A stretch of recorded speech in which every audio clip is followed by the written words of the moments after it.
Tabanao amin'ny anaran'i Jesosy Kristy Tompo tafahoana etondraitsika amin'ity azoma ity farany herinandro Halleluja. Soratsika amin'ny Tompo satria nahatratra ity androandroany ity isika. Soratsika amin'ny Tompo satria mbola velonaina zasanao nomeny fofonaina, nomeny tombonandro isaorantsika amin'ny Jesosy lehibe.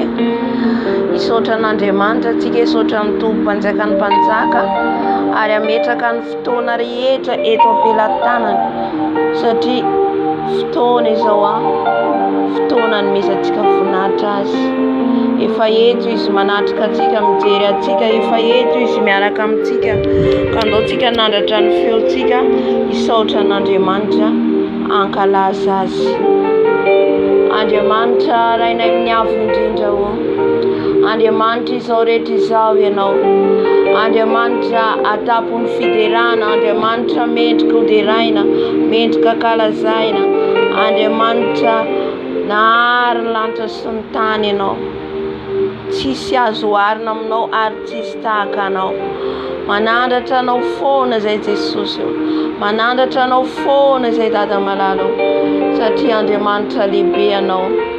Andriamanitra nitantana ny zanak'Israely avy any Ezipta, Andriamanitra Davida, Andriamanitra Samson, Andriamanitra nay mahery ianao. Indraindrainay derainay, omenay voninahitra foana ny anaranao, ankalazaina ny anaranao, omem-boninahitra ny anaranao. Ny olona 420 dia miantso ny anaranao masina masina. Ny olona 420 dia miankoky eo anatrehanao, miantso ny anaranao masina masina masina ny Andriamanitra antsika. Ny anjely mihira mioby, ny serafima, ny kerubima manome voninahitra ny anaranao, mideranao, mankalaza anao, mitsoka trompetra ho anao. Alleluja, alleluja, alleluja. Hosana, hosana, hosana ho anao le mpanjaka, ianao le mpanjaka, ianao le ho avy amin'ny voninahitra, ianao le ho avy amin'ny voninahitra, ianao le ho avy tsara ny tany, ianao le mpanjaka mahery, ho avy amin'ny mahampanjaka ianao Tompo. Ka izany no kalazaina ianao, izany no deraina ianao. Andriamanitra izao rehetra izao ianao, atahorany nofo rehetra, mandohalika eo anatrehanao izao rehetra izao satria masina ianao, masina ianao. Ny zava-boary miantso ny anaranao masina, ny zava-mananaina miantso ny anaranao masina, masina masina ianao Andriamanitra, masina masina masina masina ianao. Enika izao rehetra izao nilazanao, enika izao rehetra izao nilazanao, mankalaza foana izay ny anaranao, na amin'ny fotoana na tsy amin'ny fotoana dia sandratra ny anaranao Jesosy satria ny anaranao rery ihany no omem-boninahitra, ny anaranao rery ihany no omem-boninahitra. Halleluja. Misandrahata raha eo, misandrahata fa masina ianao, misandrahata fa lehibe ianao. Halleluja, halleluja. Misaotra Jesosy. Amen, amen, amen. Vakitsika ny tenin'Andriamanitra, vakitsika ny tenin'Andriamanitra atao amin'ny Apokalipsy, Apokalipsy 7:20,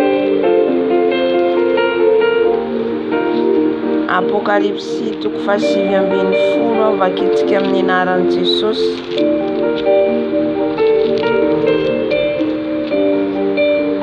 Eto amin'ny 2:20 hatramin'ny 4:20 amin'ny anaran'i Jesosy.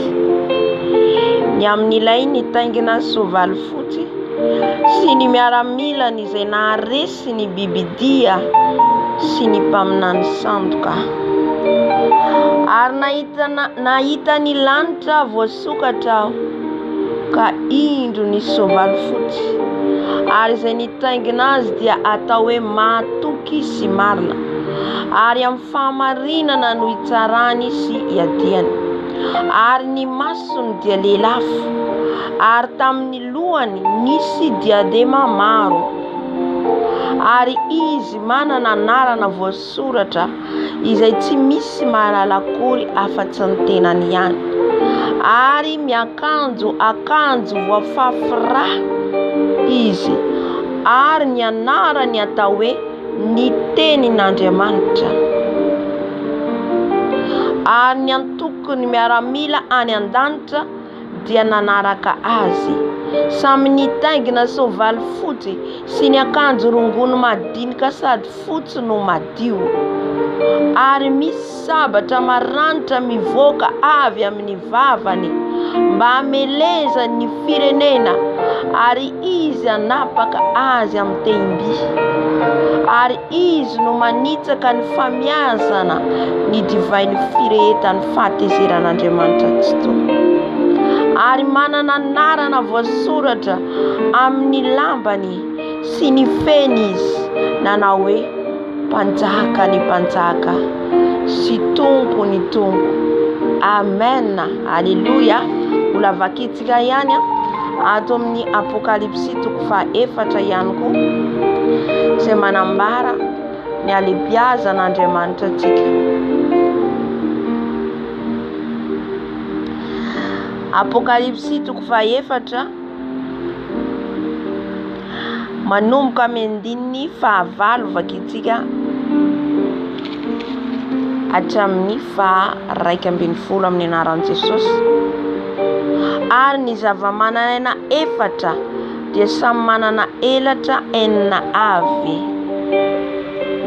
sady feno maso ny tenany rehetra manodidina ka hatrao anatiny, ary tsy mitsahatra andro aman'alina izy manao hoe masina, masina, masina ny Tompo Andriamanitra tsy toa, ilay taloha sy ankehitriny ary ho avy. Ary raha ny zava-mananaina anome voninahitra sy haja ary fisaorana ho an'ilay mipetraka eo ambony seza fiandrianana, dia izay velona mandraka izay dia hiankoka eo anoloany izay mipetraka eo ambony seza fiandrianana ny olona 420, ka hivavaka amin'izay velona mandrakizay, dia hanipy ny satroboninahiny eo anoloany seza fiandrianana ka hanao hoe ianao tomponay sy Andriamanitray, nomendrika handray ny voninahitra sy ny haja ary ny hery, fa ianao no nahary ny zavatra rehetra, ary no ny sitraponao no nanisy sy nahary azy. Amen. Sitrapon'Andriamanitra no nahary izao rehetra izao, no ny aminy nahariana izao rehetra izao. Amen. Ny zava-boary, ny zava-mananaina mankalaza midera azy, vao maika moa isika izay noharin'ny tanany, isika izay namboariny tanany, noforony ny volavolainy tao akibony renitsika, efa ary isika, efa tao isika. Alleluia. Efa tao anatin'ny kibony renitsika tsika, araka ny teniny amin'ny Jeremia, dia efa fantatry ny Jesosy, efa fantany, na dia mbola tsy ary izao ianao, efa fantatry ny Jesosy fa isy, efa fantatry Andriamanitra fa isy izao ianao, isy izao ianao, ary apetrany ao amin'ny anina, ao amin'ny ty mpivady ty ametrahako any ianina, ametrahako any rakoto ohatra, ametrahako any rabe, mbola tsy ary tsika, efa fantatry n'Andriamanitra. Halleluia. Satria izy no mahafantatra ny mission rehetra ataontsika ety ambony tany, fantany hoe ity zanako ty apetrako ao anatiny anina, satria ny antondiany eny ambony tany dia hanao mission ho ahy. Izay nge Samson, Jonao mpanao batisa, reo mpaminany rehetra talohantsika, reo olona voaositra Andriamanitra talohantsika, ry Davida, Haleluya.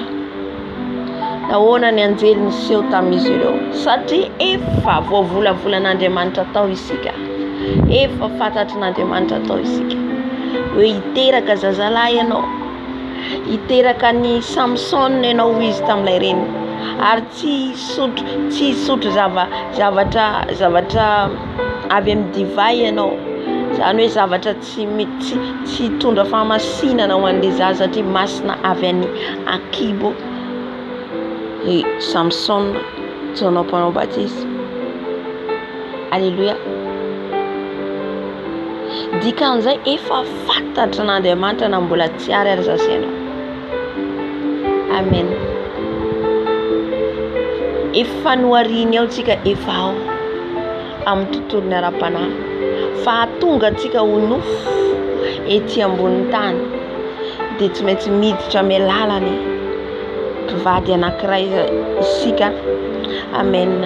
Izay ny tandemantsika amin'ny fitsangatsangana, izay no mila hitandemantsika amin'ny fitsangatsangana na ny manala zaza. Haleluya. Satria iny zaza ritsika iny tsy fantatsika ny programan'ny Tompo tao aminy. Haleluya. Andaotsika hibebaka amin'izao fotoana izao. Matotonga izany teny izany mampatsiahy atsika ny Tompo amin'izay rehetra nataontsika tsy nifanaraka amin'ny sitrapony na tamin'ny tsy fahalalantsika ary. Amen. Mentsika nanala zaza, mentsika nampiasa fanafody, mentsika nanary ranonaina tao anatin'izany nefa misy zaza efa nomanin'Andriamanitra anao mission ety ambony tany, nefa nesorintsika, nefa nalaitsika, ndaontsika hibebaka.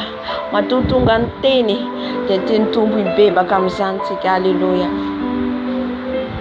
Andriamanitra rainay tsara indrindra any an-danitra, mbola manantona anao mifona mibebaka izay, mibebaka eto anatrehanao satria mpanota zay Jesosy.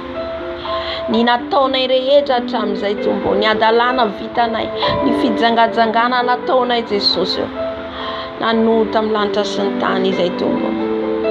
Fonako eto anatrehanao, ny fanalan-jaza rehetra vitako Jesosy, ny adalana rehetra vitako hatramin'izay Jesosy malalo, ny fanariana ranonaina, ny fampiasana fanafody, ny fampiasana kapoty, ibebana eto anatrehanao Jesosy.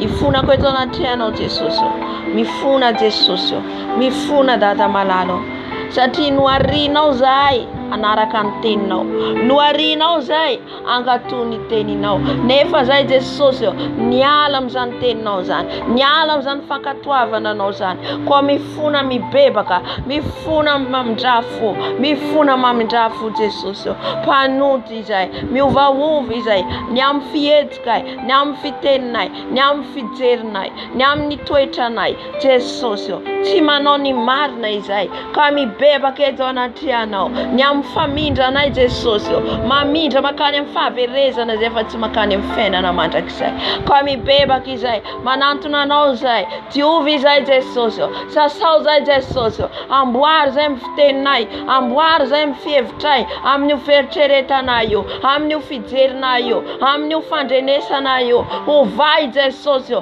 amboary izay Tompo Jesosy, mifona raha ny lotonay ny tenanay Jesosy, mifona raha ny sombainay ny tempolonao Jesosy, satria ny tempolo izy anao dia tsy ny trano, ny tempolo dia tsy ny trano fa ny tempolo dia zahay no itoeranao Jesosy, kanefa raha maloto izay ataonao hoana niditra ato anatinay, ka izany no ibebanay Jesosy, izany no anatonanay anao Jesosy, tioviny amin'ny lelanay Jesosy, amboary amin'ny lelanay io Jesosy, tioviny lelako Jesosy, esory ny teny rehetra tsy avy aminao, ampalalao ahy Jesosy raha misy zavatra ataoko ka tsy mety, ampalalao ahy Jesosy ny teny rehetra heveriko fa mety nefa tsy nankasitranao, ny teny rehetra latsa eso, ny teny friariana, ny teny fizahozahoana, ny teny fanandratantena, ny teny mitsikera, ny teny manaratsy, ny teny fosafosa, esory satria mivoaka eo amin'ny lelanay daholo zany Jesosy. Koa mifona Dado, mifona Jesosy, mifona mamindrafo, tiovy ny masoko Jesosy, raha nijery zavapona, nijery zavatra maloto Jesosy, nijery fitanjahana, Jesosy mifona izay tompoko. Indraindray Jesosy tsy sitrapona izany, tsy sitrapona efa vao mivoaka izay dia mahita ny fitanjany hafa, vao manokatra telefona izay dia mahita ny fitanjany hafa, ka mifona Jesosy, mifona eto anatrihanao.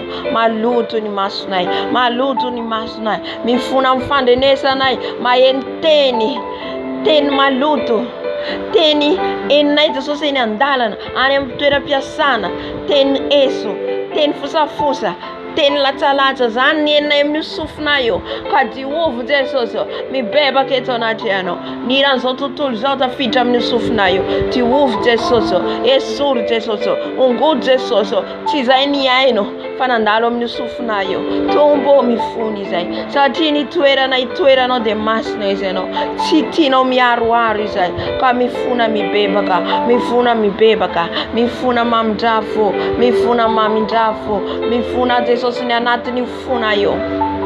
Ny anatin'ny fona Jesosy feno fiatsaram-belatsy, feno avinavina, feno fankalana, feno tsy fitiavana. Ao anatin'io fona io Jesosy, ao daholo no tambesatra ny loto rehetra, ny tsy fitiavana, ny lolobo, ka mivoaka ety ivelany izany araka ny teninao Mateo 5:20. Dia milaza izany ianao Jesosy, ny falotona e olombelona dia mivoaka eo amin'ny molotra io. Ka mifona Jesosy, satria ny avy ao anatiny mivoaka ety ivelany, ka mifona ny amin'ny fankalana, ny amin'ny fatezerana. Jesosy mifona Diovy ny fonay, mba hadio am-po zay, fa hoy ianao zay tsy madio am-po dia tsy hitan'Andriamanitra. Ka mifona Jesosy, mifona Dado, mifona Jesosy, fona eto anatrihanao zay Jesosy. Raha nijoro vavolombelona lainga zay manoloana ny namanay, na ny apanga namanay zay tazo sitraka, tady sitraka amin'ny namana, mitady sitraka amin'ny olona, mitady sitraka amin'ny mpampiasanay, ka nandeha ny apanga namanay, nijoro vavolombelona milainga, ka mibebaka izay satria tsy tianao zany Jesosy, tsy tianao satria ianao dia niteny anay tiava ny namanao tahaka ny tenanao. Ka mibebaka Jesosy, mifona amin'izany rehetrarehetra zany raha tao anatin'izany izay.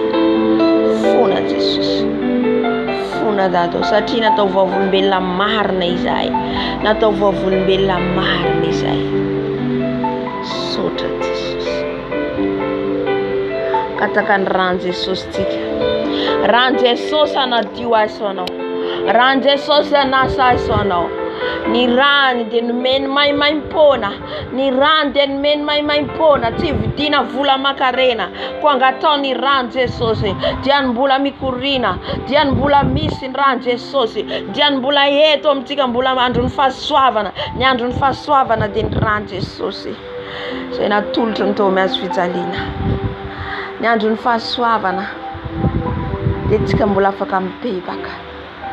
Koka tsika angataka ny rano Jesosy, anadio an'io tenantsika tsirairay avy, ho diovin' Jesosy amin'ny rany, mba hadio angatsakatsaka ny tenako sy ny tenanao. Fa hoy izy ny tenin'Andriamanitra Isaia 1:, na dia mena tahaka ny jaky aza ny fahotanareo, dia ho fotsiko toy ny oram-panala izany. Ny rano Jesosy no mamotsy atsika, ny rano Jesosy no manadio ny akanjotsika, ho fotsy angatsakatsaka tahaka ny oram-panala. Ko angatao ny rano Jesosy, Jesosy mangataka ny ranao zay nadio anay, mangataka ny ranao Jesosy, lay ranao masina loatra, lay ranao marina loatra, satria marina ianao. Nanaiko nombona tao miazo fijaliana, satria masina ianao, nanaiko nombona tao miazo fijaliana. Tsisy hota, tsisy tsiny, fa noho ny fitiavanao anay, noho ny fitiavanao anay. Diovy amin'ny ranao zay Jesosy, sasao amin'ny ranao soa zay Jesosy.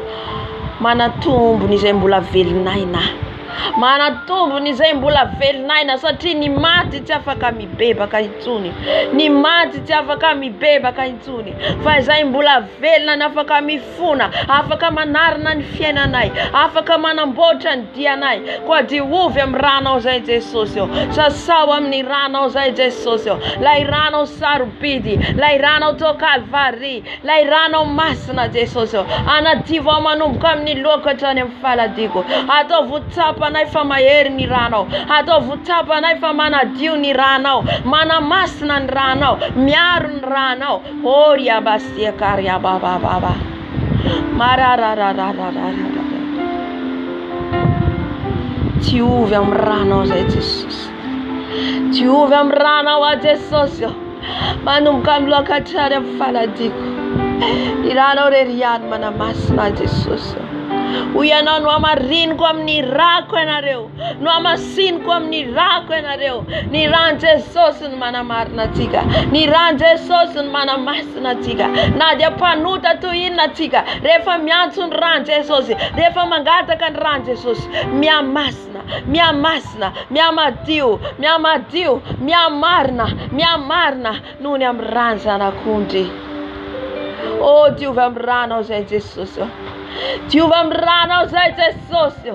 Lay ranao mahery, lay ranao masina, mba hidiranay amin'ny fahamasinana bebe kokoa. Afahantsika miditra amin'ny fahamasinana, lay toerana masina indrindra. Dia tsy maintsy mila ny ran Jesosy tsika, tsy maintsy diovina amin'ny ran Jesosy isika.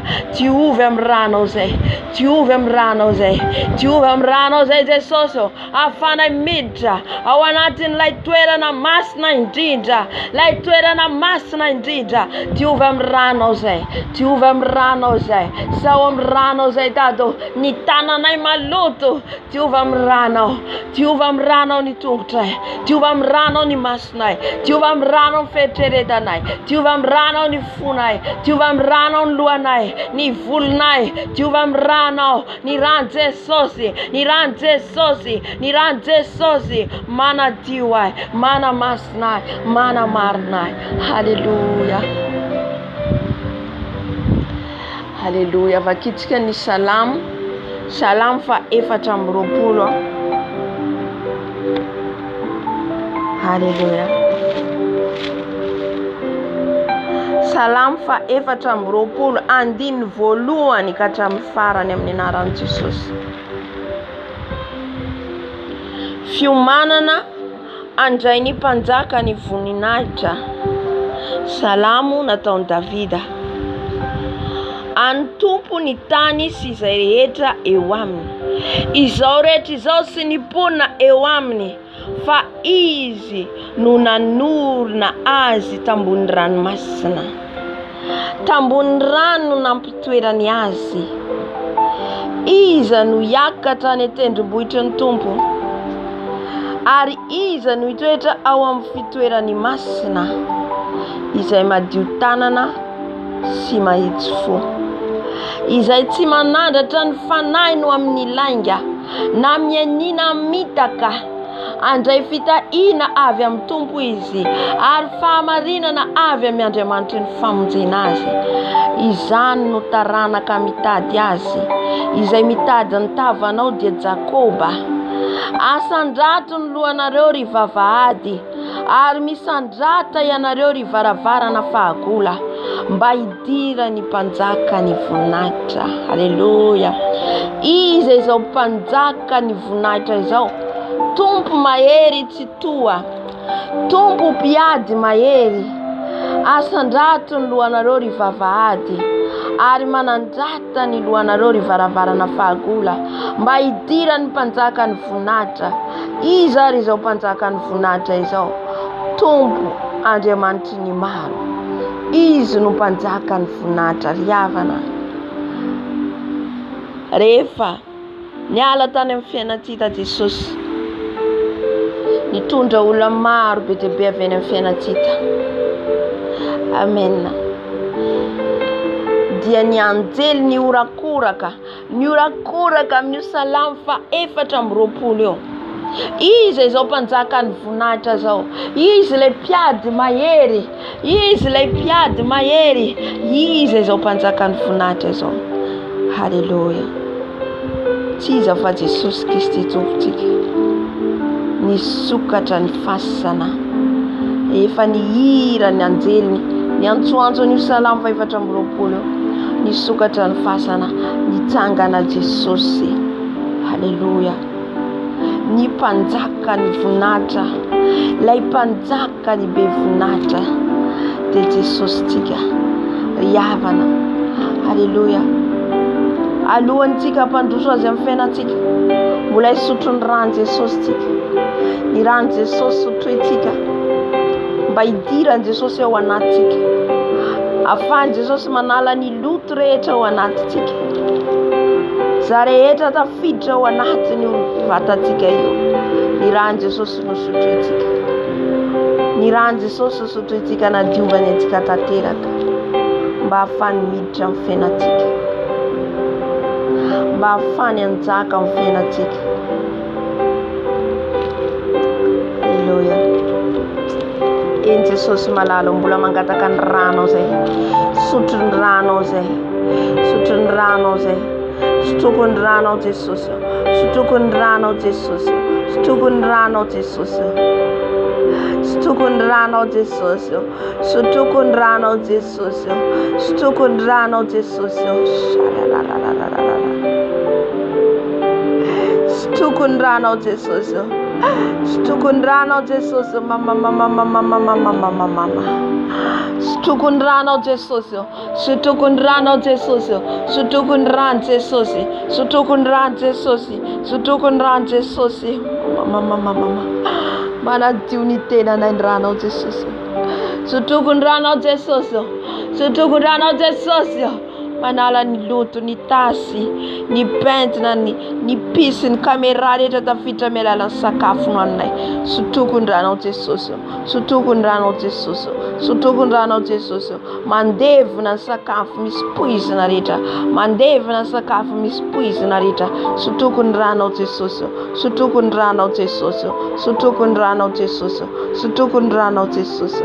Lay rano zanak'ondry. Lay rano zanak'ondry. Lay rano zanak'ondry. Sotroko ny rano Jesosy. Sotroko ny rano Jesosy. Sotroko ny rano Jesosy. Sotroko ny rano Jesosy. Sotroko ny rano Jesosy. Baba.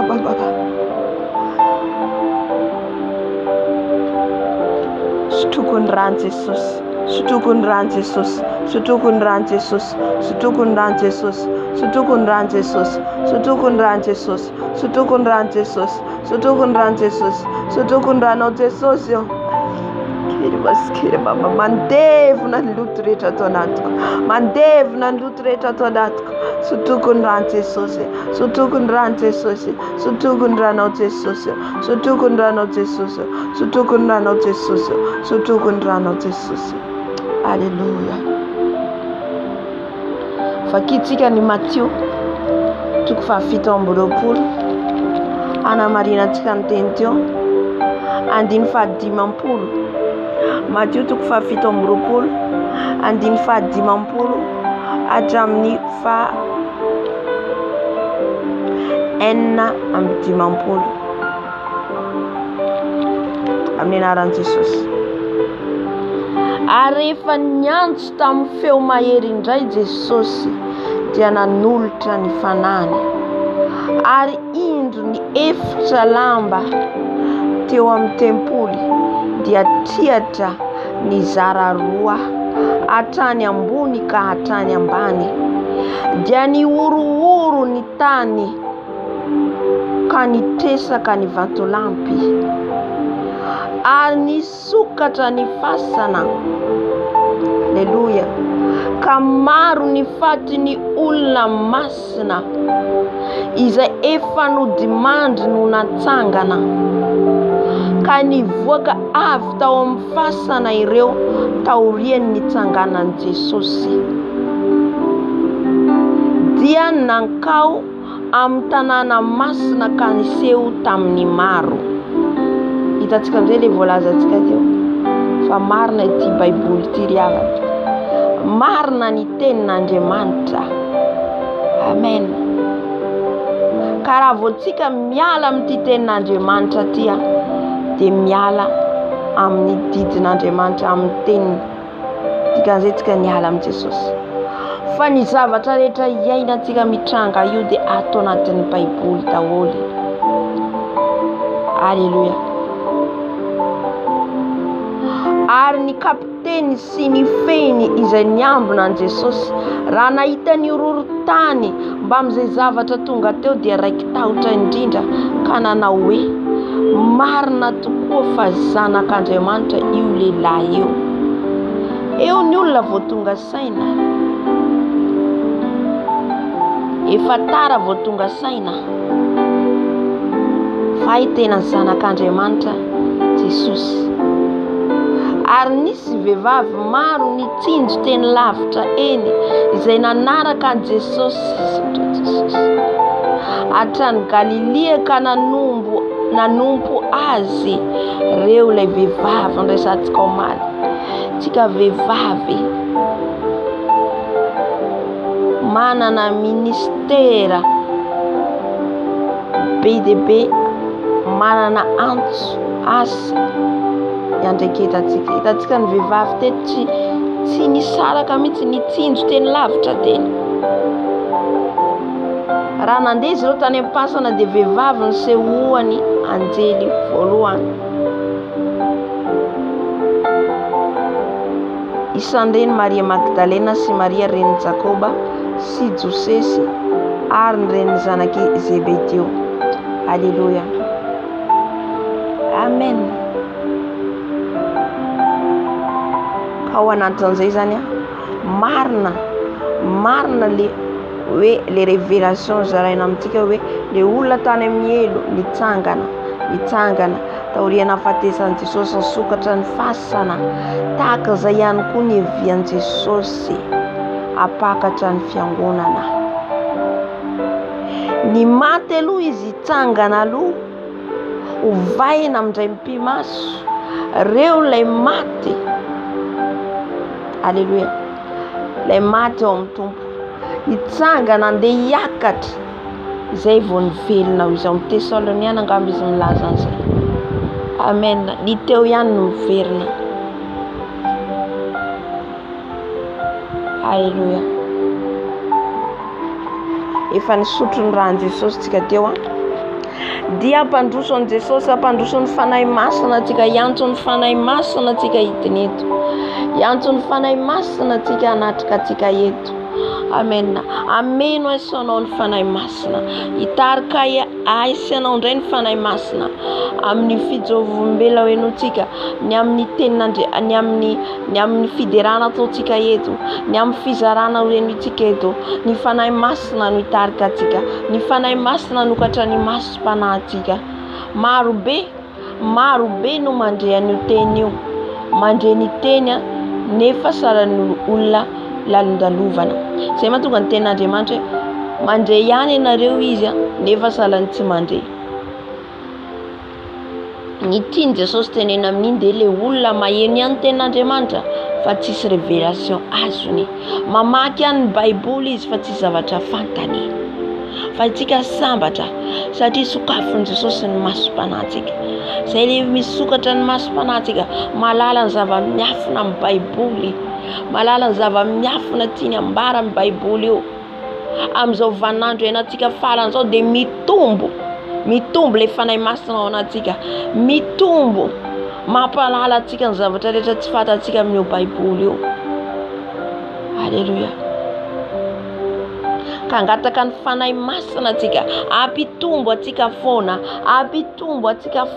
Alléluia. Alalantsika ny zava-miafina foana, angatao riavana, angatao ny fanahy masina meno anao.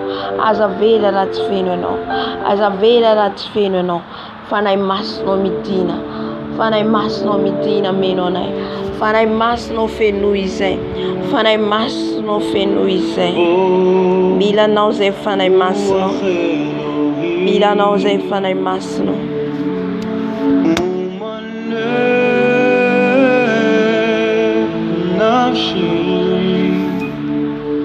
Mila anao anatrika anay fanahy masinao, ameno anay fanahy masinao, midina meno anay. Raha misy ny reraka fanahy masinao ampaherezo, raha misy ny kivy ampaherezo fanahy masinao, fanahy masinao ataovy hifandray aminao foana izay, fanahy masinao ataovy anakaiky anao foana izay, fanahy masinao zavela hiala aminao izay, ataovy anakaiky anao foana izay, fanahy masinao midina efa ny fony izay teo, ny bebaka izay teo, Jesu. Nangatakan rano sa ito Jesus.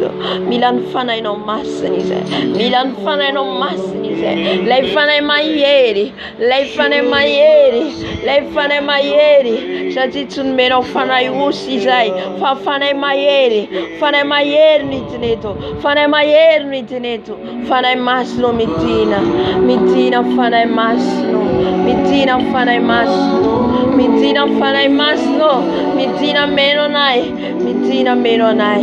Mitina meno nai fanay mas no. Enton fiderani sai. Enton fiderana no another channel. Fanay mas no mitina. Mitina fanay mas no mangeta yeta. Ufeno no sai. Mangeta yeta. Ufeno no sai. Fanay mas no mitina.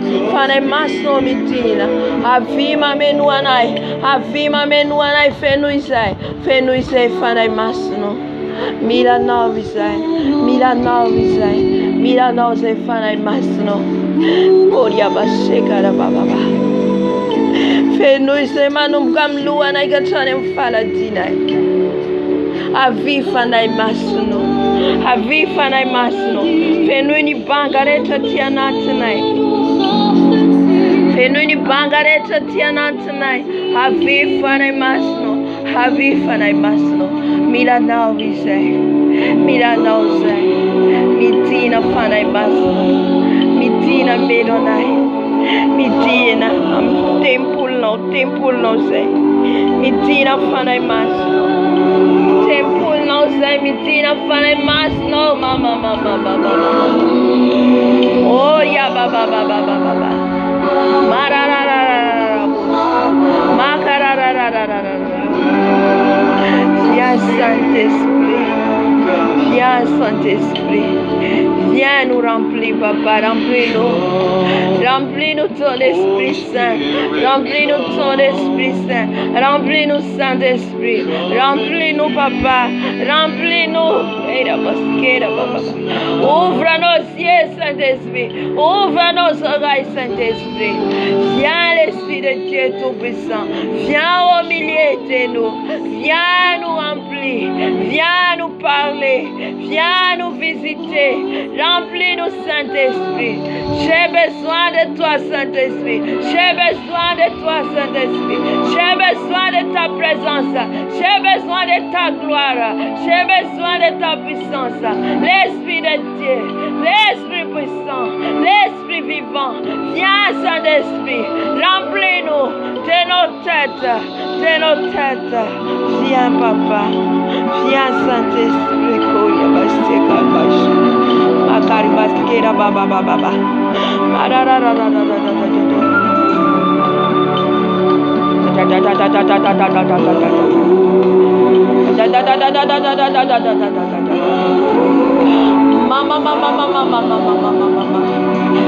Oria baskera baba.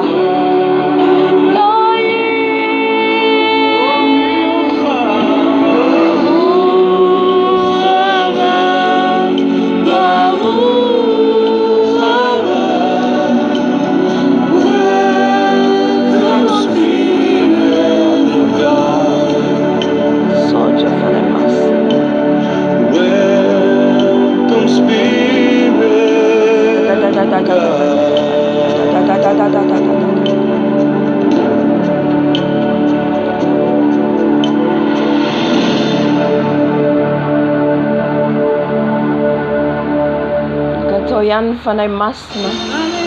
Gatoyan fanay masna mino non tina fanay masna. Fanay masna. Ta présence ce soir. Meno. Tu es parmi nous, tu es parmi nous. Est-ce que nous pouvons continuer dans cette même atmosphère?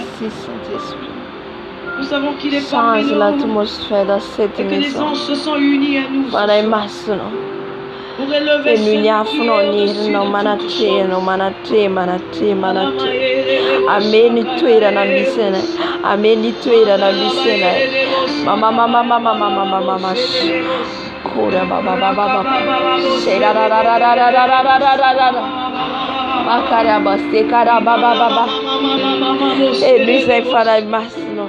Oria basekara baba. Eloti veni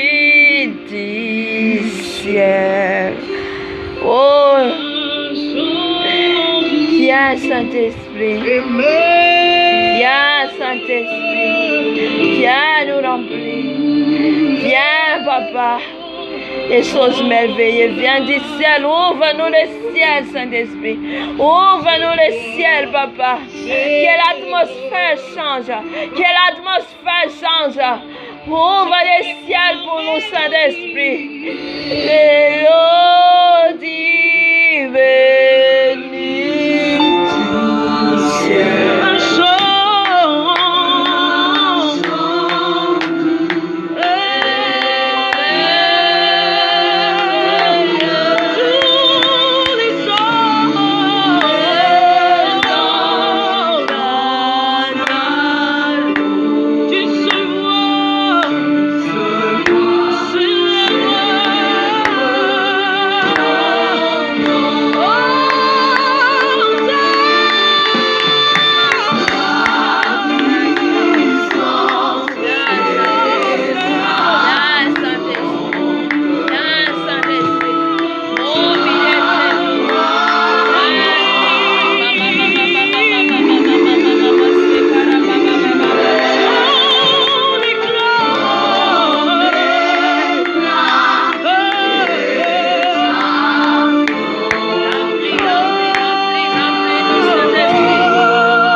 On t'adore, Seigneur.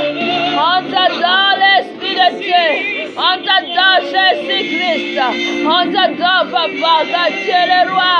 Tu es le roi. Tu es le roi. Assis sur son trône. Il règne à jamais. Il règne à jamais. Mama mase kariaba se karabobo se rabo se karaba.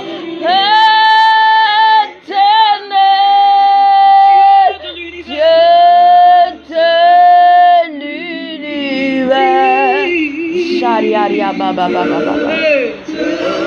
Louange. Oh, il a dit de louange. Il dit de louange. Il dit de louange. Il a assis sur son trône. Shakara baba baba baba. Nous t'adorons, Seigneur. Nous t'adorons, Jésus. Nous t'adorons. Tu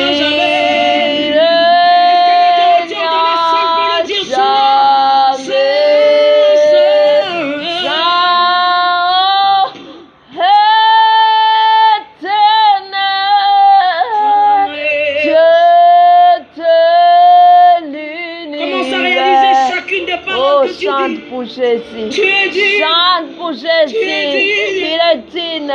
Il est digne. Il est digne de t'adorer. Il est digne de t'adorer. Chante pour nos Jésus.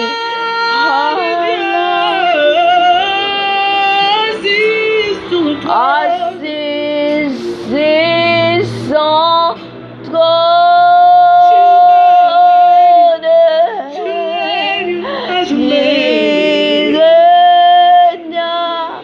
Jamais. Oh, Kariabaskira Baba. Jésus. Toi qui assis sur le trône. Alors l'empêche comme c'est de faire dans nos masses.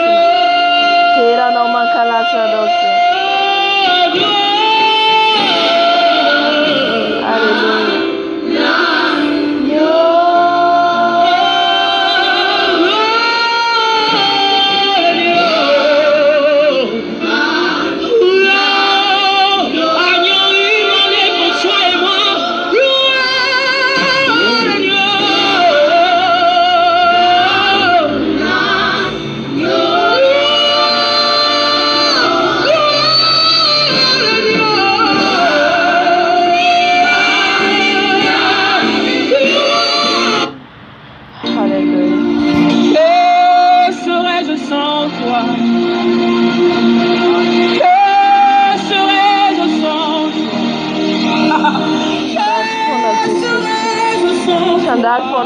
Fiderana tikam tiras, anak fiderana tikam manbes nachas, terau tuh haleluya.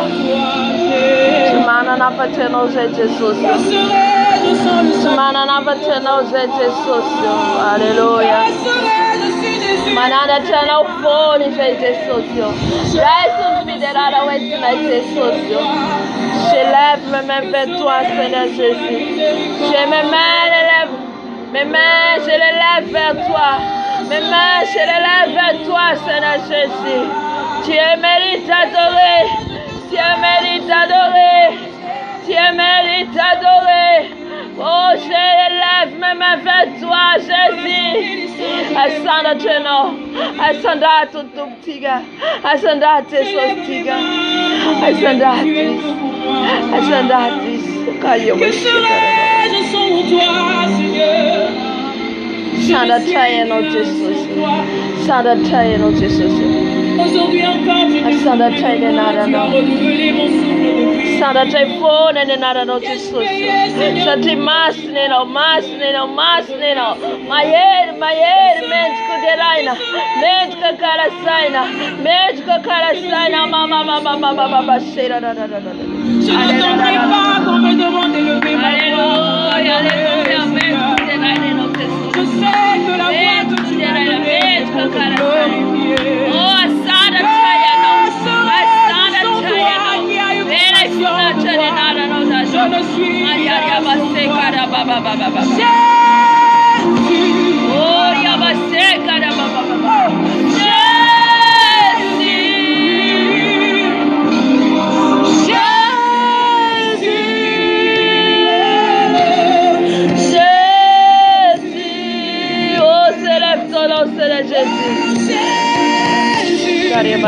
Baba. Maman se lève à toi, Jésus.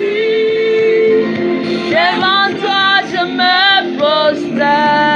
Lève le nom de Jésus, Jésus. Maman se lève à toi, oh Jésus. On élève le nom de Jésus. Devant toi je te prosterne. Devant toi je le prosterne. Je te prosterne. Oh Jésus. Manduaka, mitera, manandata, miira, miteka, wanosai, le masna, le mayeri, yande mantanai, ande manta felna, Jésus, Jésus. Maman se lève à toi, Jésus. Devant toi je me prosterne,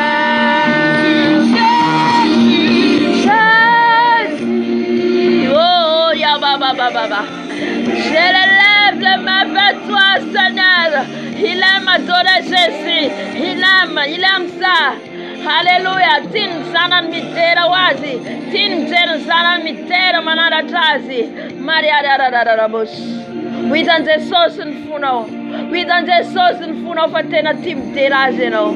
Timira wazeno. Makaria baste kara baba. Maria da. Asandrat phones. asandrahatry mianjely mihira miantsony anarany masina manti mihira mitokatro pentra ho an'ilay mpanjaka ny mpanjaka roi des rois Seigneur du Seigneur koriabaseka Jésus nous t'adorons papa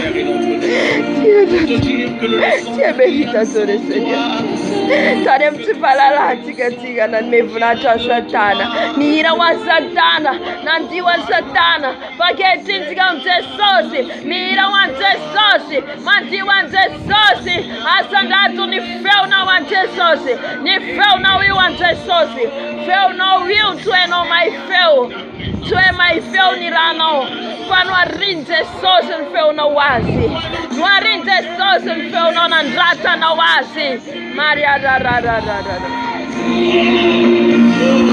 Vraiment se lève toi Jésus devant toi je me prosterne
Allons dire tsika fitsovolobelona dia narakira anankiray tsika amen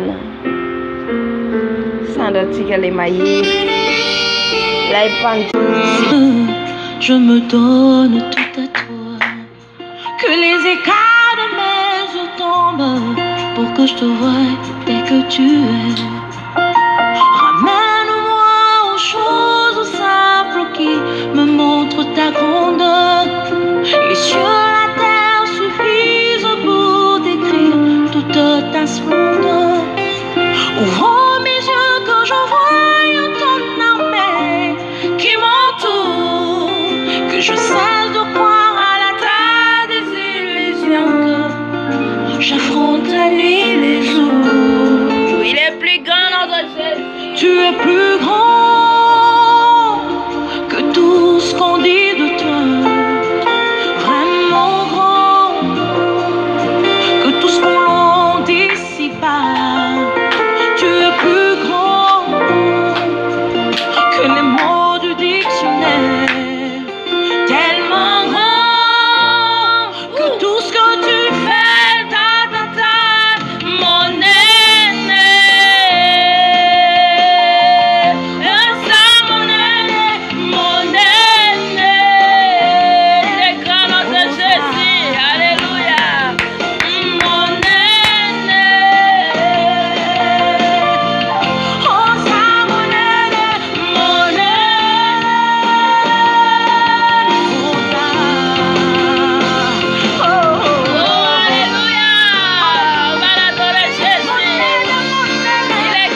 inventes la nuit et le jour.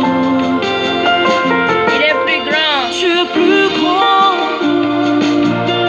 que tout ce qu'on dit de toi.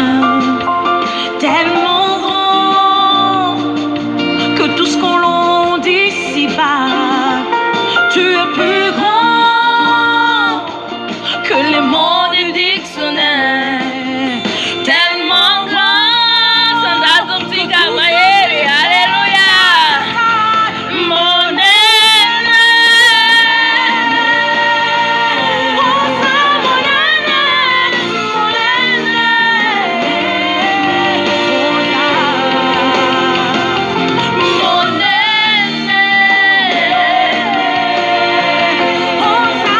Alléluia. Maël Tupnaï. Il est plus grand. Il est plus grand. Alléluia. Mon aîné.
Je t'aime, Je me donne tout à toi.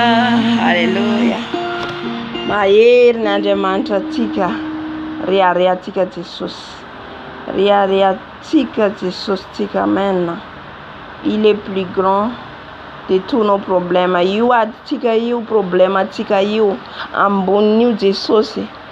Tsy mila tsarovatsika. Ambony problème atsika izy. Aza manahy ianao, aza matahotra ianao, ataony devoly daholo io amizay ianao ikorapaka, amizay ianao isaraka amin'Andriamanitra, hiasa saina amile olana atrehinao, fa mipetra amin'ny fanatrehan'i Jesosy foana ianao. Ninina io ady io, ninina io olana io, petra amin'ny fanatrehany foana ianao fa hitanao fa Jesosy hitratsehatra amin'izany rehetrarehetra zany. Izay hoe izy no mamany olana. Ndray tsika zany mijery an'le problème de izy tsika ngeza be. Non, tsy ngeza be zany io.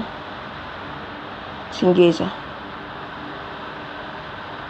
Fa Jesosy ny ambony rehetrarehetra alamin Jesosy ty kelikely fa ianao matoky azy. Zay ny tadiavin'i Jesosy amintsika, fatokina. Amen. Ivavaka atsika ho an'ny fijoroam-belona. Andriamanitra Tompo tsara indrindra ho mametraka ny fotoana manaraka eto am-pelantananao Jesosy, ny amin'ny fijoroana vavolombelona tapany fahavalo Tompo.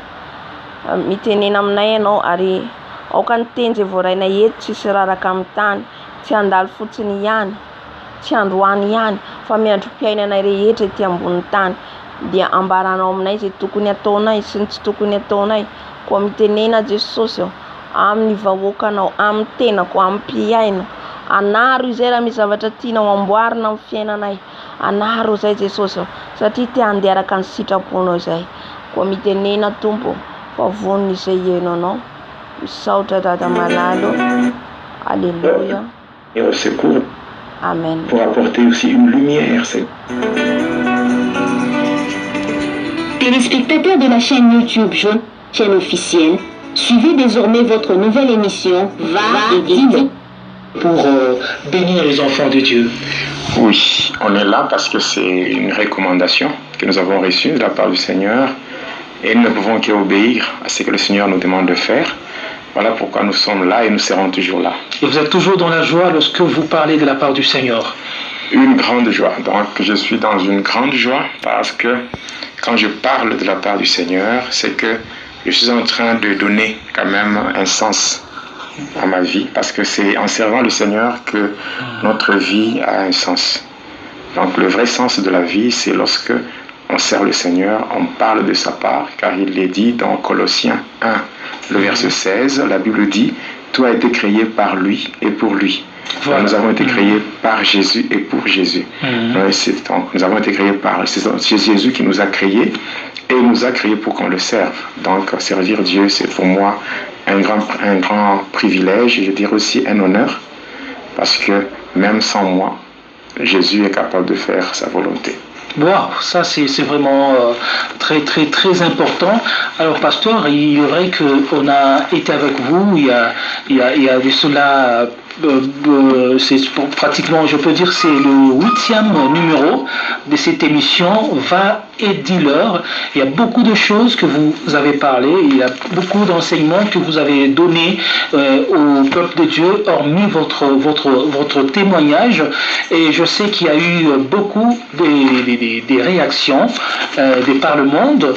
Il y a eu de ceux-là qui nous ont écrit et nous leur promettons que nous aurons une émission pour répondre aux préoccupations. Alors aujourd'hui, j'aimerais un peu, pasteur, s'il y a moyen, avant toute chose, qu'on puisse commencer par la prière et on va continuer. Merci. Tendre Père, au nom puissant et glorieux de Jésus, il est dit dans les Saintes Écritures, à la loi et au témoignage, car si on ne parle pas ainsi, il n'y aura point d'aurore pour le peuple. Voilà pourquoi, Seigneur, nous sommes là pour parler de ta part.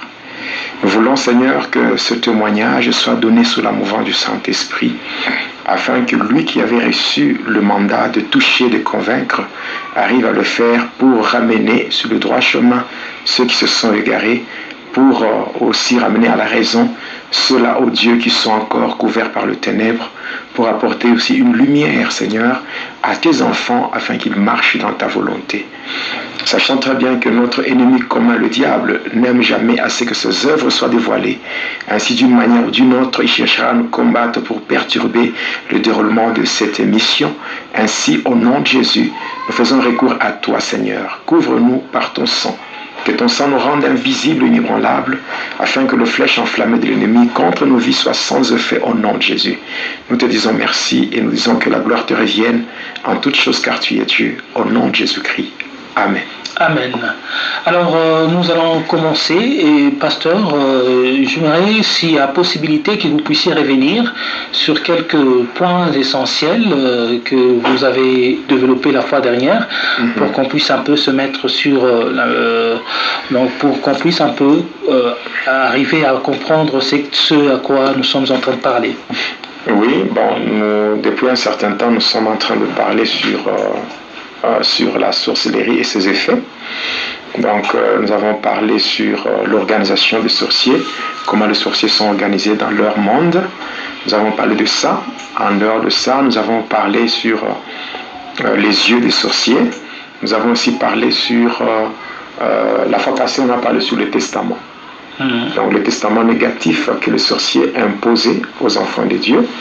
On a également parlé sur, en dehors du testament négatif, on a parlé comment Dieu peut aussi changer les choses en faisant entrer ses enfants dans un testament positif. Donc, en dehors de ça, nous avons parlé aussi sur l'existence de deux livres, le livre noir et le livre rouge, les deux livres qui permettent au diable de contrôler beaucoup de gens passant par leur famille.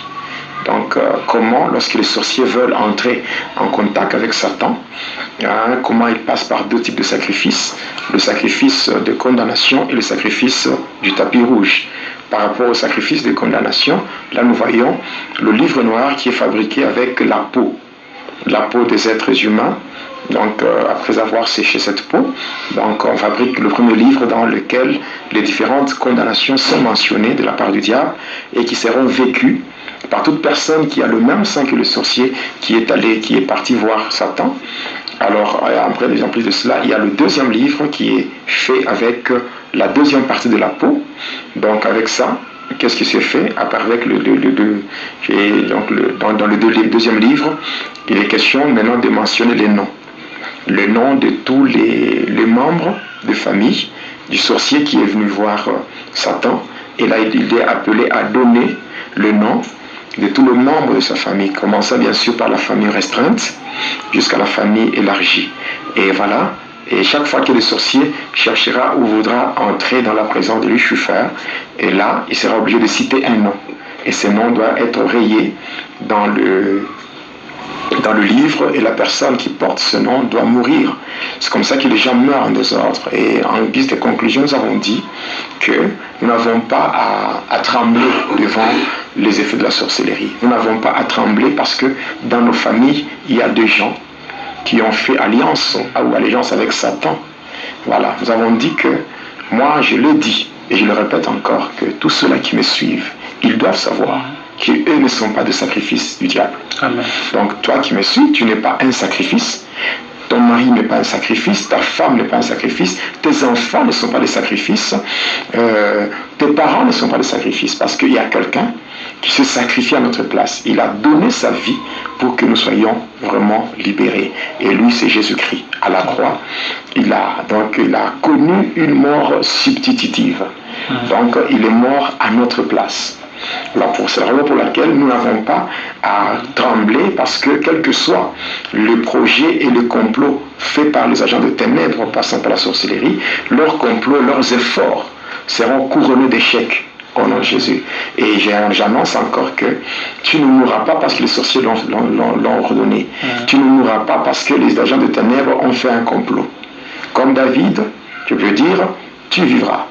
Donc pour dire, David disait, je ne mourrai pas, je vivrai et je raconterai le merveille de l'Éternel. Donc tu es appelé à vivre le plan de Dieu. Et le plan de Dieu, ce n'est pas que tu puisses mourir d'une manière prématurée. Donc la mort prématurée n'a pas de place dans ta vie. Tu mourras seulement au jour ou au temps marqué par Dieu. Amen. Donc quand le temps de Dieu va arriver pour que tu quittes ce monde, tu quitteras ce monde pour aller te reposer en attendant le son de la trompette. Parce que lorsque ça sonnera, certainement on sortira pour rejoindre le Seigneur dans les airs. Donc ça, c'est ce que j'ai expliqué.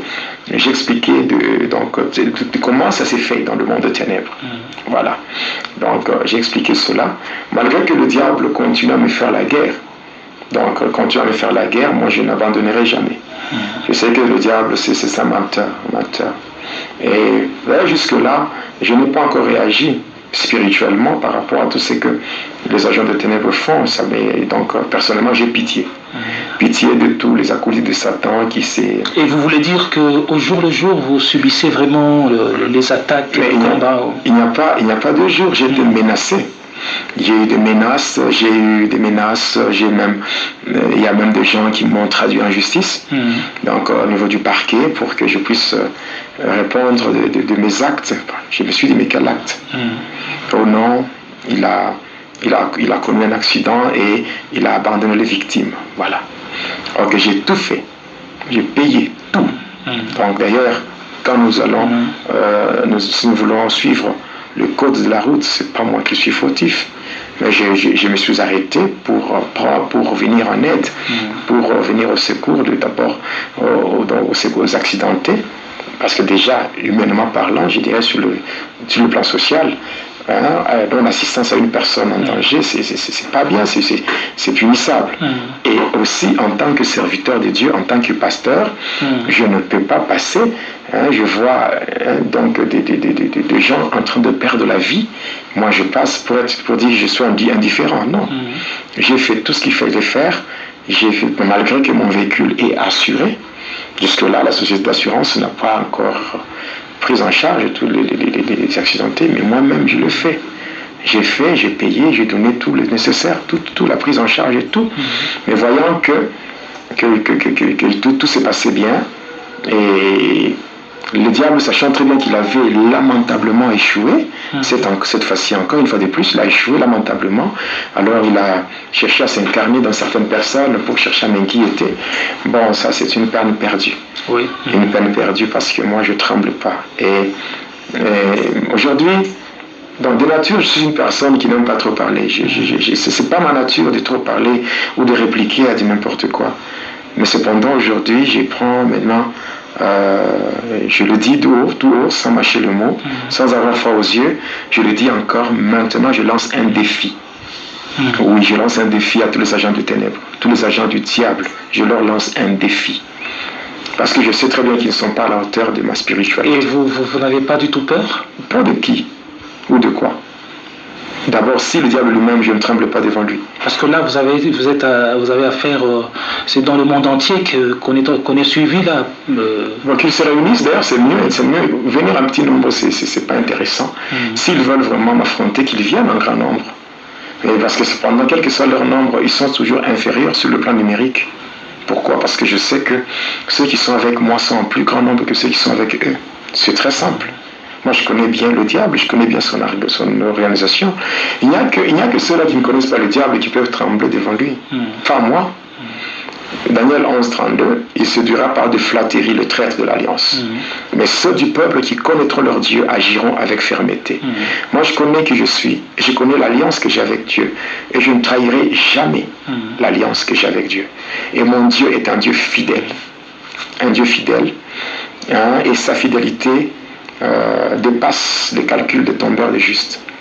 C'est vrai, moi tel que je suis pas spécial, je ne suis pas extraordinaire, mais je suis une bénédiction pour le corps du Christ. Oui, oui, je le sais, sans prétention aucune, je ne suis pas donc je ne suis pas spécial ni extraordinaire, mais je suis une bénédiction pour le corps du Christ. Et tout ce que je fais, il y a beaucoup de gens, beaucoup de pasteurs qui sont déjà dans le ministère, qui ont plusieurs années de ministère plus que moi, mais qui ne peuvent pas faire ce que moi je fais. Oui, parce que moi je suis en train de faire un travail qui dérange le monde de ténèbres. Et mon ennemi, à moi d'abord, c'est la première créature qui a osé s'opposer à son créateur, c'est-à-dire Satan. Moi, quand je travaille comme ça, c'est Satan lui-même qui se sent mal à l'aise, il se sent menacé. Et quoi? Il viendra avec quoi pour m'effrayer? La mort? Je n'ai pas peur de la mort. Je n'ai pas peur de la mort. On ne peut pas tuer quelqu'un qui est déjà mort. C'est clair. Le 20 décembre 2003, c'est le jour où j'avais quitté ce monde, parce que le diable avait dépêché ses acolytes, ses agents, pour mettre fin à ma vie. Et c'est comme ça que j'étais mort, et pendant qu'on m'avait pris pour m'amener dans le séjour des morts, dans le monde des humains, ici, dans ce monde ici, déjà c'était le deuil. Les gens pleuraient et on s'est préparé pour aller m'enterrer. Mais que la gloire soit rendue à Jésus-Christ, lui qui, sans demander la permission au diable, il était descendu dans le séjour des morts et m'avait tiré de là, et pour faire de moi son instrument. Donc un vase d'honneur au service de la grandeur de Dieu. Donc c'est comme ça. Je ne tremble pas, je ne tremblerai jamais. Ça fait plus de 9 fois que j'ai été empoisonné. Il y a combien de complots que les gens font contre moi? Les gens font des complots. Dernièrement, il y a plus de 500 satanistes qui sont en train de réunions pour mettre fin à ma vie en donnant des offrandes et des sacrifices à Satan pour le Seigneur m'a tout révélé. Moi, je n'ai pas pour rien que je m'appelle Jédidia. Je suis jeudi, c'est-à-dire c'est mon nom dans le cœur de Abba. Ça veut dire un homme qui est tellement aimé par Dieu. Donc l'amour que Dieu a pour moi, c'est un amour qu'on ne peut pas, dans un amour sans mesure. Et vous les ressentez au fond de vous. Mais oui, mais oui. Il y a des gens qui sont maintenant frappés, il y a des gens qui sont punis dans le monde de ténèbres pour avoir échoué. Pour avoir échoué dans tout ce qu'ils ont entrepris comme projet contre moi. Parce que tous leurs projets sont couronnés d'échecs. Et moi, j'ai béni le Seigneur pour ça. Et je continuerai toujours à servir mon Dieu. Voilà pourquoi je dis merci. Merci au Seigneur. Je lui suis infiniment reconnaissant. Et je dis merci à tous ceux-là qui me soutiennent, de près ou tout comme de loin. Dans les gens qui me soutiennent à travers le monde. En France, aux États-Unis, Canada, je ne sais pas. D'ailleurs, je salue en passant mon jeune frère qui est le visionnaire du ministère Océan des Grâces. Oui. Donc c'est le frère Eloge Ekissi qui est au Canada. Donc c'est un jeune frère à moi et puis c'est mon compagnon de ministère. Oui. Il y a tellement beaucoup de gens. Il y a ma mère. Il y a aussi ma mère qui me soutient. Oui, mais elle est aux États-Unis. Elle est à Texas. Elle est au Texas, maman Marie. Il y a tellement beaucoup de gens. Ma fille qui est en Irlande, Maria Paulina.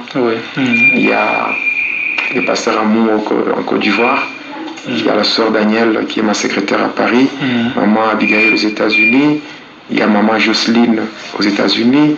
Il y a tellement beaucoup de gens. Mon fils, le pasteur Isaac Inoussa au Niger. Il y a tellement beaucoup de gens. Donc je ne saurais même pas citer leurs noms qui sont nombreux. Ils sont tellement nombreux et nous les bénissons et nous leur disons de continuer à soutenir l'homme de Dieu qui est une bénédiction pour l'Église, corps du Christ. En tout cas, pasteur, je ne sais pas comment on peut intituler le numéro d'aujourd'hui. Quel sous-thème on peut donner? Bon, pour aujourd'hui, comme nous allons terminer avec la partie, nous allons donner quelques éléments sur les éléments qui sont restés par rapport à la sorcellerie. La fois dernière, oui. Oui, bon, et puis nous allons passer à un autre élément.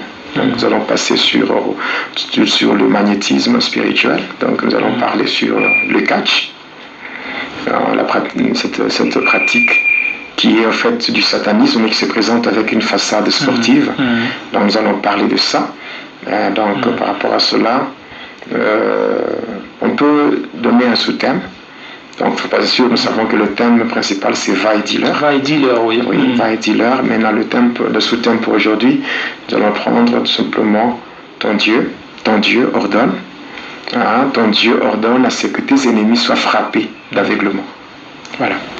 Donc, ton Dieu ordonne à ce que tes ennemis soient frappés d'aveuglement. Ouais. Alors qu'est-ce qu'on peut retenir et qu'est-ce que vous pouvez dire à ces sujets? Oui, bon, par rapport à ce thème. Ouais. Oui, ce que je veux dire, c'est que quand on sert Dieu, c'est vrai, dans ce monde, il y a l'adversité, donc il y a le combat. Dans le premier principe du combat spirituel, c'est que le combat est réel, mais la victoire, elle est certaine. Alors, ce qu'on doit savoir, c'est que pendant qu'on est dans ce monde, tant qu'on est dans ce monde, on sera toujours combattu. On sera toujours combattu. Mais ce que nous disons par rapport à ce sous-thème, c'est que les ennemis peuvent venir combattre un enfant de Dieu. Mais cependant, ils n'auront pas cette chance de voir l'enfant de Dieu. C'est-à-dire, ils viennent pour te faire la guerre, mais ils ne vont pas te voir. Ok, donc le combat est évident, mais lorsque les ennemis approchent, lorsque les ennemis arrivent, ils ne te verront pas. Ils ne te verront pas, mais toi, tu peux le voir. Ah, ok. Ils viennent pour te combattre, ils te cherchent, ils ne te voient pas. Mais toi, tu le vois. Voilà. Donc, je dirais que tout ce qui est à toi soit caché. C'est-à-dire que ce soit tes enfants, tes projets, ton mariage, tout ce qui t'appartient, tout ce qui te revient de droit, soit invisible à leurs yeux. Que Dieu le frappe d'aveuglement, qu'il ne voie rien. Voilà, donc c'est ça. Donc nous allons parler sur le magnétisme spirituel, mais avant cela, terminons d'abord avec certains éléments sur la sorcellerie. Le totem de la sorcellerie, il y en a deux qu'on utilise dans la sorcellerie, c'est premièrement le chien. Le chien et deuxièmement le serpent. Parce que le chien, c'est le totem ou l'image de la sorcellerie. La sorcellerie. Et le serpent, c'est la sorcellerie camouflée dans la bienfaisance. C'est-à-dire quelqu'un qui est en train de te faire du mal, mais qui se présente au devant de toi comme quelqu'un qui a compassion de toi, qui veut t'apporter, je ne sais pas, quelque chose de bien pour te distraire afin de te détruire. Voilà. Donc, particulièrement sur la sorcellerie. Donc, parce que quand je parle du chant, c'est premièrement, les gens doivent comprendre. Il y a un langage qu'on peut comprendre au travers des songes. On peut comprendre au travers de rêves. Il y a des gens qui font des rêves sans les comprendre. Quelqu'un qui se voit pourchassé par des chiens. Pourchassé par le chien, dans ce rêve, il voit la présence de chien. Le chien a plusieurs significations dans le rêve. Ici, je parle dans le cadre du témoignage, c'est que les enfants de Dieu doivent être informés sur ces choses. Premièrement, le chien représente la sorcellerie la plus élevée. Oui, l'esprit de la sorcellerie la plus élevée. Donc, quand une personne voit le chien dans ce rêve, cette personne doit savoir que déjà dans le monde des ténèbres, il y a un complot. Un complot qui se fait déjà. Un complot, un combat qui se prépare contre la personne passant par la sorcellerie. Ça, c'est la première des choses. Donc, la première des choses, le chien, c'est la sorcellerie. Deuxième signification du chien, c'est que c'est ce qu'on appelle l'esprit rétrograde. L'esprit rétrograde. L'esprit rétrograde, c'est que quand tu vois le chien, c'est que déjà au niveau de la sorcellerie, on se prépare pour te faire tomber, pour que tu sois rétrograde.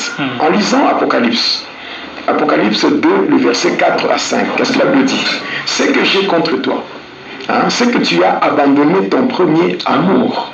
Regarde par où tu es tombé et reprends tes anciennes œuvres avant que le mal ne puisse arriver. Pour dire quoi? Il y a des gens qui ont déjà fait naufrage par rapport à la foi. C'est-à-dire qu'on peut voir le zèle que tu as, la manière dont tu sers Dieu, peut-être donc ce que tu es en train de faire, parce que celui qui sert le Seigneur de tout son cœur, il ne fait que déranger le monde de ténèbres. Et par rapport à cela, le diable ne peut pas acclamer. Le diable ne peut pas laisser la tâche facile à cette personne. Le diable, dans sa colère, cette colère-là, il va tout faire pour faire tomber la personne. Que la personne puisse régresser dans la foi. Donc quand tu vois le chien, il faut comprendre que soit c'est la sorcellerie, on ne peut pas des choses pour te faire du mal en passant par la sorcellerie. Deuxièmement, c'est qu'on cherche à faire que tu sois un chrétien superficiel, un chrétien de nom, un chrétien charnel. Donc on commence à faire que tu sois rétrograde, que tu commences à tolérer les choses que toi-même tu condamnes. Voilà.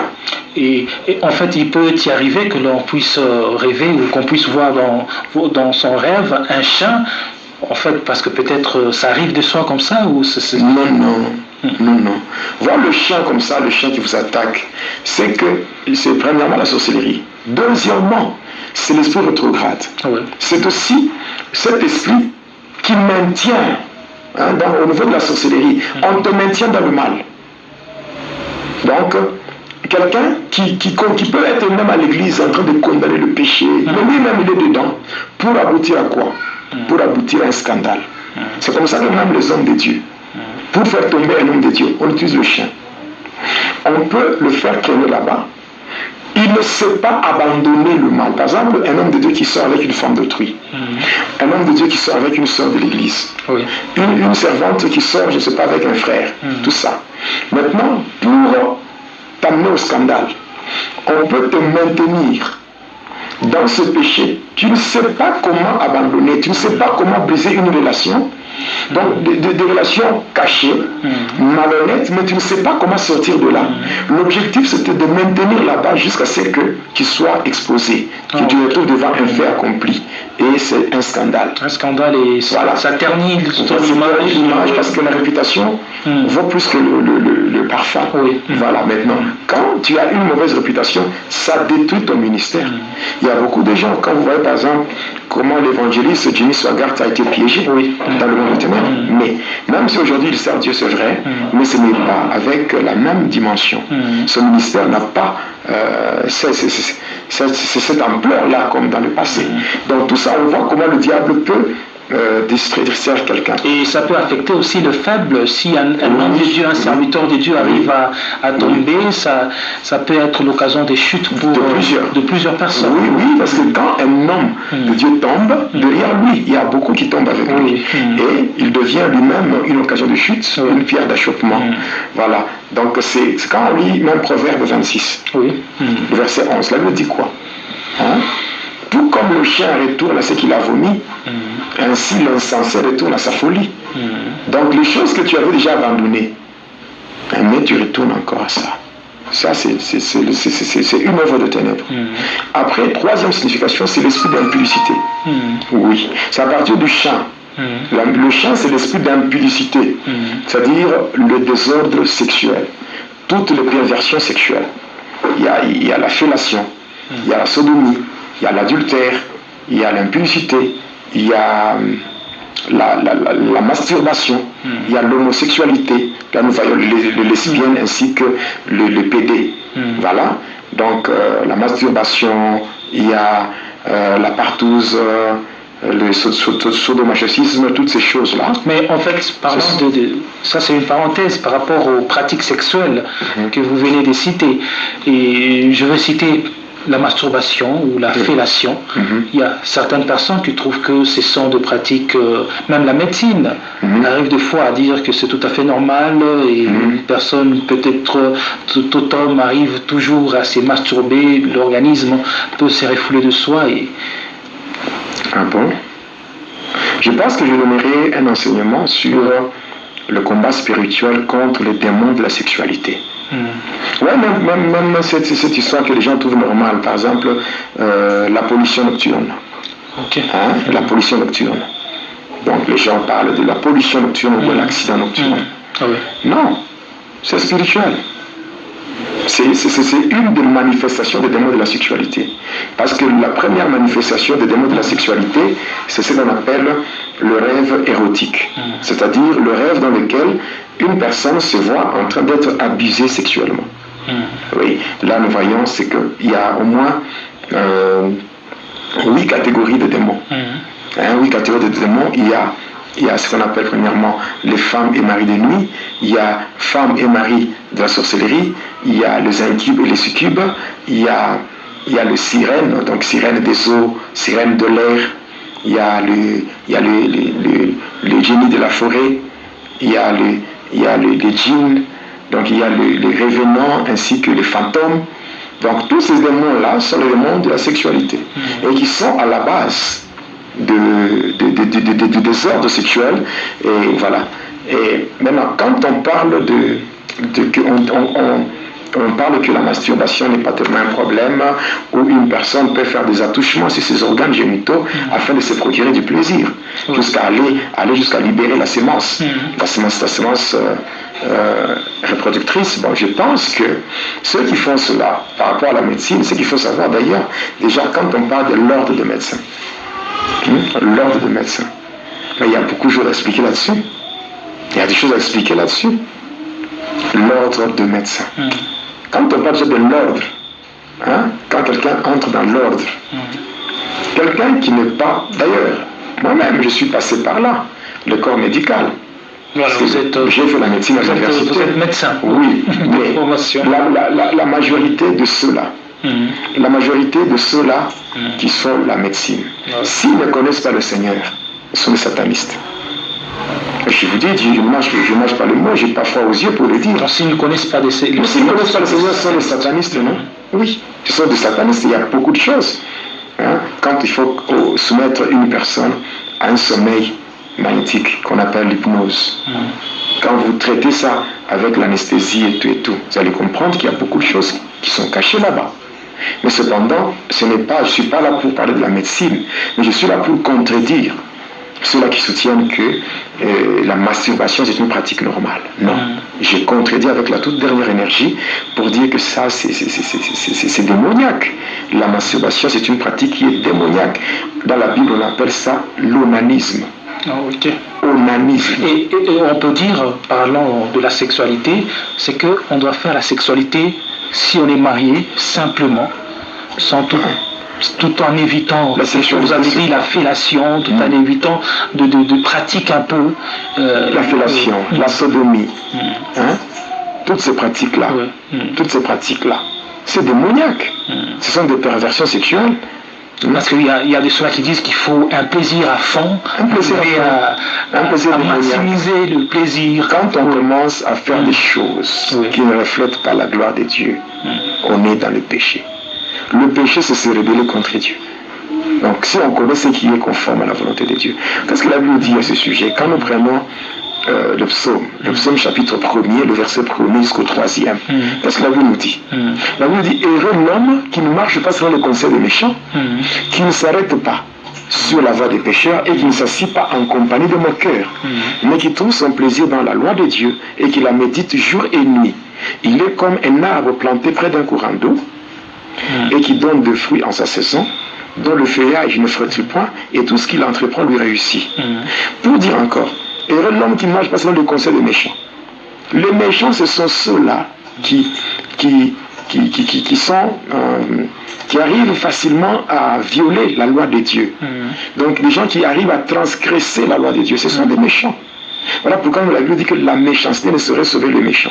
C'est-à-dire quelqu'un qui arrive à transgresser la loi de Dieu et qui prétend dire que Dieu peut le soutenir. Non.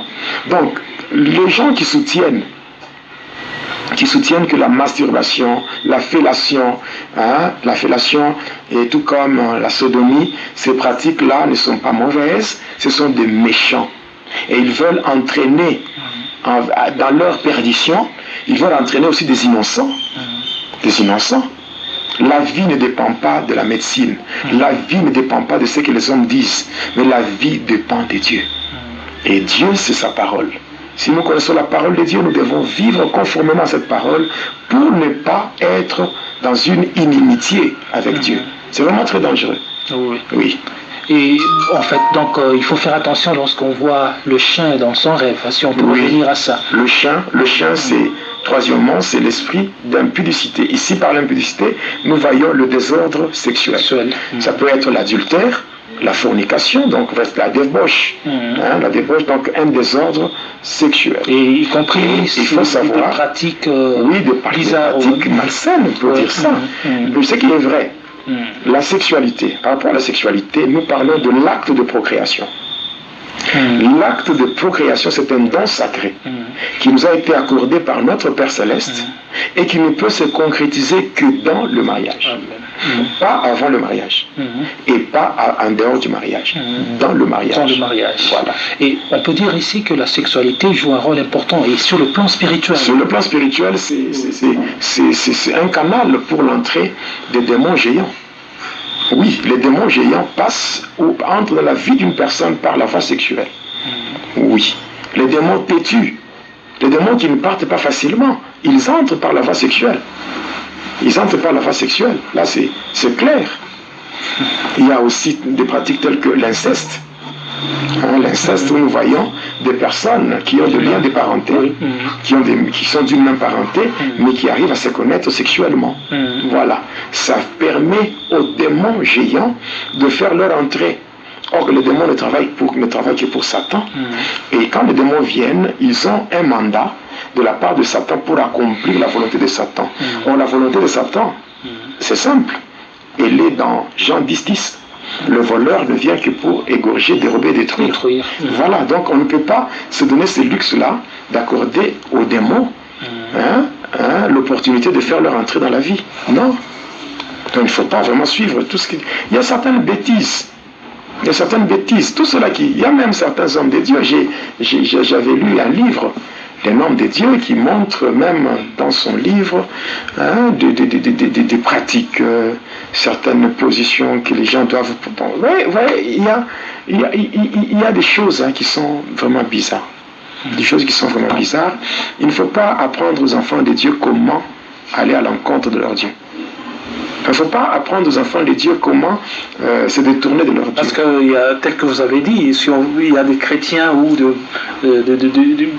certains pasteurs qui disent que non, on est chrétien bien sûr, mais si par exemple on est marié, on doit connaître aussi à fond la sexualité pour arriver à satisfaire son partenaire, d'où eux aussi disent que non, et ils proposent, tel que vous avez dit, des positions.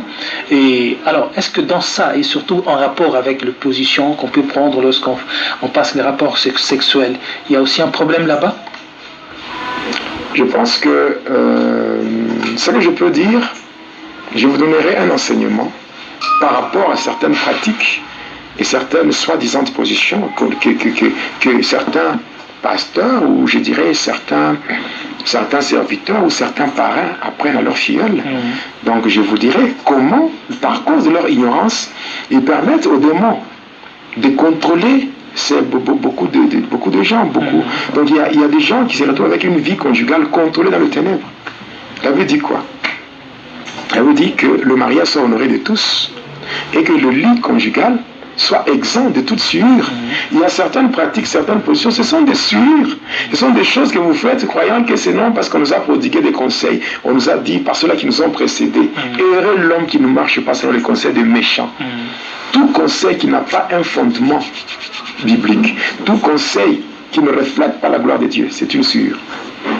C'est une sueur parce que même si on peut dire que le pasteur Jonas est vraiment radical ou il est vraiment trop strict, je dirais ceci. Alors, comprenez-moi, moi je suis quelqu'un qui vient du monde des ténèbres. Je connais bien des choses qui se font là-bas. Et je ne peux pas me donner le luxe là de laisser les enfants de Dieu dans l'ignorance pour que les démons prennent le dessus sur eux. C'est à ce moment-là je vais passer à côté de ma mission. Bon, si moi je suis là, je ne fais que la mission que j'ai reçue de la part du Seigneur. Je témoigne de ce que j'ai vu, ce que j'ai vu, ce que j'ai expérimenté. Donc ces choses-là ces choses-là doivent être mises à nu afin que les enfants de Dieu soient éclairés pour qu'ils ne tombent pas dans les erreurs. Parce que vous savez, le diable ou les démons, c'est facile pour eux de faire leur entrée. Mais pour le faire partir, c'est un problème.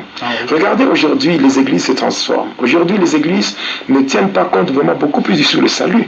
Parce que tellement que les gens ont des problèmes. Et des problèmes d'origine démoniaque. Aujourd'hui, les églises, ça devient maintenant un lieu de spectacle où on ne fait que chasser les démons. Alors pourquoi ne pas prendre des précautions pour empêcher les démons d'entrer? Ou qu'est-ce que vous préférez? Donc faire du n'importe quoi, mener une vie avec légèreté, laisser les démons faire leur entrée et pour commencer à faire des scénarios de délivrance, des spectacles dans les églises. On vaut mieux prévenir. Voilà, c'est simple. C'est simple. Et tout ce que je suis en train de dire là, je le fais de tout cœur, je le fais avec amour parce que je suis un pasteur. Je suis un pasteur, j'ai déjà traité plusieurs cas, de délivrance, j'ai déjà reçu beaucoup de personnes dans mon bureau, dans le cadre de la cure d'âme. Mais quand vous écoutez ce que les gens vivent, les gens parlent, c'est horrible. Et tout ça, quand vous essayez un peu d'aller plus loin, les gens vous disent que non, on nous disait que c'était normal. Vous voyez? On vous disait que c'était normal. Et les gens pratiquaient ces choses. Et le diable, dans son coin, il est tranquille, en train de se réjouir. Il est dans la joie parce qu'il s'est dit, mais ces gens peuvent aller à l'église, ils prient, ils chantent, ils font tout. Mais vu qu'ils sont en train de pratiquer mes enseignements, il y a certains enseignements diaboliques qui sont donnés par les soi-disant hommes de Dieu et qui induisent en erreur beaucoup d'enfants de Dieu. Mais apparemment, ces enseignements-là, on dirait, c'est connu comme des vérités. Quelle vérité? Comme de vérités générales. En fait, c'est resté ancré dans voilà pourquoi la Bible chrétiens. Dit, mon peuple périt parce qu'il manque la connaissance. Osée 4:6 et Jean 8:32 déclare, vous connaîtrez la vérité et la vérité vous affranchira. Croyez-moi mon frère, j'aimerais vous dire la vérité. Je suis empoisonné, ça fait plus de 9 fois. Il n'y a que 2 fois que les satanistes, à part entière, ont eu à m'empoisonner. Mais les 7 fois qui restent, ce sont des pasteurs déguisés, donc des satanistes déguisés en serviteurs de Dieu qui sont dans les églises. Qui me font la guerre parce qu'ils voient que je suis en train de les démasquer. Et moi, je ne cesserai jamais parce que je sais très bien que la mort, c'est un passage par lequel tout être humain doit passer pour rejoindre le Seigneur. Parce que même le Seigneur Jésus-Christ, pour regagner sa demeure, il a fallu passer par la mort. Donc la mort, c'est un passage, vous ne pouvez pas trembler, parce que, en fait, de la même manière que nous avons été introduits dans ce monde, c'est de cette même manière que nous serons appelés à quitter ce monde. Et quitter ce monde ne peut pas nous faire trembler si nous sommes dans la volonté parfaite de Dieu. Nous pouvons rentrer, oui, nous pouvons rentrer dans la présence de Dieu. C'est simple, mais pendant que je suis encore sur la terre, qu'est-ce que je peux faire? Accomplir la volonté de Dieu, faire la mission, comme disait mon frère, Papa Alain Moloto. Il dit, mais qu'est-ce que je suis? Bon, moi je suis le sel de la terre.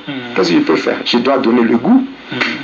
Voilà. Alors, en fait, vous avez donné les éléments partant du rêve du chien. Oui. Alors, vous avez donné 3 éléments. Oui, c'est ça. Ce sont les 3 significations. Ce sont les 3 significations du chien dans le rêve. Dans le rêve. Oui. Et en fait, ça, c'est dans le rêve. Oui. Et ça se travaille dans le monde de ténèbres. Parce qu'ici, il faut comprendre, quand on commence à voir les bêtes dans le rêve, ça s'appelle le combat contre les bêtes. C'est aussi une autre forme de combat. Parce que les gens, c'est comme ça que l'Église, les enfants de Dieu doivent être enseignés. Il y a plusieurs formes du combat spirituel. Mais la forme la plus élevée du combat spirituel, c'est le combat spirituel contre les bêtes. Parce que c'est une forme, ou je dirais un combat dans lequel le diable, les démons et les satanistes prennent la forme physique ou spirituelle de bêtes pour venir nous attaquer. Et là, qu'est-ce qu'ils font? Ils prennent cette forme-là premièrement pour se cacher, pour qu'on ne les découvre pas. Et ainsi, quand on enseigne maintenant l'Église, on enseigne à l'Église la signification des différentes bêtes dans le rêve, ça leur permet maintenant de connaître comment attaquer. Parce que attaquer un chien, ce n'est pas de la même manière que attaquer un serpent. Attaquer par exemple les oiseaux. Parce que les oiseaux, l'esprit de colportage, l'esprit de mort, oui, l'esprit de trahison. C'est à travers de ça. Il y a des choses que les gens voient. Il y a par exemple le chien. Il y a par exemple comment combattre une sirène. Donc il y a des sirènes des eaux. Comment les combattre?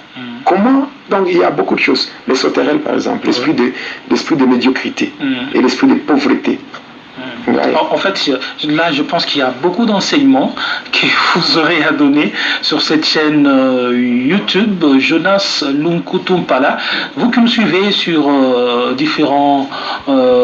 sur les réseaux sociaux, sur Facebook, en fait, abonnez-vous sur la chaîne YouTube Jonas Lunkutumpala, chaîne officielle. Ils peuvent même s'abonner sur Facebook. Même sur Facebook. La page Grâce sur Grâce. Voilà. Alors, en fait, les enseignements seront là au quotidien. Il y aura beaucoup d'enseignements pour vous. N'hésitez pas de vous abonner et de rester connectés. Nous serons là avec le pasteur Jonas Lunkutupala, Jedidia. Alors, passons maintenant au serpent. Ah oui, le serpent, je vais revenir sur ça. Je vais revenir sur le serpent. Le serpent, c'est l'image des faux prophètes. Les faux prophètes. Les faux prophètes, c'est l'image de la sorcellerie. La sorcellerie ou la magie, l'occultisme camouflé dans la bienfaisance. Là où nous voyons les gens qui sont là en train avec les œuvres philanthropiques, les œuvres sociales dans des hospices, dans des hospices, dans des orphelinats, tout ça. Et qu'il y a même ceux-là qui ont déjà monté des ONG, des ONG, mais sont des serpents. Je parlerai de cela lorsque nous allons dévoiler toutes les sociétés secrètes. Les sociétés secrètes, il y a des gens qui sont membres des sociétés secrètes telles que le Rotary. Rotary International, donc Rotary Club International, il y a Lions Club, tout ça. Tous ces gens-là qui trompent les enfants de Dieu. Mais visiblement, ils sont de donateurs. Des donateurs. Ils savent très bien. Ils sont plus dans les œuvres philanthropiques. Nous allons démasquer leurs activités. Beaucoup, il y a de ceux-là qui sont financés par des satanistes avec les ONG. Des ONG qui se créent ça et là. Il y a beaucoup de gens, surtout en Afrique. Beaucoup d'ONG qui sont financés par des satanistes. Oui. Donc il y a des choses que nous allons dévoiler. Et bon, je pense que je vous ai dit au début de l'émission que je venais de lancer un défi à tous les agents du diable, tous ceux qui me suivent à travers le monde. Moi, je leur lance un défi. Un défi, et je le dis encore. Donc, lancer un défi aux ténèbres, ce n'est pas un manque d'humilité, non. Non. Oui. L'humilité, c'est ça ma vie. Mais il ne faut pas oublier qu'il y a Jésus-Christ avec deux faces. Jésus lui-même, d'un côté, on l'appelle l'agneau des dieux, qui ôte le péché du monde. De l'autre côté, on l'appelle le lion de la tribu des Judas. Voilà. Donc, oui, je dis bien, je suis là, je n'ai pas peur de qui que ce soit. Il peut venir réunir, je ne sais pas, même à 1000, 10 000, 100 000, ça ne me dit rien, ça ne me fait ni chaud ni froid, parce qu'il n'y a personne qui pourra m'arrêter par rapport à l'œuvre de Dieu. Je continuerai à faire ce que le Seigneur m'a ordonné de faire. Mais là, je vois que, pasteur, vous êtes en train de faire plus mal parce que le diable vous a utilisé et maintenant vous êtes un élément qui fait plus mal au diable. Non, je veux dire que je ne l'ai pas invité dans ma vie. Je n'ai jamais frappé à sa porte pour que je sois son agent. Il faut qu'il le sache. Même les gens qui me suivent, moi je n'ai jamais été un sataniste parce que je suis allé frapper à la porte de quelqu'un pour devenir un sataniste.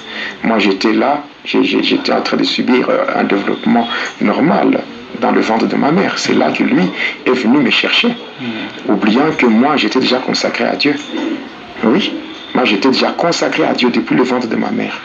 Comme Dieu lui-même disait à Jérémie, Jérémie chapitre 1er verset 5, Dieu lui disait, Jérémie, écoute, lorsque tu n'étais qu'une masse informe dans le sein de ta mère, je te connaissais, je t'avais consacré à moi, et je t'avais établi prophète sur les nations et sur le royaume. Donc voilà, le diable est venu et Dieu a laissé, il a permis que je puisse passer. Donc le diable croyait qu'il m'avait pris pour que je sois un agent à lui. Mais il m'a juste pris et c'était vraiment un moyen pour que je puisse bien le connaître. Et au moment opportun que j'arrive, pour combattre la personne, pour bien le frapper. Pour mieux comprendre combattre la personne, il faut connaître cette personne. Voilà. Moi, en fait, je suis clair dans mon langage. Il y a beaucoup de gens qui témoignent, gloire au Seigneur, par rapport au témoignage qu'ils donnent. Disons, gloire au Seigneur. Mais cependant, moi, j'ai ma particularité. Ma particularité, c'est que je ne témoigne pas pour épater les gens. Non. Je témoigne. Pourquoi? Je témoigne pour, je dirais ceci, pour être un peu plus clair. Moi, je prêche au Christ, mais je me sers de mon témoignage pour attester la véracité de la parole de Dieu. Voilà. Donc, c'est ça ma mission. Donc, je le fais de tout cœur. Comme le psaume 66, verset 16, venez. Vous tous ceux qui craignez Dieu, et je vous raconterai ce qu'il a fait à mon âme. C'est pour moi une façon de témoigner ma gratitude par rapport à ce que le Seigneur a réalisé dans ma vie. Et je le fais avec joie. Et je continuerai à le faire pour édifier les enfants de Dieu. Okay. Voilà. Alors, là, on peut poursuivre. Vous avez parlé de deux éléments. Vous avez parlé du serpent et du chien. J'ai parlé du serpent, j'ai parlé du chien. Oui. Oui, donc j'ai parlé de leur signification. Mais je retournerai encore sur le chien et sur le chien et sur le serpent et donner aux enfants de Dieu quelles sont les stratégies à utiliser pour mettre fin à de telles bêtises. Donc pour en finir avec le chien, pour en finir avec le serpent, comment procéder, comment est-ce qu'on élimine le serpent sur le plan spirituel. Voilà. Donc je pense que je donnerai aussi d'autres précisions. Mais je continuerai à dire que toujours en rapport avec les pratiques de ténèbres, quand j'évoluais dans la sorcellerie, il était arrivé à un temps, pendant que nous étions à Likasi, dans la commune de Kikula, et précisément au quartier Kolomoni, un jour, comme j'étudiais au collège, alors un jour, j'ai quitté le collège et je rentrais à la maison. En rentrant, j'étais passé au niveau du stade, le stade de Kikula. Mais donc j'ai dépassé l'hôpital d'Ako, l'hôpital de référence d'Ako. Après, quand j'avançais sur le boulevard de l'Indépendance, avant d'arriver à l'église catholique Sacré-Cœur, j'étais arrivé au niveau du stade de Kikoula, et puis en regardant sur le tableau d'affiche, il y avait un programme de combat de catch. Donc c'était que il y avait un gala de catch qui était organisé, et à cet effet, il y avait plusieurs catcheurs de différentes villes qui étaient invités. Alors j'avais vu leur nom sur le tableau d'affiche. Et voilà, j'étais parti. J'étais curieux. Déjà à ce moment-là, j'étais dans la sorcellerie. J'étais curieux, de retour, je parlais avec mes amis à l'époque là. Je parlais avec mes amis, je leur disais, mais finalement, si nous aussi, on faisait le catch. Hein, si on faisait aussi le catch, bien sûr d'une manière clandestine, c'est-à-dire je leur proposais qu'on devait se donner le nom de vrai catcheur, et après on devait commencer à faire ça pour se distraire. Mais vu que j'étais déjà un agent des ténèbres, alors mes amis étaient contents par rapport à l'idée que j'avais donnée, et c'est comme ça que un jour nous étions partis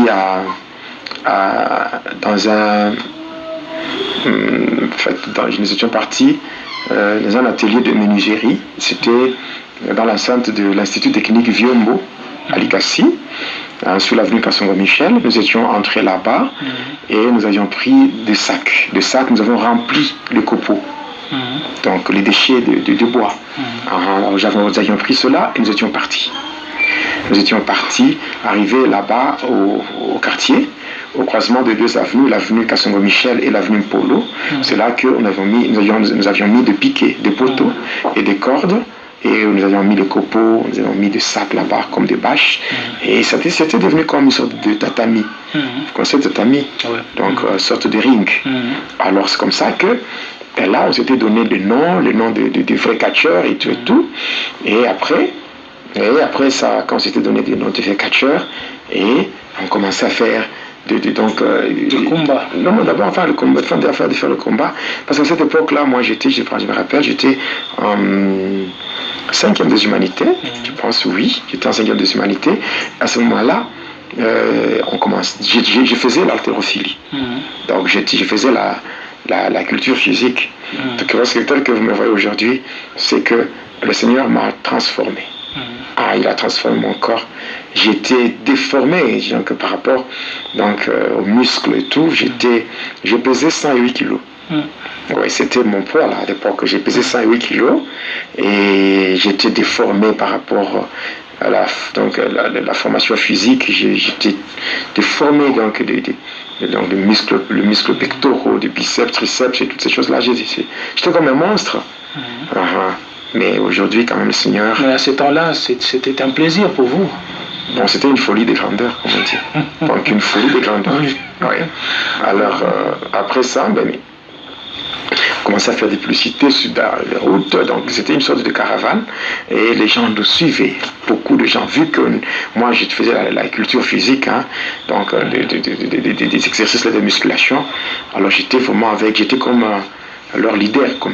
Alors, avec ça, chaque jour à 15h, on s'est réunis là-bas pour faire ce qu'on faisait là. Et par après, les gens étaient attirés. Et c'était comme un programme dans le quartier. Tout le monde venait. Il y avait des adultes, des jeunes gens. Donc c'était plein. Ça a commencé comme ça, en plein air. Comme un jeu, là, et ça a pris de l'ampleur. Ça avait pris de l'ampleur, et beaucoup de gens, même à l'époque là, les gendarmes, donc les agents de l'ordre là, qui étaient à la gendarmerie, venaient là-bas. Et tout le monde était attiré par ce qu'on faisait. Alors après, moi-même, toujours, comme c'est moi qui étais l'initiateur de ces jeux-là sataniques, alors j'avais encore réuni mes amis pour leur dire, mon frère, comme il y a beaucoup de gens qui viennent me voir, alors il fallait éviter cette fois-ci, chacun devait aller de son côté. Alors d'abord, premièrement, avant ça, j'attire l'attention des parents qui doivent vraiment faire très attention quand leurs enfants commencent à faire les jeux de main, même les arts martiaux. Dans les arts martiaux, il y a tellement beaucoup de choses sataniques. Alors, il faut interdire aux enfants par rapport aux jeux de main et aussi faire des choses comme de catch et tout ça, il faut éviter. Après ça, moi, comme on se réunissait là-bas, quand on faisait ce soi-disant sport, les gens qui venaient là-bas, moi, je n'étais pas seul. Il y avait des esprits qui m'accompagnaient. Et chaque fois que les gens venaient suivre ce spectacle-là, les esprits s'attachaient à leur corps. Et quand ils partaient, ces esprits entraient avec eux dans leur maison. Et ça me permettait, moi, avec tous les sorciers de ma fraternité-là, on pouvait la nuit aller pour opérer dans les différentes maisons, passant par les démons déjà qui s'attachaient aux gens. Et après, maintenant, quand j'avais donné la proposition aux gens d'aller, aux amis que chacun aille, que chacun devait aller de son côté pour chercher des pouvoirs, des fétiches, pour que cette fois-là, lorsqu'on va se rencontrer, que ce ne soit pas seulement des choses physiques, mais que ce soit maintenant la démonstration de puissance et tout ça. Que le spectacle soit tellement riche. Voilà, c'est comme ça. Et moi, quand j'étais parti de mon côté.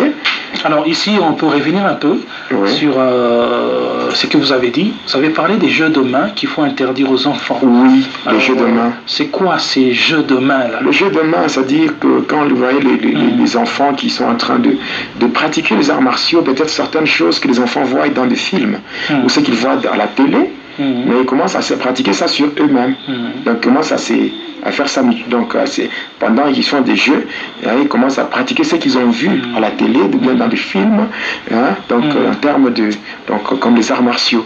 Ça, c'est faux, interdire ça. Et même surtout en Afrique, lorsqu'on voit des enfants qui se réunissent là pour faire des jeux, des jeux qui ne sont pas vraiment bien, il faut interdire parce qu'on peut voir ça des jeux. Il commence à dire les acteurs de karaté, les Bruce Lee. Lui, le diable voit déjà son intérêt. Et quand il voit son intérêt, il va amplifier la chose pour tirer gloire. C'est comme ça que vous voyez, on était au niveau physique. Après le niveau physique, nous sommes passés à une autre étape. Et c'est comme ça qu'un jour, quand j'ai rentré du collège, en passant par le stade, j'avais vu qu'il y avait encore un autre combat. Et c'est comme ça que je m'étais renseigné par rapport au logement des catcheurs. Il y avait des catcheurs qui étaient logés dans les différents hôtels. Alors moi, j'étais parti vers un hôtel. C'était l'hôtel Amani. Cet hôtel existe même maintenant. Se trouve à Likassi, dans la commune de Tikola, sur l'avenue Foyer Social. Donc quand vous quittez, vous êtes donc c'est entre l'avenue Kassongo Michel et l'avenue Basanga. Voilà. Maintenant, quand on quitte l'avenue Kassongo Michel, on part vers l'avenue Basanga, après 3 maisons. Donc là, il y a un hôtel en étage, l'hôtel Amani. C'est là où moi j'étais parti. Et quand j'étais arrivé, j'avais rencontré un catcheur. Et ce catcheur-là était originaire de Kolwezi. Et quand j'étais arrivé là-bas, je lui avais soumis mon problème.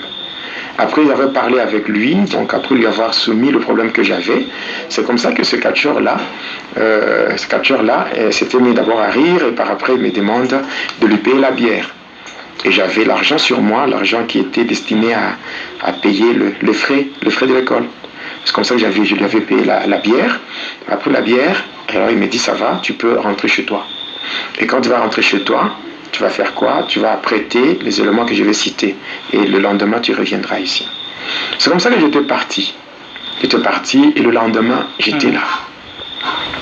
J'étais là le lendemain avec mon colis qui contenait ou qui renfermait les éléments qui avaient été demandés.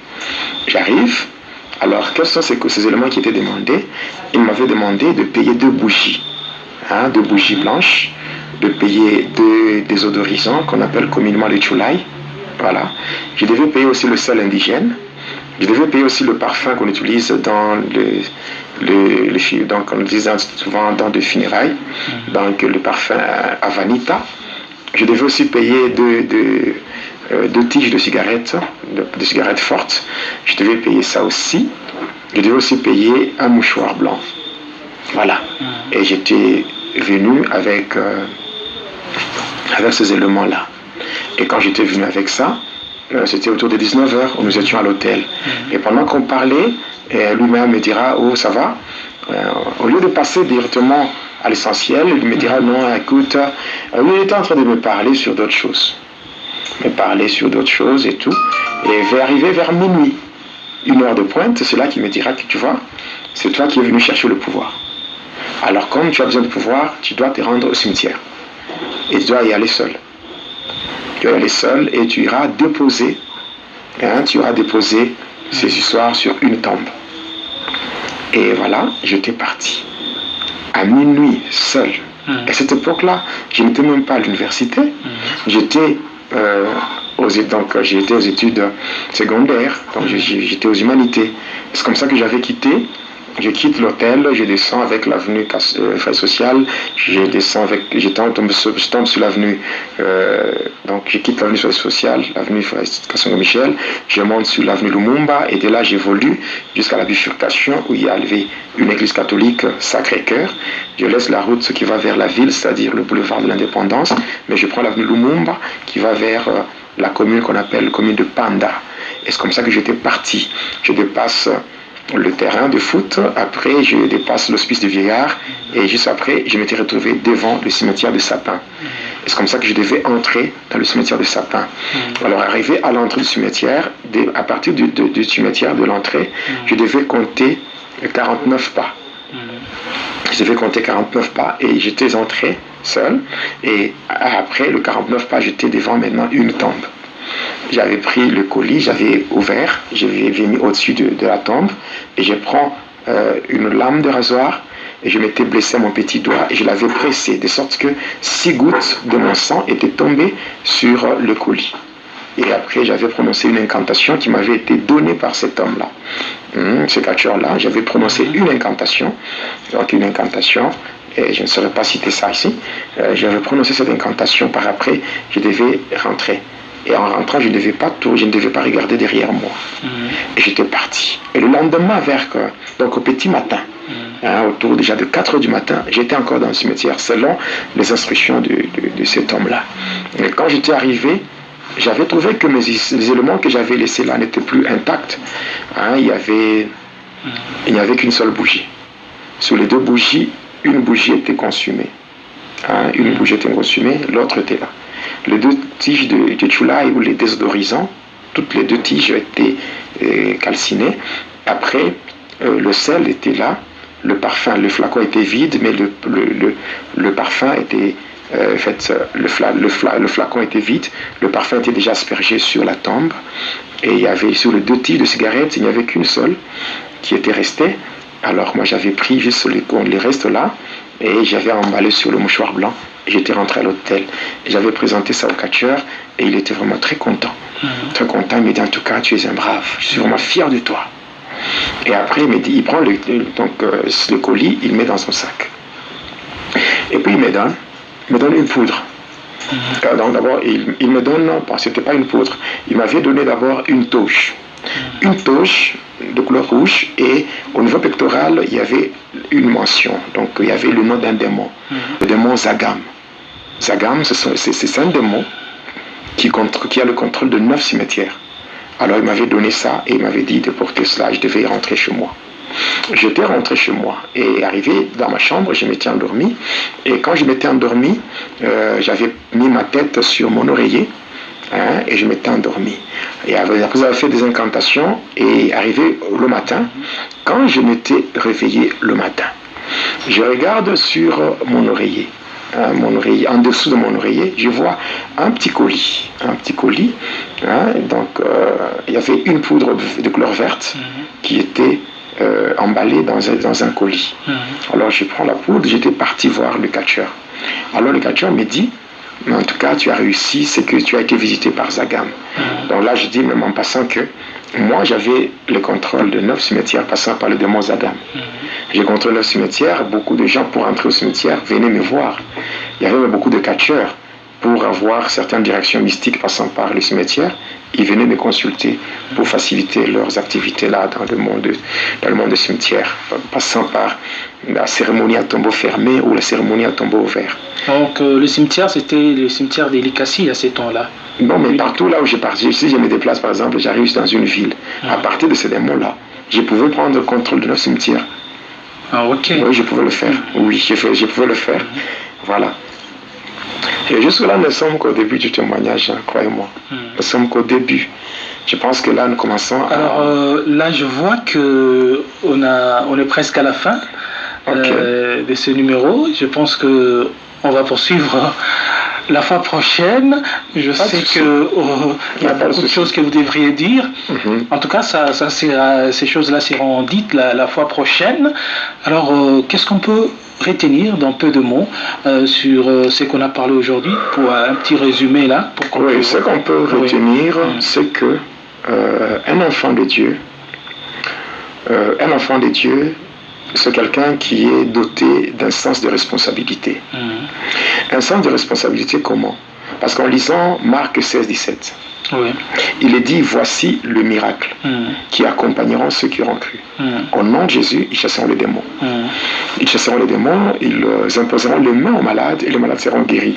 Ils parleront de nouvelles langues, ils saisiront les serpents. Et même s'ils boivent quelques breuvages mortels, cela ne leur fera point de mal. Qu'est-ce que je veux dire? Je veux parler du sens de responsabilité que le Seigneur nous a donné en tant qu'enfants de Dieu. C'est vrai, nous devons savoir que le diable existe. Le monde de ténèbres travaille. Nous devons savoir tout ça. Mais ce qui fait notre joie, c'est que le Seigneur Jésus, il nous a déjà donné ces responsabilités. C'est une responsabilité, au fait, je dirais encore, passant par cette responsabilité, c'est que nous sommes dotés d'un pouvoir. Un pouvoir qui nous permet, malgré l'existence du diable, malgré l'existence du diable, ses acolytes et même leurs pratiques, nous n'avons rien à craindre. Nous n'avons rien à craindre. Déjà, un chrétien, c'est quelqu'un qui est accompagné par des miracles. Il a la capacité de défier les forces du mal. Il a la capacité de détruire et de chasser même les démons. De chasser les démons. Donc, on n'a pas à trembler. Que ce soit dans les rêves, que ce soit pas quoi. On n'a pas à trembler. C'est vrai que nous sommes dans un monde, une terre déjà occupée, un terrain miné par l'ennemi, mais cependant, il y a de temps à autre, le diable nous tend des pièges, il fait tout ce qu'il veut faire, et ça peut arriver dans nos vies qu'on se retrouve sujet de certains événements, on se retrouve sujet de certains malheurs, mais cela ne doit pas nous faire trembler. Ça ne doit pas nous faire trembler parce que j'aime un verset de la Bible, qui fait mention de deux mots. Il y a le premier mot, c'est souvent, et le deuxième mot, c'est toujours. Voilà, c'est le psaume 34 et le verset 20. Il est dit, le malheur atteint souvent les justes, mais l'Éternel l'en délivre toujours. Cela veut dire que lui, Dieu, ce n'est pas souvent qu'il est avec nous. Non. C'est toujours. C'est toujours. C'est-à-dire que le diable, ce qu'on dit souvent, c'est que ce n'est pas tout le jour de notre vie que le diable aura à nous imposer sa volonté. Il y a des jours de paix, des jours de joie, des jours où on vit. On sait que le Seigneur a planifié pour nous. Mais cependant, il y a d'autres jours où on se retrouve en train de vivre certaines choses négatives. Et par rapport à ces choses, on doit avoir l'assurance que même si je vis ces choses, l'Éternel va me faire sortir de là. Amen. Donc toujours le Seigneur interviendra. Il interviendra toujours, quel que soit ce que tu vis, toi qui m'écoutes. Quel que soit ce que tu vis, quel que soit le moment difficile, le temps fâcheux par lequel tu es en train de passer, sache que l'Éternel Dieu, lui qui fait toutes choses bonnes en son temps, il va te faire sortir de là. Et ce sera une confusion et une humiliation dans le camp de ceux qui ont médité ta perte, ceux-là qui ont planifié ton échec, ceux-là qui ont planifié de mauvaises choses contre toi, ils seront humiliés et Dieu va te justifier. Au nom de Jésus-Christ. Amen. Amen. En tout cas, vous étiez nombreux à nous suivre. Nous vous disons que l'Éternel Dieu vous bénisse et surtout, pour ne rien rater, vous devez vous abonner. Abonnez-vous sur votre chaîne YouTube Jonas Munkutu Pala, chaîne officielle, pour retrouver différents numéros de l'émission Va et Dis-leur, une émission qui parle bien sûr de la parole de Dieu via le témoignage du pasteur Jonas Munkutu Pala. Alors c'est par ici que nous allons terminer, pasteur. Oui. Et une prière pour ceux-là, bien sûr, qui ont peut-être connu de tels rêves. Oui. Mais ici, je m'aimerais dire quelque chose. C'est que toi qui m'écoutes, toi qui es victime de mauvais rêves, Je promets déjà en passant que je vais faire une émission sur la maîtrise des songes, ou comment interpréter les rêves et comment sortir de rêves sataniques, des cauchemars, de rêves érotiques, tout ça.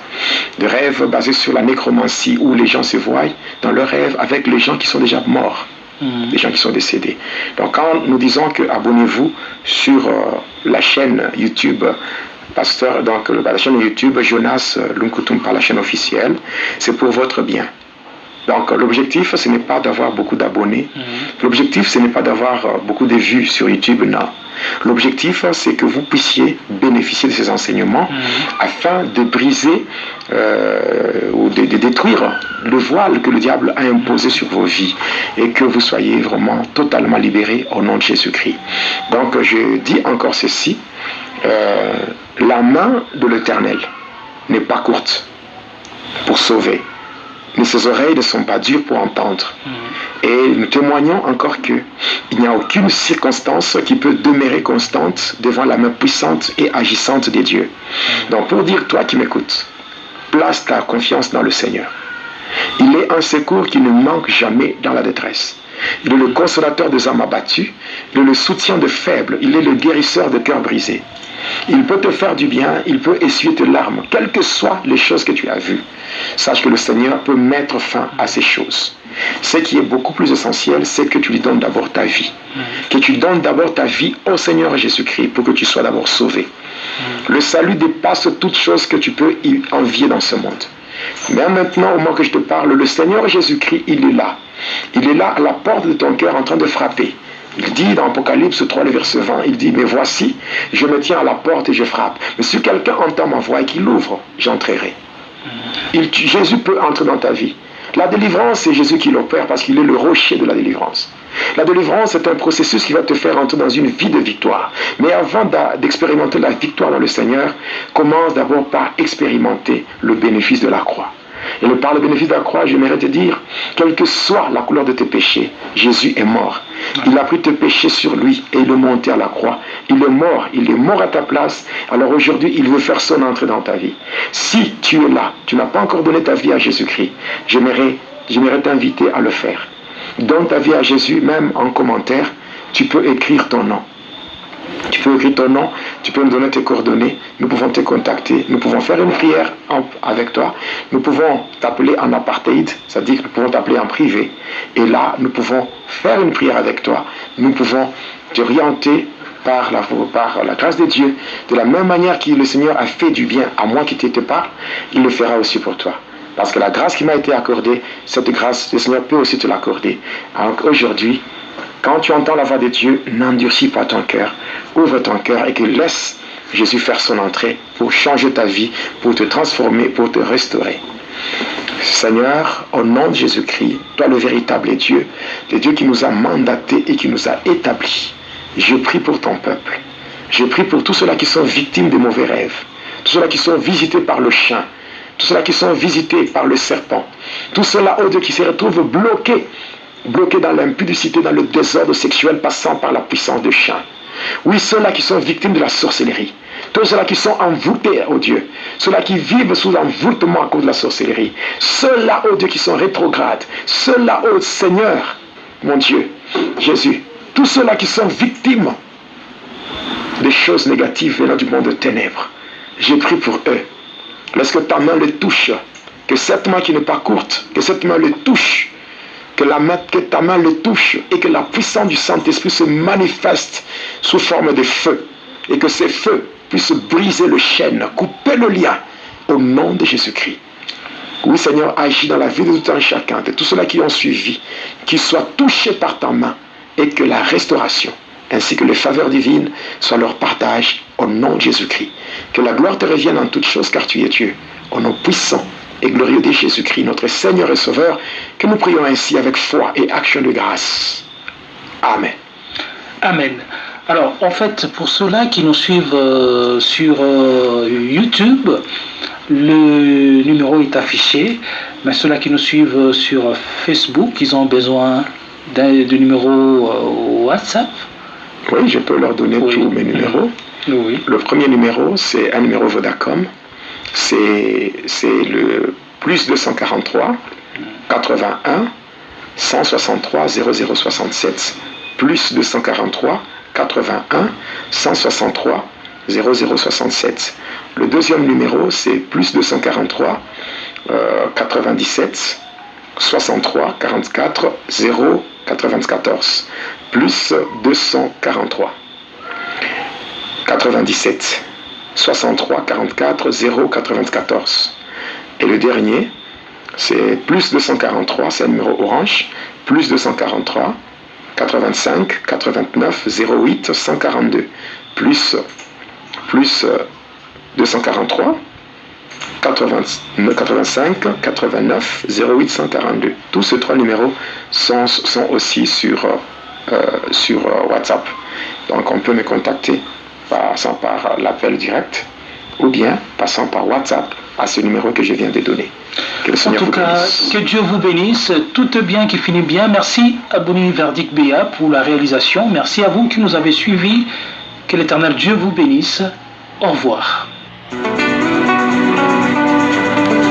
Téléspectateurs de la chaîne YouTube Jonas Lonkotompa, la chaîne officielle, suivez désormais votre nouvelle émission Va et dis-leur. Va et dis-leur, c'est l'histoire d'une vie transformée par Jésus-Christ après avoir servi le diable pendant 25 ans. Va et dis-leur, c'est l'histoire du pasteur Jonas Lonkotompa la Yedidia, aujourd'hui serviteur de Dieu, jadis sataniste. Hormis le témoignage du pasteur Jonas, plusieurs thématiques seront abordées dans différents numéros de cette émission. Pour ne rien rater.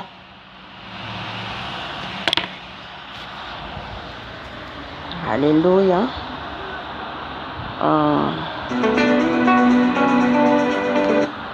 Oui, il m'a. Mais c'est du satanisme, qu'on ne vous trompe pas. Hein? Et souvent on parlait d'un terme là dans mon pays, on dit le système à débat bord. Hein? Système à débat bord, c'est-à-dire, oui, bon ça c'est un terme donc je peux dire de mon pays, système à débat bord.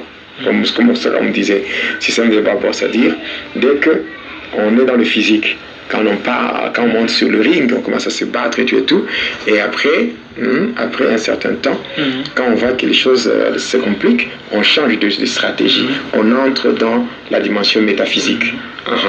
Dans la dimension métaphysique, c'est comme ça que les choses se faisaient. Et en fait, il y a des ceux-là qui disent que le catch, c'est l'arrangement. Ils s'arrangent pour que l'autre gagne, pour que l'autre emporte, et c'est pas l'arrangement. C'est pas un arrangement. C'est pas un arrangement, c'est du satanisme et c'est le diable qui est glorifié au travers de ces bêtises-là. Oui. J'ai déjà été attaqué par des catcheurs. Le fait que j'étais en train de témoigner, je me rappelle l'année 2017. L'année 2017, quand j'ai donné ma vie au Seigneur Jésus-Christ, on m'avait invité par un apôtre. C'est l'apôtre Josué Ngoyi qui avait lancé sur le marché du disque un album intitulé Twende Kwababa. Les feux Josué Ngoyi. Oui, il m'avait invité dans son église. Et j'étais parti pour donner mon témoignage. J'étais arrivé là-bas, j'ai donné mon témoignage. Le jour où, pendant que je donnais mon témoignage, il y avait aussi un spectacle de catch au stade. C'était à la Kenya. C'est non loin de l'église, c'était loin du stade. Mais à leur grande surprise, le catcheur s'était rendu compte qu'il n'y avait pas beaucoup de gens. Parce que j'étais en train de dévoiler les œuvres. Et qu'est-ce qui s'est passé? Quand ils avaient constaté cela, ils avaient dépêché 2 catcheurs. Donc 2 grands catcheurs qui étaient venus avec l'intention de me menacer pour que je me taise. Alors ils étaient venus à l'église. Ils sont arrivés au niveau de la porte, je les ai vus. Ceux qui étaient au service des protocoles commençaient déjà à trembler parce qu'ils voyaient des catcheurs. Moi, quand je regardais ces gens-là, j'avais pitié. J'avais pitié parce que quand je les regardais, c'était des grands catcheurs qui avaient une renommée. Maintenant, quand je les regardais, j'avais pitié dans le sens que ces catcheurs-là, quand j'étais dans le satanisme, le degré que j'avais atteint dans le satanisme, ces catcheurs ne pouvaient pas s'approcher de moi. Oui, sur le plan mystique, ces catcheurs ne pouvaient pas s'approcher de moi. Ils ne pouvaient pas s'approcher de moi parce qu'ils étaient vraiment trop inférieurs à moi. Mais alors quand je l'ai regardé, étant déjà en Christ, dans le Seigneur, donc je me disais, mais c'est du n'importe quoi. Parce que là, je les voyais encore plus petits que quand j'étais dans le satanisme. Je les voyais plus petits parce que, pourquoi? Parce que je savais que celui qui était en moi, il est plus fort. Il est plus fort. Il était plus fort, il est plus fort que tous les démons qui sont dans le catcheur. Donc même les enfants de Dieu qui me suivent, ils ne doivent pas trembler devant le catcheur à cause de leur corpulence ou leur morphologie. Non. Nous, en tant qu'enfants. Amen. Tondra ny fanazavana zany tsika ao anatin'izay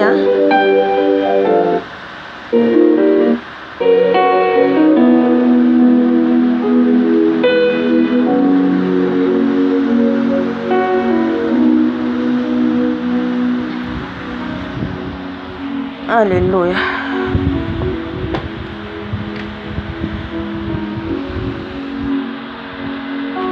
Hitantsika zany amin'ny témoignage fahavalo io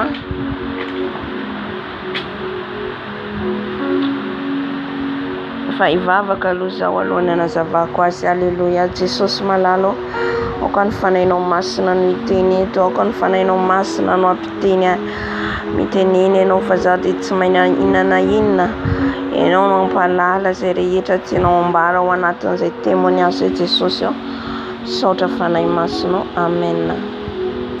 Hitantsika zany fa nanazava izy ny amin'ny ny momba ny nofy ny saka dia ny bibilava zay mbola ao anatiny sorcier.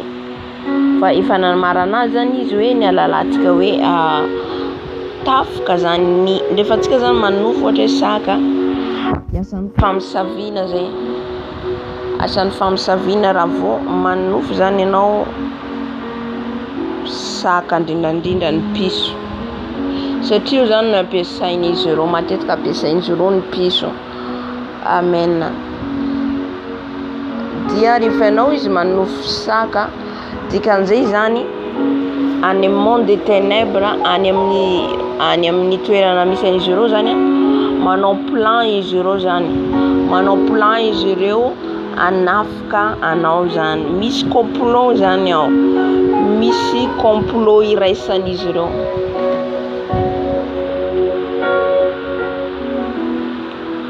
Misy complot zany iraisan'izy ireo anafika anao raha ohatra ka ianao zany olona hotafina zany moa zany hoe olona contre miasa zay ataony, zany hoe ianao zany eo amin'ny ao anatin'ny combat spirituel ataonao. Tsy mora manao combat spirituel ary havana, combat spirituel délivrance dia tena hoe raha ministère metrahany tompo anao zany zavatra zay, adiny hatrehinao tsy faliny dia voly, satria manimba zavatra be dia be amin'ny programman'izy ireo. Alléluia. Manimba zavatra be dia be amin'ny programme zay ataon'izy ireo zany, homan'izy ireo. Ka itsika manantiny manao délivrance, manao combat spirituel zany dia manafoana an'ilay zavatra programmen'izy ireo. Amen. Ka noho zany dia tezitra izy ireo, tezitra satana tsy faly mihitsy, tsy faly ary mila mitandrina. Zay ataoko an'izao hoe raha manao combat spirituel antsika mila olona matotra ara-panahy, mila famatorana ara-panahy, fa tsy ataotao foana zany. Amen.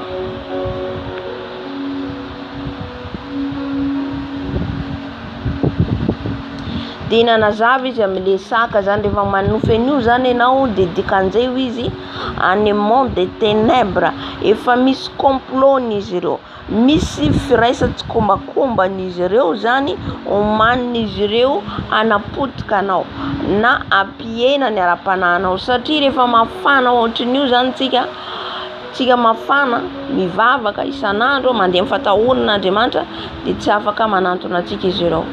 Fa inona ny ataon'izy ireo? Miraisan'izy ireo atahoana nanaovantsika, inona ny ataontsika?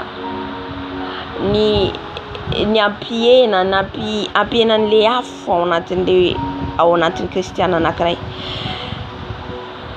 Le afo de le fanahy masina ao anatinao. Iny zany tian'izy ireo ho entaina, ho vonoina. Fa rehefa iny zany miena de miditra amin'izay izy ireo. Angamba tadidiko tsara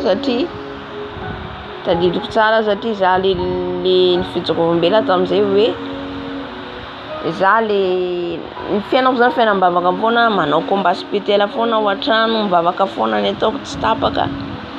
De za mbola tsy zavatra haiko hoe le hoe discernement. Za fa manaraka hoe misy l'esprit de discernement ao anatin'izay ihany zany hoe manana an'izay don zay. Fa mbola tsy haiko loatra le izy. Amen. Fa juste hoe mandeha fotsiny amin'izao za. Fa za manana etaeta za manana fitiavana an Jesosy.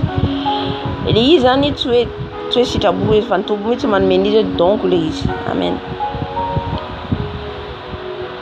Ka ay le izy zany manelingelan'izy ireo tamin'izay ihany no nazahoako ny révélation nampahatan'ny tompo ana hoe eo amin'le njogovombela ihany koa zay hoe mpanompon'Andriamanitra anankiray ihany fady anina izy. Fady anina maina de nasian'i Jesosy anazy izaho eo amin'ny jardin de mamaky Baiboly. De misy devoly anankiroa mitondra marteau izy ireo amono anazy géant démon. Kanefa kosa tsy afaka anantona ana le démon satria sahalan'ny hoe manodidina afo. Le vavaka ataontsika io de afo manodidina atsika.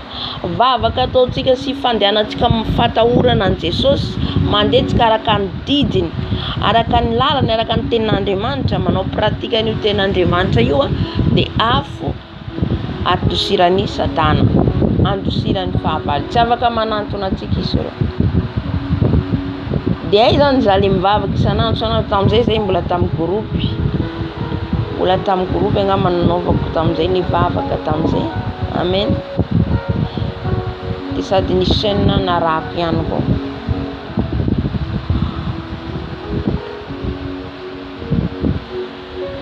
Fa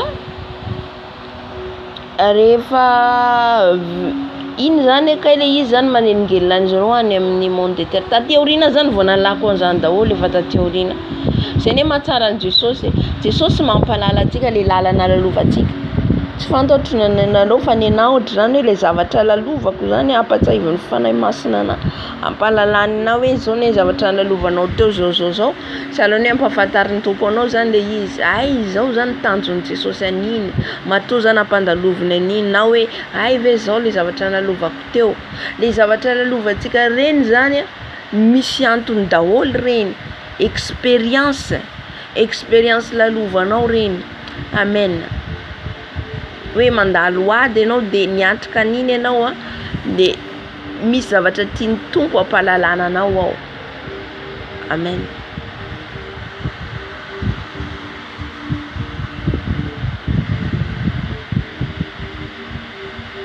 Tsy haiko na mazava antsika le izy de rehefa avy eo ay le izy manelingelina an'izareo ny monde de ténèbres satria taoriana ty daholo nalako le izy de nanomboka izy nanirakola foana tonga tao aminahy. De za tsy mahalala ay le izy fa mientain mamono an'ilay fiainam-bavako le afo ao anatiko zany. Za tsy nalala.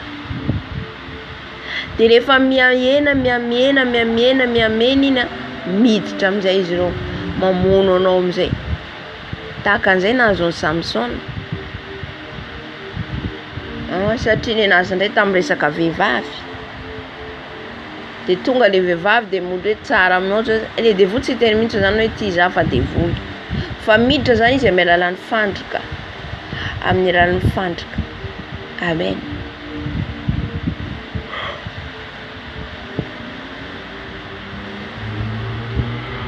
Ka rehefa niditra tao le namako de avy eo ay lalana nidiran'ny Satana niditra tao an-tranoko le izy. Amen. Tsika zany mila mahalala mila manana ny fanahy discernement, mila mahafantatra zany tsika hoe ay zao zany ty zavatra ty, ay misy tanjona, misy plan satana hidrato, de mila mailo zany ianao. Raha vao misy lalana irika idirany de mangataka amin'ny tompo aingana anao, ahoana ty Jesosy, inona ny ataoko eto? So de plan satana ndray ty. Alléluia. Tena nazava zany manofy olona io de saka no hitany, karaha anao manofy saka dikan'izay fanahy famisaviana manafika anao.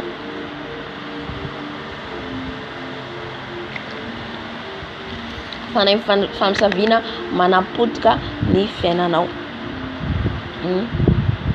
Na so efa manapotika ny fiainanao izy anao manofy an'izany, na so vao ao anatin'ny anafikanao izy de mitsangana, wow, foano amin'ny anaran'i Jesosy. Alléluia. Za teo taloha satria za teo manao combat fa tsy mitohy. E combat spirituel atao zany tsy mitohy. Fa izy misy fotoana manao combat spirituel, misy fotoana tsy manao. Mahita saka foana, saka anankiray de misy anankiray zay, anao saka ny tena hitako. Ay izy fanahy famisaviana zany. Sotra ny tompo tsika mampalala atsika le izy, mampalala atsika ny tompo. De zavatra tsy fantatsika. Raha vao zay zany hitanao minofy de foano amin'ny anaran'i Jesosy. Satria anafika anao izy, ampiena ny ara-panahinao, alavo anao, atonga anao iverin-dalana. Amen. Fa rehefa tafiditra eo ry havana, tena asakasaka verenanao rehefa avy eo. Tsapako anazy anaty eo satria tena stomy zao, tena hoe anapotika mitsy ny ara-panahinao zany, fa isaorana ny tompo zany ny tompontsika tsara foana, misintona antsika, ampiverina antsika foana izy. Amen. De ny fanahy ny saka ihany koa hitantsika nofy de zay koa de fanahy ny fijangajangana ihany koa, esprit de l'impudicité, ny alika ny saka, ireo mitovitovy ihany. Fanahy ny fijangajangana dia ny fijangajangana nefa pratique sexuelle. De zay izy mahatonga mpanompon'Andriamanitra be de be efa misy latsaka amin'ny lay fijangajangana. Ny tombo anefa efa manambara atsika, izay mahatsara hoe mampanofy atsika ny tompo, mampalala atsika. Misy nofy ho anao samy rery, zany hoe état spirituel anao, ny état d'aminao ny ambaran'i Jesosy ao anatin'iny. Matoa izy maneho zany io misy saka, anenjika anao le saka, amono anao le saka, na andrangotra anao le saka. Amen. Dikan'izay ianao zany mila mitsangana fa misy programme satana ny anapotika anao. Alléluia. Ka eo zany raha mpanompon'Andriamanitra mandeha fombafomba ihany izy, efa baran'ny tompo hoe misy saka arseny amin'ny nofy sy ny sisa nefa tsy taitra, de ny afaranina iny mpanompon'Andriamanitra iny tafalatsaka amin'ny fijangajangana. Amen. Marobe mpanompon'Andriamanitra efa tafalatsaka amin'izany, tafalatsaka miaraka amin'ny olona miara-mivavaka aminazy ao iarahany. Ao anatin'ny fiangonana ihany koa satana mandefa reny esprit na sirène des eaux, esprit de Jezabel, le fitafy, le lamaody, zay mahatonga hoe tsika rarana zany hoe andeha am-piangonana hivavaka ataotsika dia tsikana me voninahitra an'Andriamanitra. Ny fitafinao iny tsy ho anao rery, ianao sady ho very sady ny olona ihany koa mijery ny fitafinao iny tafalatsaka amin'ny fahotana. Amen.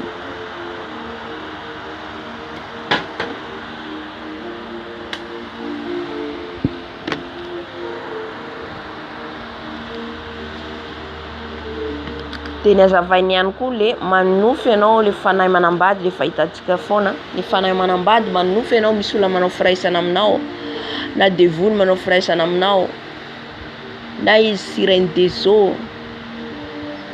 na ange déchu.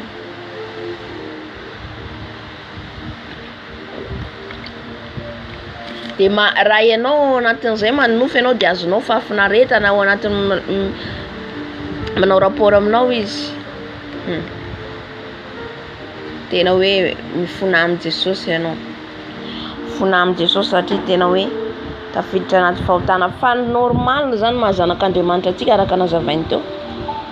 Vao avy fotsiny izy ireo anafikanao efa fantatrinao. Avy fotsiny anafikanao de efa ampahafantarin'ny fanahy masina anao misy devoly anafikanao.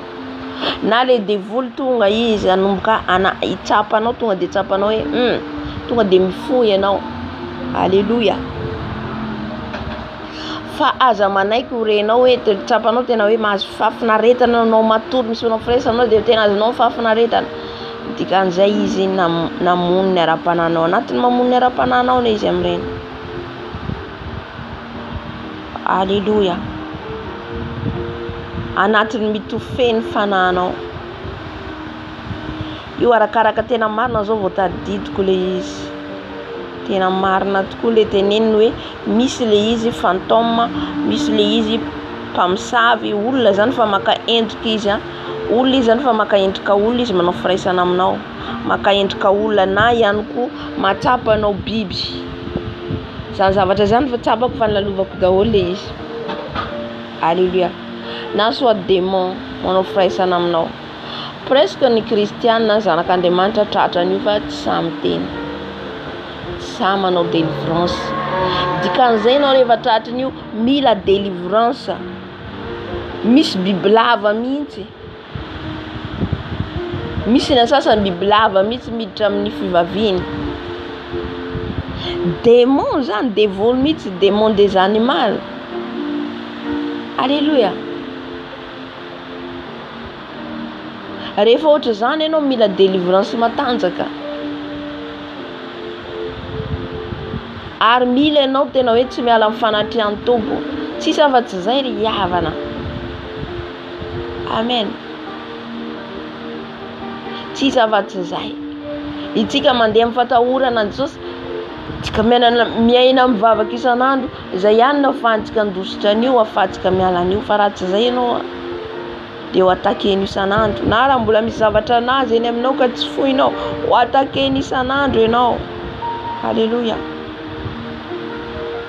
Za rehefa mandeha am-piangonana tamin'izany efa mivavaka gagabe mbola manafoka anahy le fanahy manambady fa ina koa ary ty ho ay za mbola tamin'ny fitafin'izao tontolo izao, voloko amin'izay mbola mena be reny.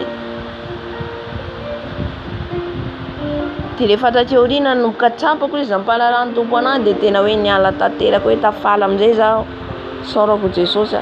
Nanomboka teo zany nanomboka ny tsy takontsony manako fa eo ndray koa zany na de efa mandeha famasinana atsika, raha vao nisy porte à niveau de tonga ndray koa izy. Alléluia. Ohatra fa mandeha famarinana ka za zany mbola nao anatin'ny lainga, nandainga ohatra za ka tsy nibebaka manafika izy.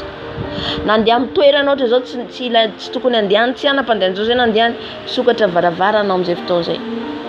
Dikan'izay nisy varavarana sokatra ao amin'ny toerana sokatra andehananao.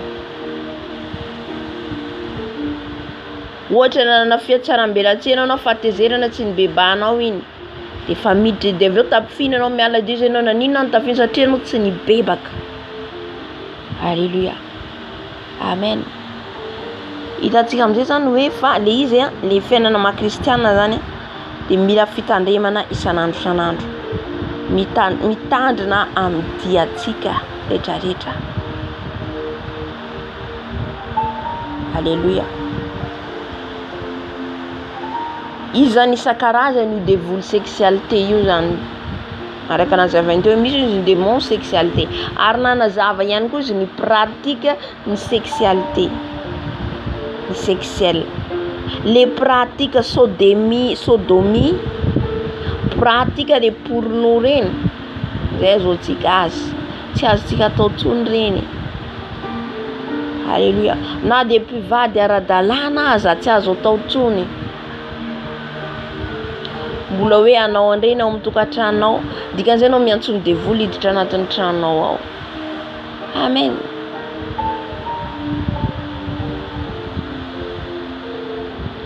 Satria hitantsika raha mientrika fijeolombelona reny, ny olona entina any amin'ny elo, aiza ny voalohany ataon'izy ireo lasivitra ohatra hoe nanalaza azy ianao any amin'le zany teny direct amin'izay azotsika azy, any amin'ny mahavehivavy ianao na mahalehilahy ianao. Dikan'izay tsy avy amin'i Jesosy zany le pratika ohatra reny. Raha ianao manambady de mitenena anao mivadinao zay ataoko anao zay nataoko atsika hoe tsika mila mijoro amin'ny marina na vaditsika io na ankohonantsika na zanantsika rehefa misy zavatra tsy mety anao mila mijoro mety hanomboka akahalanao le vadinao satria tsy manao plaisir amintsony ianao zavatra isy daholo zany fa mandoalia mivavady Jesosy mandamina an'io. Alléluia.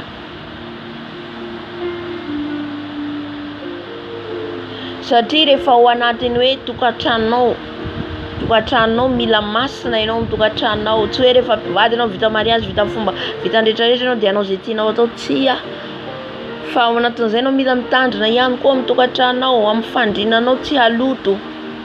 Amen. Mezany devoly fotsiny ianao mandeha fahamasina famarina nefa ao anaty tokantranonao ianao manao an'ireny zavatra reny tsy azontsika atao. Amen. Matoa tonga ny teny dia misy manandrify atsika angamba. Alléluia. Anarenantsika ny diatsika, anarenantsika ny famindrantsika. Alléluia. Reny pratika sexuelle pour nous reny dia zavatra tia forony devoly daholo reo zany ahatonga antsika nalavitra an' Jesosy. Fa atsika rehefa nantsoiny Jesosy sokafo Jesosy amin'izay ny masontsika nalatra hay ve reny fahotana, hay ve reny tsy azo atao, dia tsy azo atao, tsy azo atao. Amen.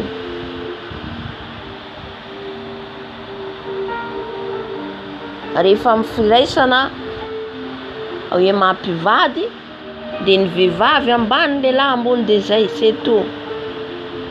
Alléluia. Tsy azonao atao ny mandeha gauche à droite sy ny sisa. Vao manomboka an'izay anao miditra satana amin'izay fotoana izay. Amin'izay fotoana izay ho aiza ny hafaranao rehefa avy eo raha miala amin'ity tany ity. Amen. Satria misy olona mitory ny fahamasina na mitory ny saine doctrine izy fahamasina anatiny ivelany any amin'ny elo izy satria tao amin'ny tokantranony izy tsy natandrina noho ny amin'ny vadiny na lehilahy na vehivavy satria tianao plaisir. Misy plaisir foana eo raha tena hoe miray saina nareo mivady, samy mahazo akafy foana ianareo. Amen. Tsy voatery hoe anao fanao ny devoly reny vao zay izy tsirony. Zay vao tsara zany rehetra zany ampianaran'i Jesosy atsika. Tretra azo tenenina. Zany daholo lalana idirana any an-danitra. Amen. Tsy dia hoe tsy azo tenenina zany lasa andeha amin'ny fombafomba anao rehefa avy eo raha ohatra zany, fa ny marina tsy maintsy ambara. Zay le mahatonga hoe religion satria any amin'ny fiangonana tsy mitory an'izany ny pastera. Alléluia.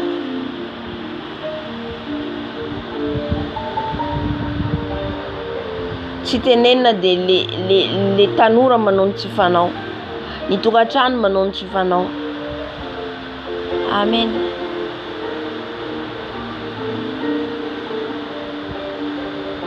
Rehefa tena ao amin'i Jesosy nareo mivady afaka mifandamina tsara, afaka mifankatia tsara. Alléluia. Ho voninahitrin'i Jesosy ny tokantrano misy anao.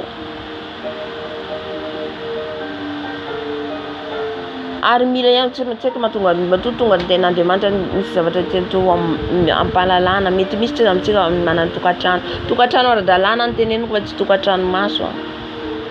Alléluia. Tokantrano ara-dalàna eo amin'i Jesosy. Ary mila afapo ny lehilahy, mila afapo ianao vehivavy.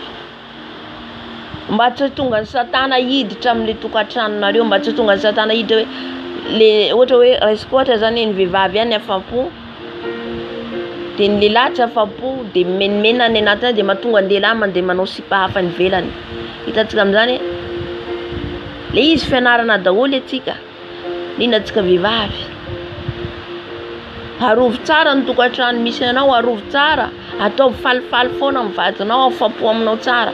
Misy ihany koa rehefa tsy te hiaraka manome lamosina miady amin'ny lehilahy, mifamadina sahady rehefa ianao mitenena ianao mifandamina nareo roa. Zao aloha zao androany tsy te anao aloha za androany, tsy te anao an'izao aloha za androany. aleo aloha miandry fotoana kely afaka herinandro ohatry zany mifampiresaka anareo fa raha ianareo ny ray mitodika ary ny ray mitodika aty manokatra lalana ho an'ny fanahy manambady ianao amin'izay fotoana izay manokatra lalana satana miditra satana satria satana tsy tia olona mifankatia zany izay mahatonga ny tokantrano be dia be potika. Alléluia. Amen. Karakara tsara ny vadinao. Karakara tsara tsoe rehefa ny Jesosy ianao misy ihany koa rehefa hoe nanolotena ny Jesosy le olona le vehivavy ndrandretsika vehivavy dia tsy ala eo foana amin'ny fanatrian'ny tompo ianao tsy karakaranao na olona jerenao ny vadinao tsia. Karakaranao ny vadinao satria mandeha lalakafa izy rehefa avy eo mandeha mitady vehivavy hafa rehefa tsy hainao mikarakara an'io. Fa na dia hoe ianao ary maminao Jesosy fa Jesosy ihany koa ny teny antsika hoe io vaditsika ny lohany ao amin'ny tokantranontsika. Amen. Mifampiresaka, miray saina, miray fo. Alléluia. Rehefa tonga ohatra fotoana efa dina hoanina miteny voalazan'ny Baiboly zany. Miteny izaho aloha androany série andeha izao ifadianina tsy afaka atsika anao an'izao tsy afaka atsika anao an'izao. Mitokana aloha zany dia mifanaraka anareo amin'izay. Fa tsy azonao ataonao fa tonga nilongolongo fotsiny ianao dia lasa dia zatianao atao fotsiny satria ianao efa nanaraka an'i Jesosy tsia. Mitombontsika ao anatin'ny filaminana. Amen.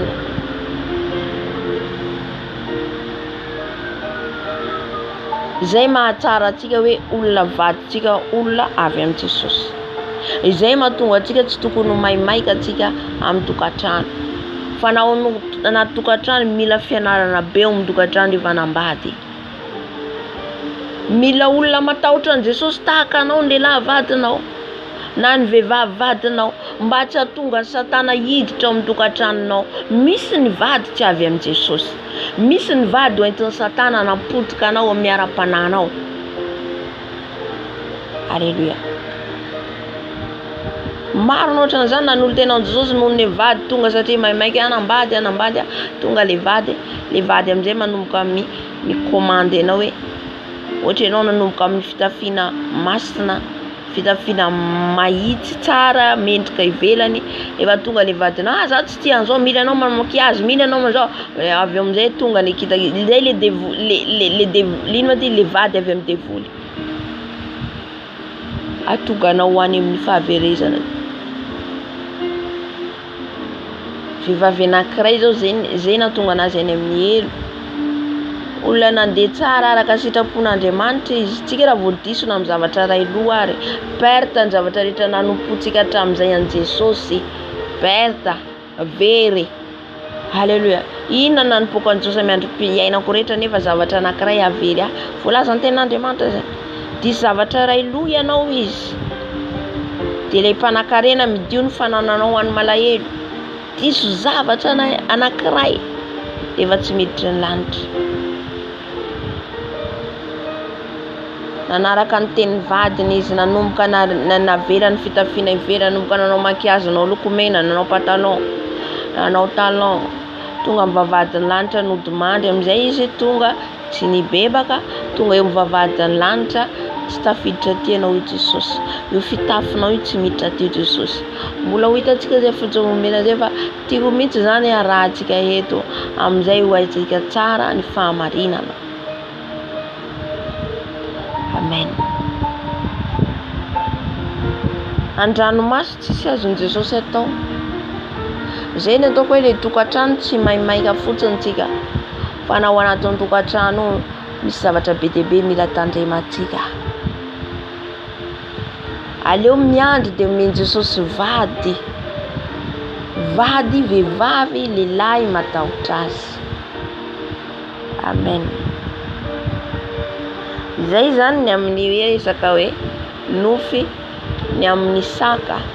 Efa manofy saka ianao zany dia reny avy amin'ny esprit de sexualité, avy amin'ny zany hoe misy plan satana anapotika ny fiainanao. Alléluia. Nanazava ihany koa izy hoe sika zany tsy mila matahotra fahafatesana, tsy mila atsika matahotra ny ho faty. Ny fiainantsika tsy miankina amin'ny olona, ny fiainantsika tsy miankina amin'iza n'iza fa miankina amin'ny Jesosy. Miankina amin'ny Jesosy ny fiainantsika io, ny androm-piainantsika rehetra. Hitantsika nanazava izy fa hoe nitafiny, raha ny hoe nandalo accident izy. Nandalo accident izy dia rehefa tao anatin'ny accident zany dia izy no sahalan'ny hoe izy tsy de faute fanazavana io fa lasa izy nandony rehetrarehetra. Zay rehefa amin'ny Jesosy tika. Tsy azontsika ataony mitabataba mamaly, fanetretena, manaiky ataon'olona tsinotsinona noho ny am'fanaranao noho ny fanaranao an Jesosy. Izy no peny rehetrarehetra, izy no menasena izy. Le io ane tafika ny devoly daholo, atonga azy zany tsy hijoro vavolombelona, atonga azy tsy hanambara surtout hoe ny zavatra any amin'ny elo ho revelenao. Tsy mahafaly ny Satana zany satria be deabe ny fanahovondrena ao anatin'izay. Amen. Ka ny tafika mahazo azy tsy mora. Poisonena fa efa 9 fois ny poisonena. Nahoana izy ny tsy maty. Zay hoe arovan'i Jesosy tika. Arovan'i Jesosy. Amen. Ka tsy tokony hisy atahorantsika zany le fahafatesana. Rehefa fotoanantsika io rehefa androntsika io miala ho azy fotsiny tsika amin'ity tany ity programan'i Jesosy ny hahafatesantsika dia matytsika miala. Ka zay ny nanaovantsika combat foana satria misy ny fahafatesana tsy avy amin'i Jesosy. Misy ny fahafatesana avy any amin'ny monde de ténèbres. Avy any amin'ny tontolon'ny Satana amono antsika tsy ara-potoana. Voalohany indrindra aloha ataony ianao latsaka amin'ny fahotana. Ambenany mihitsy ianao, ambenany. Misy miambina foana ane. Misy agent de diable miambina foana autour. Ambenany foana ianao tsy hibebaka amin'ny fahotana. Ka zay tsika hoe mila conscient tsika. Mila tsika tontolon'andro isan'andro vao mifoatsika fantatsika hoe misy fahotana tafiditra ve za tandroany. Inona zavatra niteneniko tandroany, inona zavatra nresako tandroany, inona zavatra nijereko tandroany. Satria iny efa eo le mpiapanga. Ka raha amin'iny ohatra tonga le fahafatesana tsy bebaka anao tonga dia any amin'ny fahaverezana.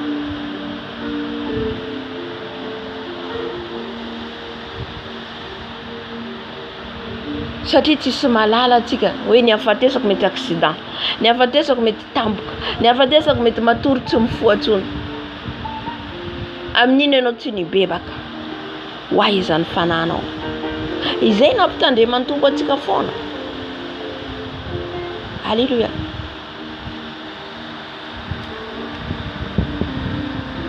De le Satana aloha voalohany indrindra zay nataoko atsika foana hoe ty nofotsika ty no voalohany tadiaviny.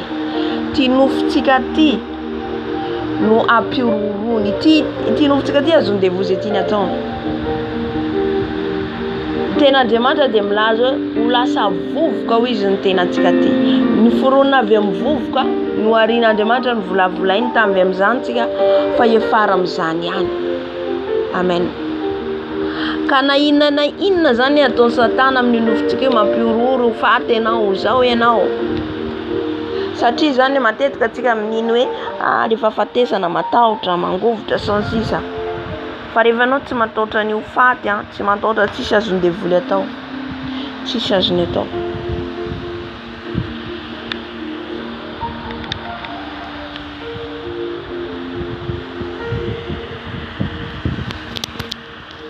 Ka aza matahotra fahafatesana ny havana, aza matahotra satria raha ianao raha ohatra ka ho faty zany tsika, ino mampatahotra atsika raha ohatra ka eonao amin'ny Jesosy tsika.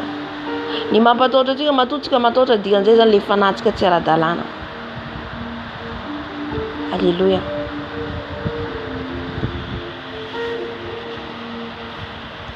Ka ny resaka zany le teo ny amin'ny saka zay dia resaka esprit fijangajangana zany tsy voatery hoe anao manao le izy apabe maso ihany. Ao ny ao anaty tokantranontsika manao zany. Ao ihany koa manao miafokafona any amin'ny hôtely fa hita foana hitan'i Jesosy asehony. Ao ihany koa tena hita miariary nanao adalàna amin'ny varotena sy ny sisa. Ny manaraka tsy zay ihany koa zay physique fa amin'ny spirituel ihany koa ny fanatsika mijangajanga ihany koa matory manofo fanahy manambady de ny zavaitsika teo reny ihany koa de fahotana rehefa tsy azontsika amin'ny physique miditra izy amin'ny nofy. Alléluia. Azontsika angamba zay hoe le fijangajangana zany le devoly ihany koa mijangajanga amintsika raha tsika ka mbola misy varavarana sokafantsika ao. Alléluia. Raha vao misy varavarana sokafantsika nisy fotoana ry havana io voatsapako le izy tena marina le teny hoe misy le izy devoly manao firaisana aminao, misy serpent, misy saka, misy alika, misy fantôme, misy fanahy mpamosavy olona izy maka endrika olona hafa mety olona fantatra izy de maka image hafa mba tsy ho fantatra. Nisy fotoana tamin'izay ny varavarana ny sokatra zany tsy nahalala ay ny volany raisiko na loto tatsika amin'izay na hatramin'ny vola raisinao maloto de varavaranao nisy ireo tsy haiko zany tsy azoko hoe fananinona ho aza no iny vola iny no na iza koa zay volany raisiko nampaloto anazy na ny fianena eniko mihitsy izy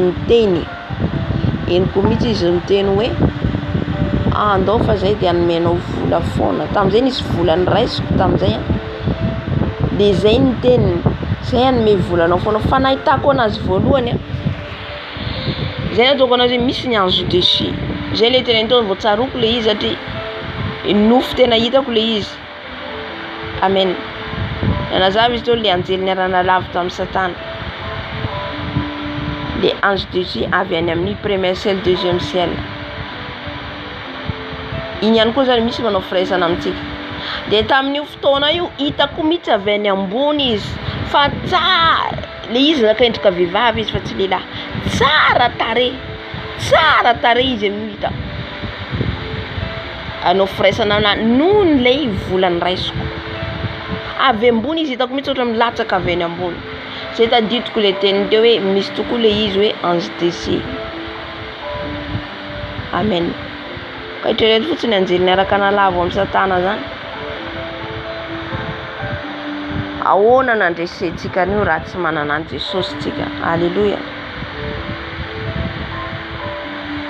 Ny manaraka de nanazava izy ny amin'ny bibilava serpent, ny esprit de serpent de mbola avy amin'ny famosaviana ihany fa ny serpent de mamitaka ny serpent ndray de miditra melan'ny fitaka zay le nazavaina teo antsika teo hoe mody tsara aminao izy tsy teny hoe za ty misy ndray tena tonga de réaction tonga de tsapanao avy amin'ny devoly fa izy ndray miditra melalany zavatra hoe flatterie miditra melalany zavatra hoe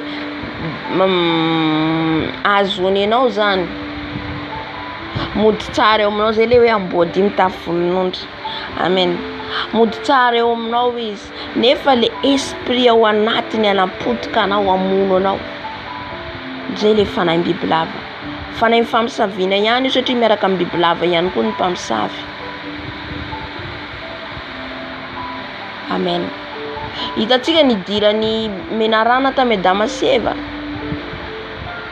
na mitany anazy de zavatra tsara minana izy fa mahatsara anareo eo tsisy an'izany fa isokatra amin'ny masompananareo zany nidirany Satana amin'ny fiainantsika ry havana menarana de zany no avadika ny amin'ny tenin'Andriamanitra io.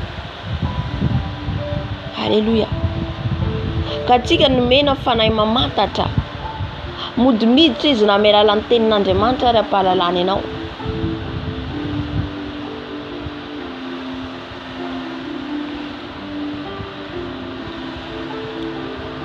Ohatra raha izy koatra zao Jesosy ane fitiavana fa ianao afaka fotsiny ianao afaka anao ve olombelona de tsy hanota afaka manoto anao de avy eo mibebaka esprit ny amin'izay fotoana zay efa le Satana mamitaka efa miditra iny amin'ny fotoana iny tsy maninona ianao mandainga kely aloha fa avy eo anao mibebaka miditra izy tsikelikely eo miteny aminao roao amin'ny anaran'i Jesosy.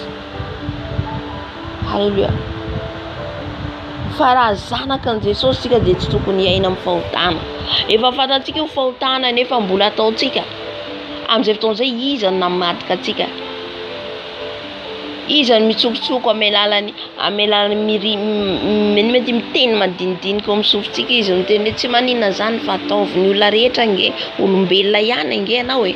Izay matetika ataontsika kristiana. Zaho maheno an'izay amintsika kristiana na mpiravavy mpiara-manompo matetika miteny izany.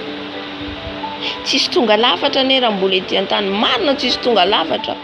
Fa azara rotina amin'izay le fahotana. Azara rotina satria anao ihany mamitaka ny tenanao. Mitandrema. Mitandrina ianao zavatra hitanao fa tsy mety dia bebanao dia tena mitandrina ianao tsy tafalatsaka mifoana. Fa tsy hoe oui ianao hoe Jesosy anie mamindra fo. Raha vavy tsy maninona zany io. Tsika ne olombelona mbo ety an-tany. Le amorainao le fahotana. Amin'izay fotoan'izay fanahinizany ao aminao. Fantaro hoe fanahinizany ao aminao. Izay le fanahy bibilava. Esprit de séduction. Alléluia.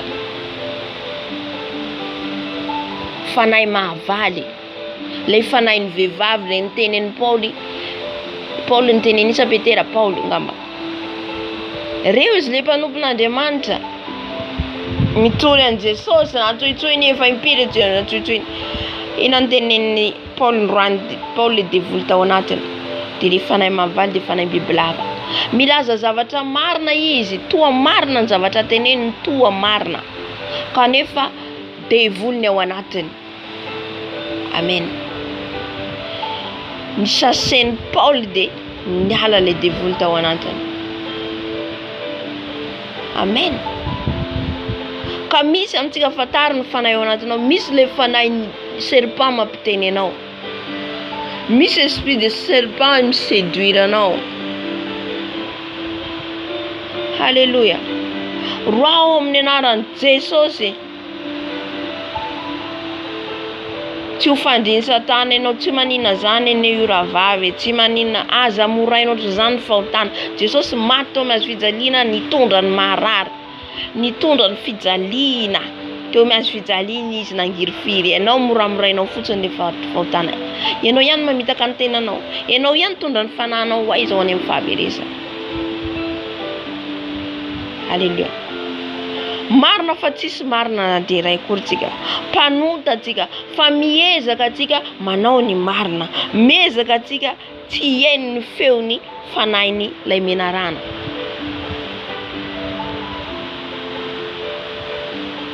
Alléluia. Ohatra zao raisiko ohatra ny alalantsika azy.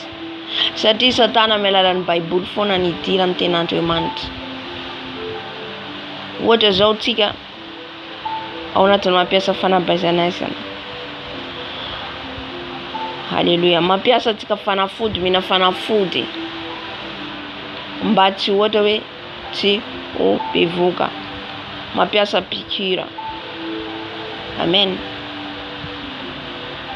De inona ny ataon'ny Satana antsika tonga ny tenin'Andriamanitra, tonga ny fahalalana antsika hoe tsy azotsika atao kristiana mampiasa an'ireny. Inona ny ataonao? Mikontra anao anatinao ao. Dikan'izay le esprit serpent ao anatinao ao. Le fanahy mamitaka. Atonga anao anohitra an'le teny fahamarinana ka andehananao foana amin'le péché, amin'le fahotana. Mandra ampiaranao ny titany dia surprise anao nefa anao mivavaka be. Tampoka anao jereny anao any amin'ny fahaverezana. Satria no fitahiny le fanahiny menarana.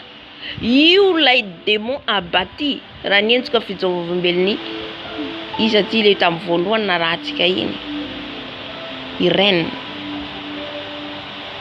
De misy ihany koa ny ange déchu, ny asan'io ange déchu io. De ny mampiroborobo ny kristianina anankiray hijanona foana amin'ny fahotana. De tahiny olona io, zay ny asan'ilay anjely io, nalavina amin'ny Satana. Tahiny le olona io de tena tambaziny de tsy atsapa le fahotana ao anatiny. Amen. Tsy haiko na mazava amintsika le fanazavana. eo izy de mamahana an'le olona de anino maty sady ny tapany masina tapany tsy masina am Jesosy tsisy an'izay fa soit tsika masina soit tsika impure tsy masina. Alléluia. De iny takotakomany eo ianao mandra-pialana am'ty tany ty fa rehefa miala am'izay ianao esoiny ianao esoiny rehefa any amin'ny elo. Alléluia. Ka fantaro ny fanahy ao anatsika, fanahy nizany ao anatinao, so de fanahy nimena rana mamitaka anao. Ohatra zao voalaza teo satria ohatran'izay foana vera na hatramin'ny voalohany nomboka le vavaka de efa fijangajangana ny tenin'ny Jesosy voalohany. Ny fibebahana amin'ny fijangajangana. Na ihany koa efa nitenenitsika teo ohatra le hoe tsy azontsika atao ny manao en dehors ny mariage tsika firaisana ranofo eo amin'ny tokantranonao mampiasa reny zavatra taloha efa nataontsika le reny pratique sexuelle isan-karazany reny porno reny. De mety hanohitra anao anatinao any. Aiza koa misy an'izany, aiza amin'ny Baiboly koa miteny an'izany. Hitanao amin'izay efa le fanahy ratsy miditra amin'le fanahana espritnao ao manitra an'le teny. Fantaro ny fanahy ao aminao, fantaro so de tsy fanan'Andriamanitra amitaka anao. De zay zany tsy anao afapony vady. Za zany tsy anao zao eo le zaho mila maty le zaho. Izay le hoe manombo nofonao ianao. Izay le hoe mijoro marina ianao. Tsy ny tianao no ataonao, ny tianao tianao plaisir ianao ny vadinao. Ny tianao tianao plaisir ny tia nofonao ty ianao. Nefa zay zavatra zay tsy eken'ny tompo. Satria avery ianao. Ty ianao aiza koa misy an'izany fa mpivady zay de azonay atao zay tianay atao. Tohizo fa un jour ndray andro tadidinao le izy. Alléluia. Satria zay manko le tena famasinana. Miamasina de manaraka tsipiriany hatramin'ny kely indrindra ka hatramin'ny lehibe indrindra satria tsisy fahotana kely na lehibe. Diso ianao aiza koa nisy izany tsy ampiasa fanambeazana azy zany. De iteraky foana. Inona ny teny Jesosy Andriamanitra tamin'ny Abrahama? Maro izy ny taranakao tahaka ny fasika, tahaka an'io kintana hitanao tsy voaisa io. De tsika mametra. Le Satana am'izay mametra. Nefa misy zaza tokony ateraka ao ho ampiasain'i Jesosy io zaza io nesoronao. Ninanao fanafody am'izay fotoan'izay ianao miteny an'i Jesosy ny zavatra noharianao noharian'i Jesosy ianao hiteraka 10 enina ianao mametra nefa hoe non 3 ihany. Amin'ny alalan'le fanafody hoaninao. Toy izy ianao tsy fahotana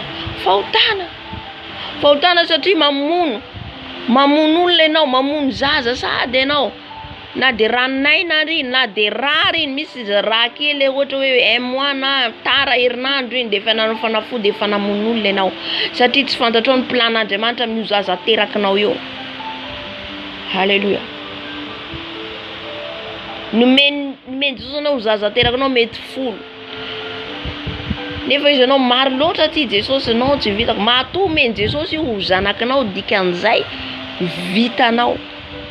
Tsy manome zavatra tsy zakatsika zany Jesosy. Matoa tonga eo dikan'izay ho velona daholo reo. Raha tsy Jesosy manala azy hoe ty hoe soro tonga ny fahafatesana Jesosy manala azy. Amen. Fa inona ny ataon'ny Satana? Ampidiriny reny. Izay ny le namitany eny Adama sy Eva mikontra amin'ny tenin'Andriamanitra. Ny Satana de mikontra ny Jesosy foana. Ikontra ny tenin'ny Andriamanitra tamin'ny Adama sy Eva hoe aza mihinana an'io hazo ianao. Inona ataon'ny Satana? No izy tsisy an'izany. Ilatra ny masom-pananao. Zay foana ny ataon'ny Satana. Karaha zay fanahy zay ny tafiditra aminao manohitra foana, fanahy manohitra mibeba. Fa tsy avy amin'Andriamanitra zany. Alléluia.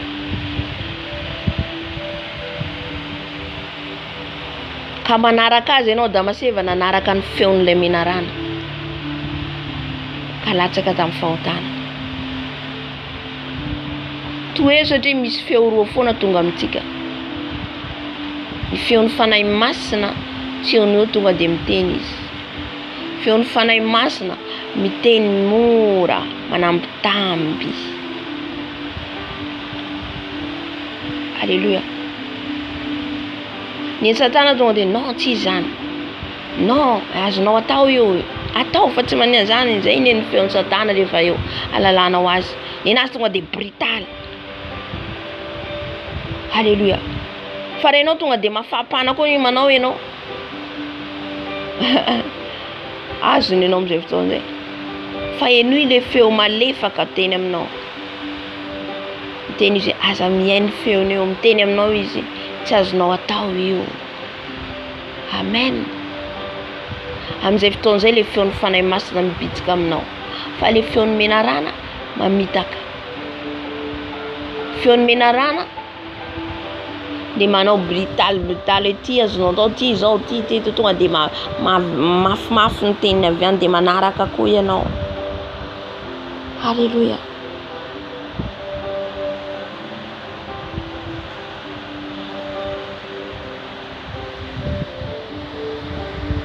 Ka mitandrema antsika zany amin'ny fanahin'ny bibilava.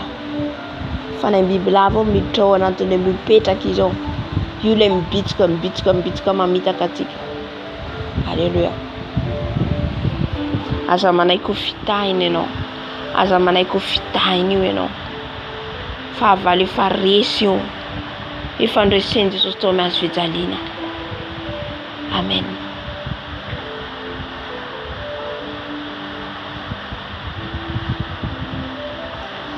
De nanazava izy amin'ny resaka katsa ihany koa.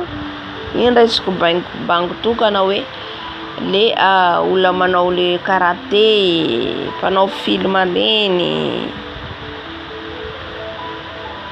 Reny de asan'ny devoly daholo ny karaté, manao pratika karaté, manao ina king fu, marobe le film jerentsika reny satria zay itako hoe le film reny tsy avy amin'i Jesosy mihitsy tsy azontsika jerena. Fa mandoto atsika le démon mihitsy ao anatiny satria tsika tsy nalala fa efa malala atsika zao de tsy mijery andreny intsony. Le olona manao karaté io tsy izy manana ny heriny fa le devoly ao anatiny manome hery azy io. Zay nanazavana hoe izy niditra amin'ny tontolon'ny katsa de nisy fanafodina mesaina koa ao nandeha any amin'ny cimetière any amin'ny fasa nitondra bougie, nitondra ina daholo izy nanao pratika zany magie. Ka tsy avy amin'i Jesosy reny. Tsy avy amin'i Jesosy. Alléluia.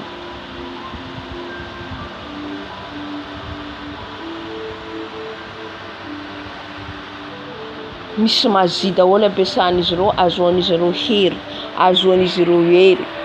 Amen. Ka tsika zany zanakin'i Jesosy ny herintsika de Jesosy irery ihany. Marina tamin'ny tsy fahalalany izy, tamin'ny tsy fahafantarany de zay ny zava-misy. Fa rehefa atsika amin'izay afaka anafahan'i Jesosy, aza mifangaroharo tsony, aza manaiky tsony rebereben'ny Satana, rebereben'ny menarana. Amen. Alléluia. Zay zany fijovimbelana ratsika teo de ivavaka atsika. Ifona aloha atsika voalohany indrindra, ifonantsika amin'i Jesosy zany izay rehetra nanandrify anao teo. Tena hoe nitsindrin'i Jesosy tamin'ity androandroany ity de ny fijangajangana. Ny fijangajangana ka ibebao amin'i Jesosy. Raha ianao le manao pratika le voalaza rehetra teo, mbola manaraka film porno, mbola manao an'ireny ianao, ibebao amin'i Jesosy. Ibebao satria mbola manana fotoana bebaka. Mbola manana fotoana ibebahana atsika. Ao ihany koa tsika mihaino ny feony menarana izay voalaza teo. Nanaraka an'izany ianao, ibebao amin'i Jesosy. Nanazava ihany koa izy ny amin'ny fanahy manambady zay manafika. Raha manafika anao izy ka na atsamby ianao tena hoe nisy fahafinaretana tao amin'izy ny nanafika anao de ibebao amin'i Jesosy. Dikan'izay naloto ny fanahinao. Amen. Alléluia. Ibebaka ihany koa tsika raha tsika nanao tsirambina ny nofo omen'i Jesosy atsika. Alléluia. Mibebaka ihany koa tsika amin'i Jesosy raha mbola ao anatsika ny fanahin'ny tahotra. Fanahin'ny tahotra. tsy avy amin'ny Jesosy ny tahotra fa avy amin'ny Satana. Fa tsika nomeny Jesosy fanahy mahery ary ny finoana amin'ny finoana andehanantsika. Mahatonga nitsika matahotra dia satria tsy ao anatsika ilay finoana. Ka ibebahantsika zany rehetrarehetra zany anantona antsika ny seza fiandrianan'i Jesosy. Manjoly ianao dia mibebaha. Mibebaha ianao. Alléluia. Jesosy malala. Manantona anao zay amin'izao alina izao. Mbola manantona anao zay mifona Jesosy. Mifona eto anaty anao. Fona Jesosy amin'ny fijangajangana rehetra vitako hatramin'izay. Fona Jesosy eo. Ny amin'ny fampiasako fanafody fanabezanaizana. Piqûre. Fona Jesosy amin'ny fanalan-jaza amin'ny alalan'ny fanafody nampiasaiko. Mifona Jesosy eo. Fa tsy ny haino anao fa ny haino ilay fanahy mamitaka. Fona eto anaty anao Jesosy eo. Fona Jesosy eo amin'ny fampiasana ny fanaovana ny pratique sexualité rehetra ibebako eto anaty anao. Fona Jesosy eo fanaovako tsinotsinona ny nofo izay nomenao ahy. Mifona Jesosy ranonao tsy rambina izany izay. Fona eto anaty anao Jesosy eo. Satria anao dia miteny foana aminay. Fona eto anaty anao. Fona eto anaty anao. Mamindrafo Jesosy eo. Mamindrafo Jesosy eo. Meo anay foana ny fanahy mamantatra ny zavatra rehetra. Koa mifona mibebaka izay. Mifona mibebaka dado. Mifona eto anaty anao Jesosy eo. Dada malalo. Jesosy eo. Amboaro a Jesosy eo. Te feo a Jesosy eo. Tompo manaiky ao amboarinao. Manaiky ao vozinao Jesosy eo. Ka eno ny fifonanay amin'izao alina izao Jesosy eo. Amin'izao maraina izao mifona eto anaty anao. Ny amin'ny fijangajangana. Mifona eto anaty anao. Ny amin'ny fijangajangana takalona ivoly ianao. Fampiasana fanabezanaizana. Mifona Jesosy eo. Mifona satria izay mametra ny olona izay omenao anay. Ny zaza izay omenao anay. Mifona zay Jesosy eo. Mifona mamindrafo. Mamindrafo Jesosy eo. Panota Jesosy eo. Panota Jesosy eo. Mamelany elko. Mamelany elko Jesosy malalo. Mifona Jesosy eo. Ny fampiasana ny pratika rehetra zay tsy fantatray fa amin'izao zay noka malala Jesosy eo dia mibebaka eto anaty anao. Bebaka eto anaty anao Jesosy eo. Ny fampiasana rehetra ny pratika ny fanafody rehetra ifonako ibebako eto anaty anao. Mamindrafo Jesosy eo. Mamindrafo Jesosy eo. Mamindrafo Jesosy eo. Bababa shararararara. Mifona dado mamindrafo. Fona Jesosy eo. Amboaro ny tokantrano misy anay. Amboaro ny tokantrano misy anay. Ny dianay ny famindranay. Mba tsy ho tafalatsaka izay fijangajangana foana. Mba tsy ho tafalatsaka izay Jesosy eo. Anatin'ny fahotana foana. Mifona Jesosy eo.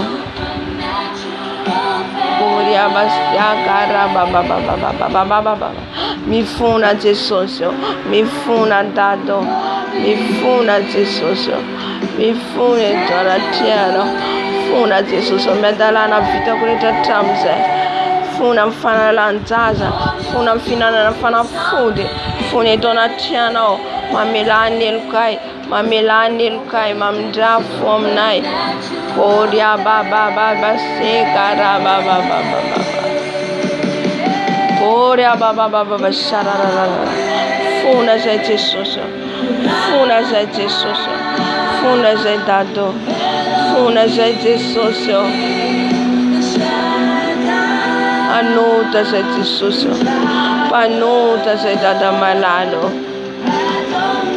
Mamindrafo Jesosy eo. Mamindrafo Jesosy eo. Ny amin'ny pratika rehetra nampiasainay. Fanalan-jaza rehetra nataonay. Ny position rehetra nataonay. Ifonanay ibebana eto anaty anao. Ibebana eto anaty anao. Mamindrafo Jesosy eo.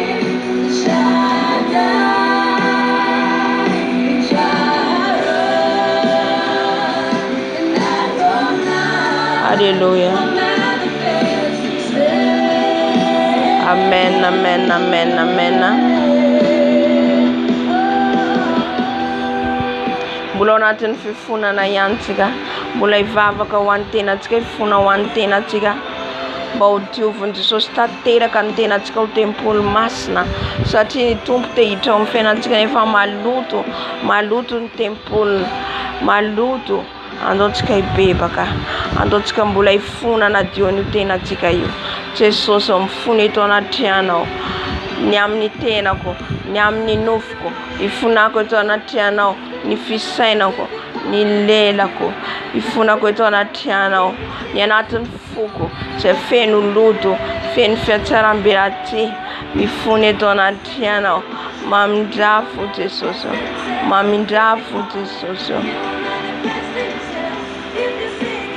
mamindrafo aminay Jesosy. Diovy izay Jesosy, sasao izay, sasao izay Jesosy, diovy izay tanteraka Jesosy, mba tsy handeha amin'ny fombafomba mifanarana anao, mba tsy handeha amin'ny fahaizanay mifanarana anao, fa handeha foana araka ny sitrabonao, handeha foana araka ny sitrabonao. Koa mifona Jesosy, mifona Jesosy, fona izay raha ny hainy feon'ny menarana, fona izay raha ny hainy feon'ny Satana. Mamindrafo Jesosy, aoka ho tempolo masina ho anao izay, ka aoka izay Jesosy tsy hanome ny tenanay ho an'ny Satana, miravirany tenanay, satria ny tenanay dia tempolinao. Koa raiso ny fifonana Jesosy, raiso ny fifonana Jesosy,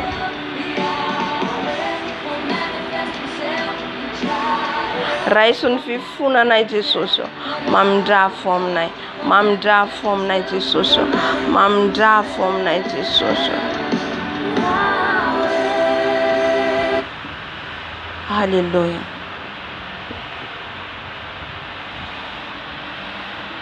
Ngataka ny rano Jesosy tsika.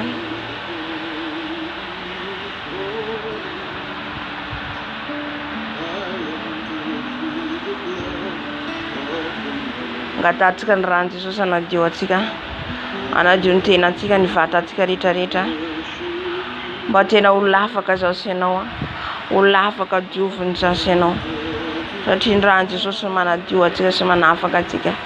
Jesosy diovy amin'ny ranao izay, Jesosy diovy amin'ny ranao izay, ny ranao manadio anay, ny ranao manasa anay, ny ranao Jesosy, diovy amin'ny ranao a Jesosy, satria tempolinao a Jesosy. Diovy amin'ny ranao a Jesosy, ny ranao manadio, manadio ny tenako, manadio ny foko, manadio ny tanako, ny tongotro Jesosy.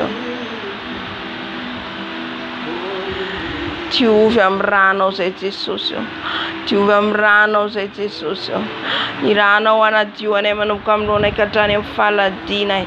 Diovy amin'ny ranao Dado, diovy amin'ny ranao a Jesosy, ny ranao anadio, ny ranao anasa, ny ranao Jesosy, ny ranao Jesosy, ny ranao manadio, ny ranao manadio a Jesosy, manadio satria za dia tempolinao, tempolinao Jesosy. Koria vasia karibo sekara baba shera rarara Jesosy, mifona izay diovy amin'ny ranao, diovy amin'ny ranao, diovy amin'ny ranao, ny ranao manadio anay, ny ranao manasa anay, diovy amin'ny ranao Dado, diovy amin'ny ranao Jesosy, diovy amin'ny ranao izay Jesosy, ny ranao manadio anay, ny ranao manasa anay, ny ranao manadio anay Jesosy, diovy amin'ny tenanay izay diovy amin'ny ranao Jesosy, satria ny ranao rery ihany no afaka manadio anay, ny ranao rery ihany no afaka manadio anay Jesosy.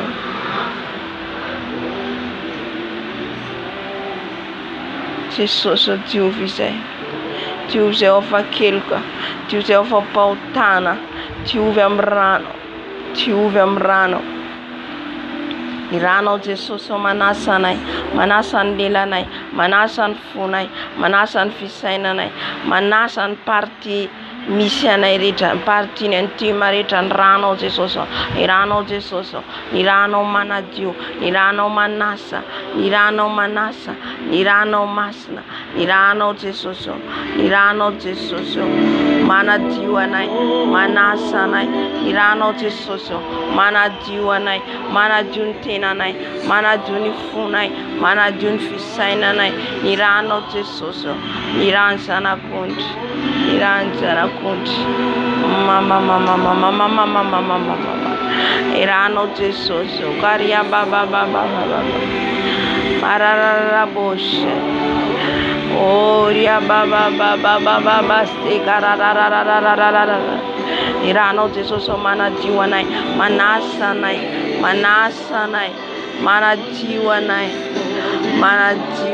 ny ranao manadio anay ny ranao Jesosy ny ranao Jesosy ny ranao Jesosy manadio ny tenako manadio ny lelako manadio ny foko ny ranao Jesosy ny ranao Jesosy manadio ny lohako ny ranao Jesosy manadio ny foko ny toe-panako ny ranao Jesosy abisaraka miasa ny nofo rehetra Jesosy diovy amin'ny ranao zay diovy amin'ny ranao zay Jesosy ny ranao rery ihany manadio anay ny ranao rery ihany manasa anay sao amin'ny ranao zay Jesosy mila ny ranao zay Jesosy enyetanao mila ny ranao zay Jesosy ny ranao rery ihany afaka manadio anay ny ranao rery ihany afaka manasa anay diovy amin'ny ranao zay diovy amin'ny ranao zay tempolinao zay Jesosy ka tsy ny fanay famisaviana tsony anafika anay tsy ny saka tsony anafika anay tsy ny bibilava tsony amitaka anay Jesosy diovy amin'ny ranao zay diovy amin'ny ranao zay ny ran'ny zanak'ondry ny ran'ny zanak'ondry ny ran'ny zanak'ondry ny ran'ny Jesosy ny ran'ny Jesosy ny ran'ny Jesosy manadio ny masoko manadio ny masoko ny ran'ny Jesosy ny ran'ny Jesosy manadio ay manasa ny ranao Jesosy ny ranao Jesosy ny ranao Jesosy manadio ny masoko ka ny masoko hitanao ny masoko Jesosy ibanjinanao diovy amin'ny ranao Jesosy ny ranao Jesosy manadio ny lelako manadio ny lelako manadio ny lelako ran Jesosy ran Jesosy ran Jesosy ran Jesosy manadio ny lelako manadio ny lelako diovy amin'ny ranao Jesosy diovy amin'ny ranao Jesosy diovy amin'ny ranao Jesosy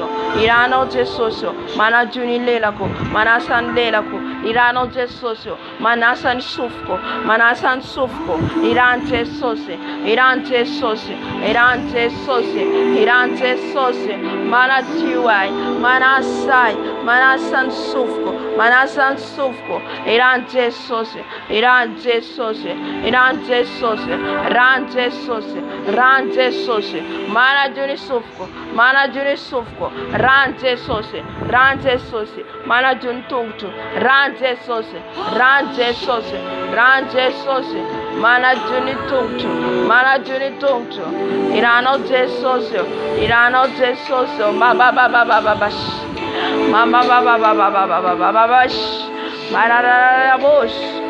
yakara baba ranao Jesosy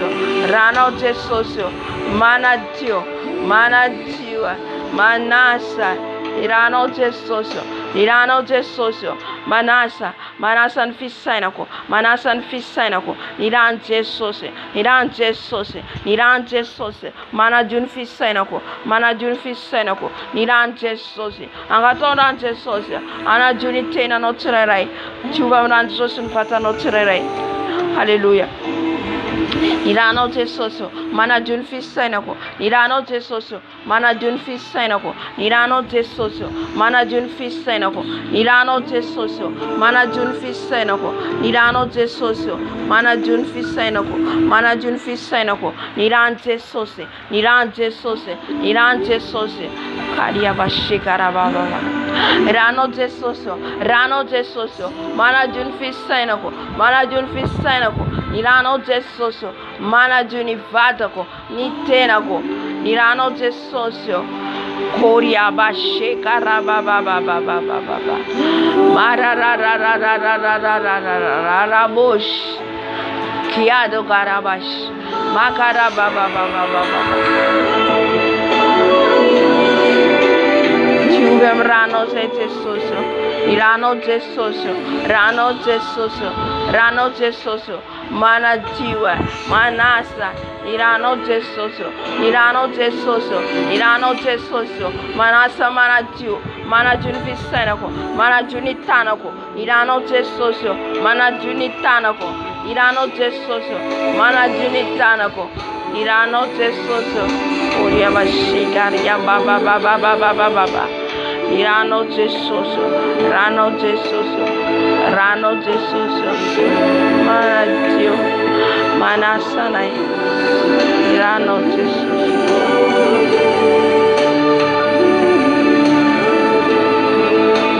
Rano jesoso.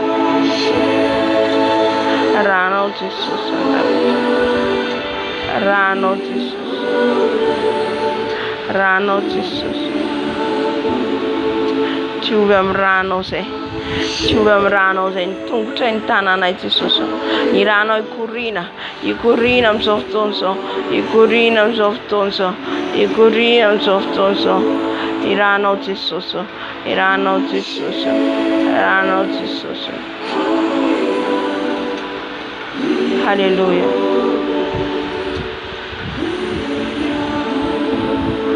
Amen, amen, amen, amen. Ande sutundran Jesus ga. Sutundran Jesus. Sutundran Jesus. Acha pana ufatina juta tira kano. Saji niran Jesus. Niran Jesus na fakamana jiwa chiga. Niran Jesus. Mana jiu ni arete na rete tafita ni nachiga. Sakafu rete tafita ni nachiga. Hallelujah. Sutundran Jesus riavan. Sutui faitunda fana fana wachi. Stukundrano Jesus. Stukundrano. Stukundrano. Stukundrano. Stukundrano Jesus. Stukundrano. Stukundran Jesus. Stukundran Jesus. Stukundran Jesus. Irano Jesus. Irano Jesus. Stukundrano. Stukundrano. Stukundrano. Uria bashikara baba baba. Mararara bush. Stukundrano Jesus. Stukundrano Jesus. Raba baba baba baba baba. Stukundran Jesus. Stukundran Jesus.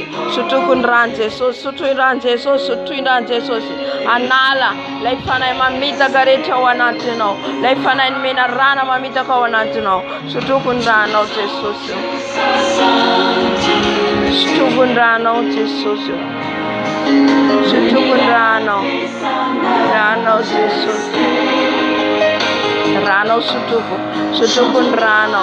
Stukundrano. Stukundrano. Stukundrano. Stukundrano. Stukundran Jesus. Stukundran Jesus. Stukundran Jesus. Stukundran Jesus. Stukundran Jesus. Stukundran Jesus. Stukundrano Jesus. Stukundrano Jesus. Irano Jesus. Stukundrano. Stukundrano. Stukundrano. Nuova unitera Irano Jesus. Stukundrano Jesus. Stukundrano Jesus. Stukundrano Jesus. Stukundrano Jesus. Stukundrano Jesus. Stukundrano Jesus. Stukundrano Jesus. Ran Jesus Mayer. Ran Jesus Mayer. Stukundrano Jesus. Stukundrano Jesus.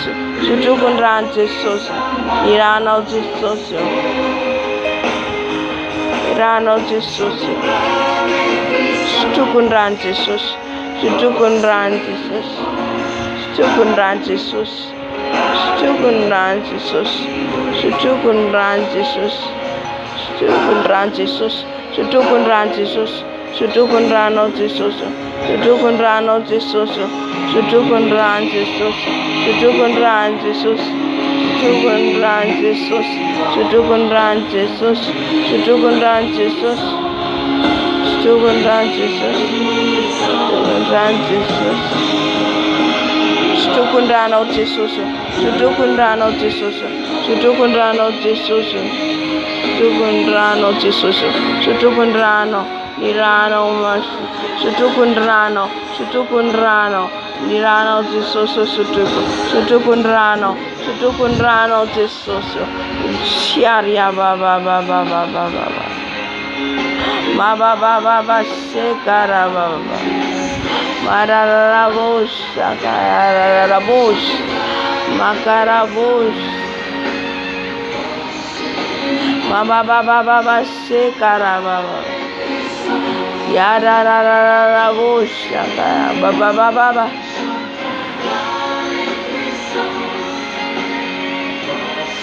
Stukundrano Jesus, Stukundrano.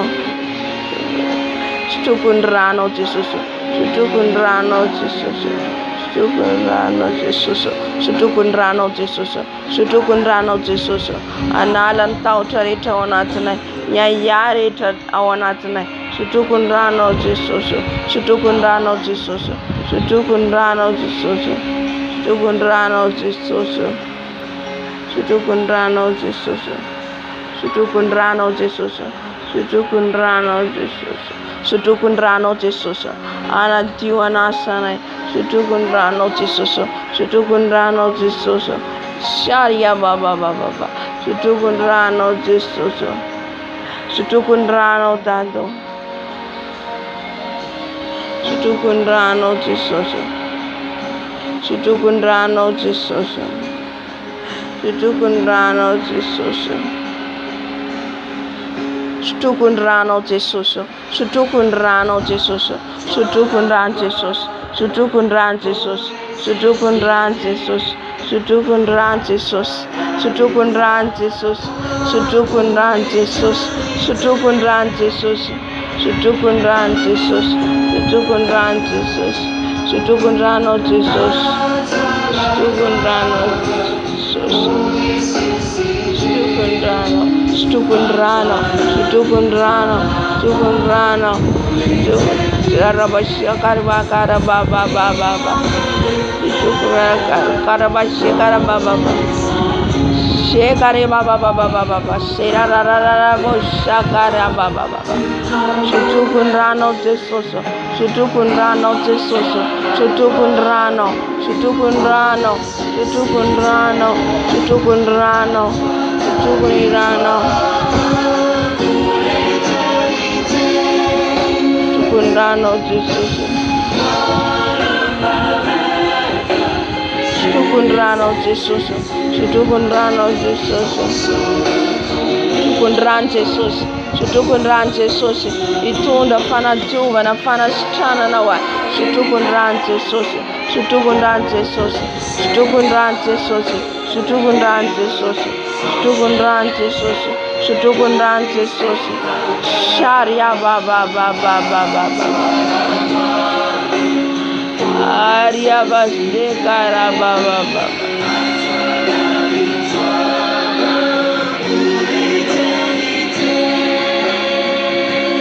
Shutukundrano Jesus, Tunda fana stana none, Tunda yero ne, Shutukundrano Jesus.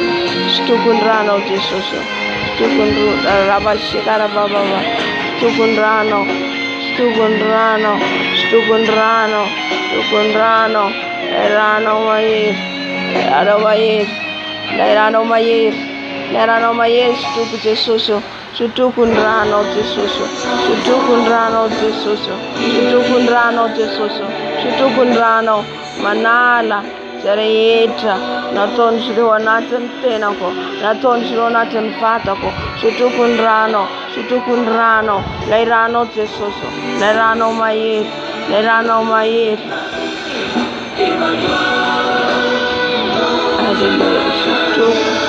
Shutukundrano, Shutuku Jesus, Shutukundrano, Shutukundrano, Shutukundrano, Shutukundrano, Shutukundrano.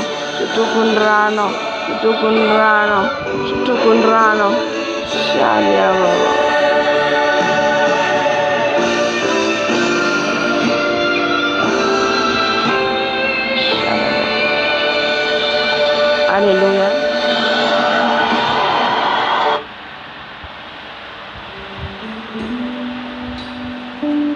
Nangataka ny rano Jesosy, nasotro ny rano Jesosy. Alléluia. Angataka antsika ny fanahy masina ny afo nidiny eto. Amen. Ny toerana misy atsika, ny afo ny fanahy masina ihany koa hamangy atsika ny tokantrano misy atsika. Ny gloire an Jesosy nidiny eto. Amen. Lalan'ny hery ny fanahy masina izay angatantsika. Alléluia.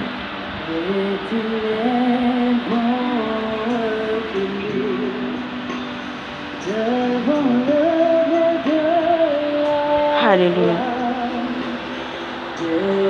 Fanahy masinao midina ianao. Fanahy masinao mila ny afonao zay. Fanahy masinao ilanao zay. Milanao zay. Fanahy masinao ny afonao hidiny eto.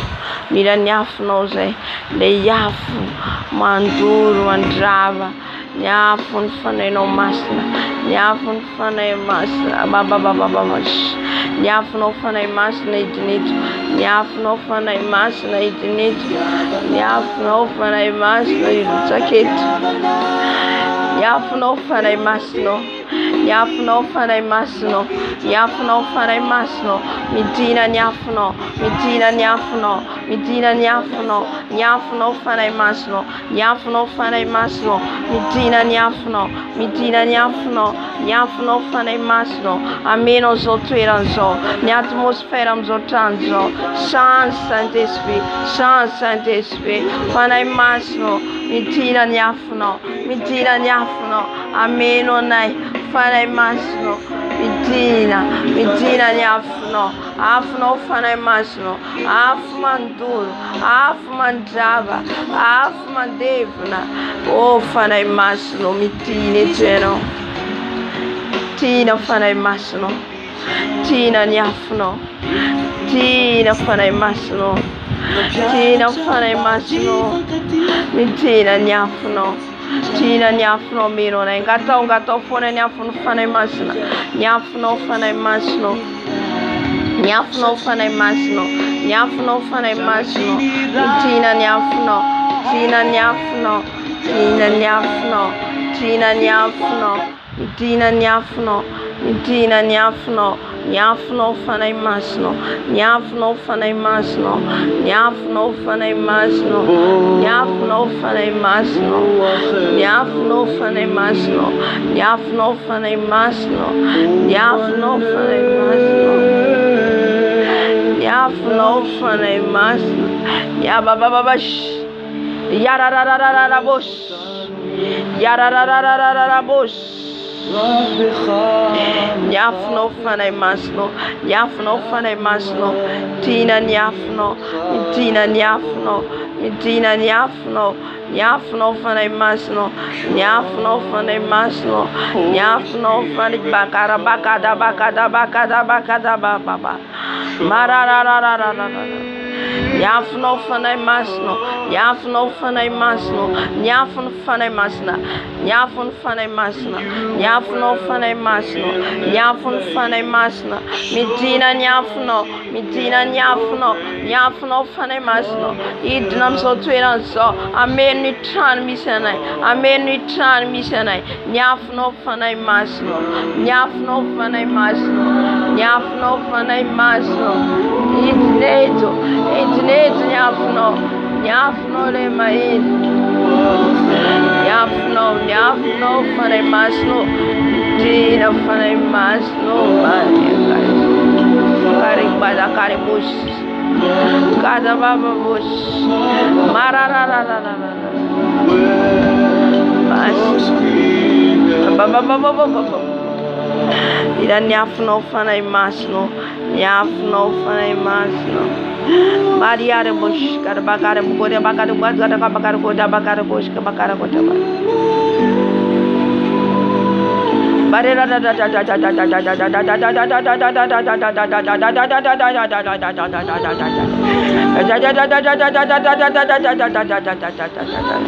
Ny afonao fanahy masinao. Ny afonao fanahy masinao. Ny afonao fanahy masinao. Marababa. Ny afonao fanahy masinao. Ny afonao fanahy masinao. Mama.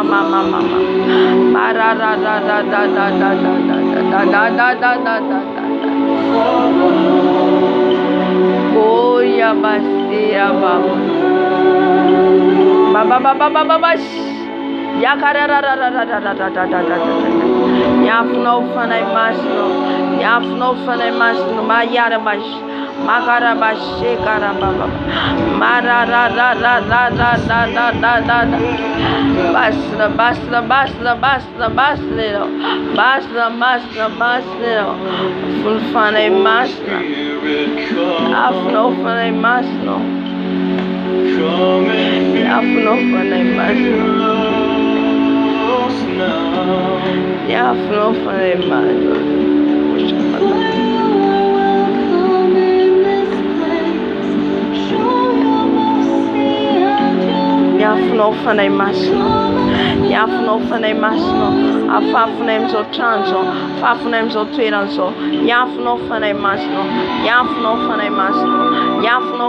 Que les feux descendent, Papa.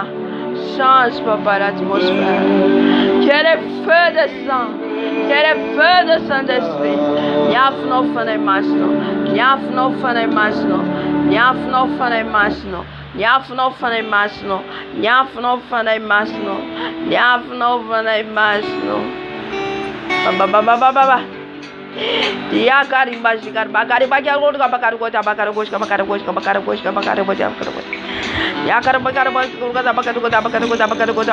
bakar bosh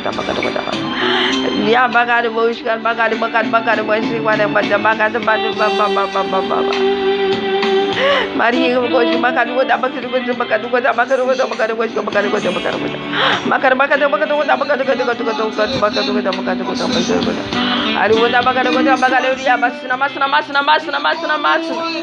Hallelujah, masna. Mama. Ya la. Ya la. Alay masno, mitina, masna. Oja Maria Riboshi, ba. Ya ra. Mama. Ya rabase karaba ba. Ya se karaba ya karaba se karaba. Ya la.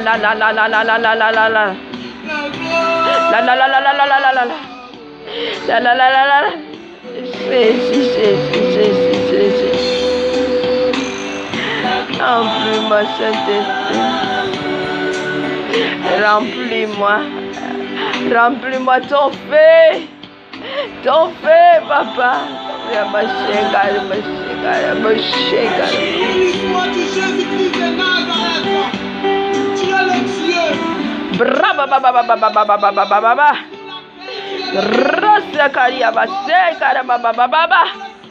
Et tu n'as pas fait ma son atapa courant non salan courant vatanao c'est le feu de Saint-Esprit Maria le shekari baba Maria le sekar baba appelle Saint-Esprit entre il faut dire ce méro baba il y a le courant de l'esprit il y a le feu de l'esprit Masia kere shekari baba E nu nyafno ze fane masno. Nyafno fane masno. Nyafno fane masno. Nyafno fane masno. Nyafno fane masno. Nyafno fane masno. Nyafno fane masno. Go ya bashe gari bashkera. Ya skera baba. Nyafno fane masna. Nyafno fane masna itneto. Itnaeto. Ataba panana mayano. Ataba mayano. C'est le feu. C'est le feu. C'est le temps de réveil. C'est le temps de réveil. Oh, le feu. Le feu. Le feu. Le feu. Le feu. Bon, ba. Le feu, le feu, le feu, le feu, le feu, le feu. Nyafno fane masno. Nyafno fane masno. Nyafno. Riabas. Karia baba.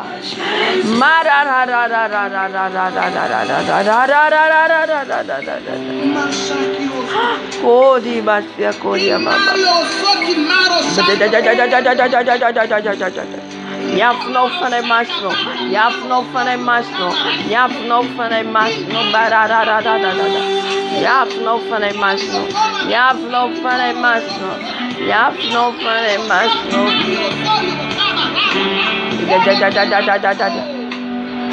Nyafno fane masno. Nyafno fane masno. Nyafno fane masno. Yabashekar baba. Nyafno fane masno. Nyafno fane masno. Nyafno fane masno. Mamino nai. Nyafno fane masno. Nyafno fane masno. Nyafno fane masno. Nyafno fane masno. Nyafno fane masno. Itneto nyafno. Tina yetu nyafno. Nyafno fane masno. Nyafno fane masno. Nyafno fane masno. Kodia basakara baba. Merci Seigneur. Merci Dieu de gloire et de bonté. C'est toi qui as permis tout cela, éternel mon Dieu. Jésus-Christ de Nazareth. Que la gloire te révèle. Nyafno fane masno.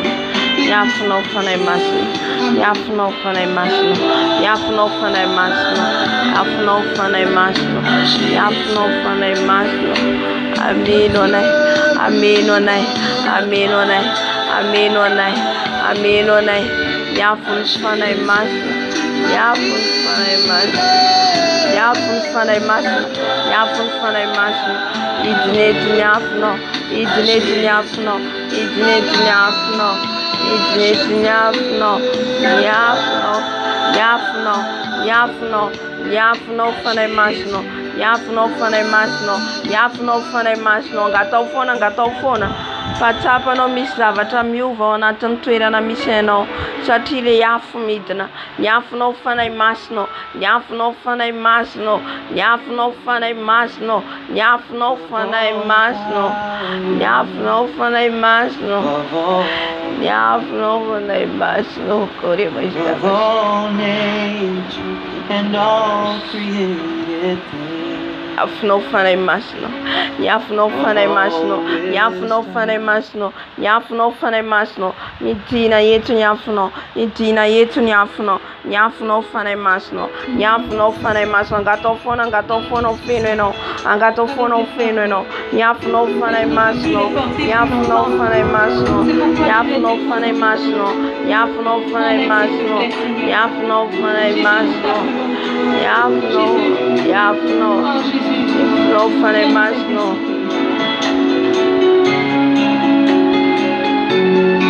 Nyafno fanay masino. Nyafno fanay masino. Medina nyafno. Medina nyafno. Medina nyafno. Medina menonai. Medina menonai. Medina menonai. Medina menonai. Medina nyafno. Hallelujah. Tes vides et non de mon âme, que ton Saint-Esprit vienne et prenne le contrôle. Nyafun fanay masina. Nyafun fanay masina. Amni luako. amnilela ko nyana natkwani nyafuna ufana masno nyafuna ufana masno nyafuna ufana masno hallelujah hallelujah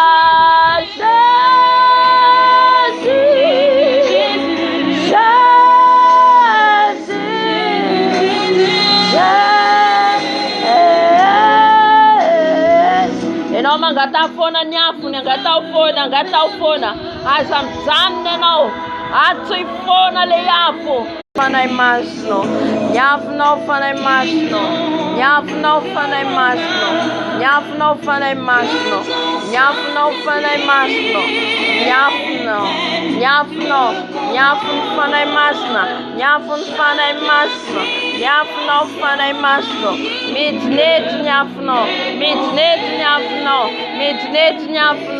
nyafuna witnetu nyafuna fana masna beno nai manukam luana tsane falatina nyafun fana masna kora baba hafun fana masna hidnet nyafu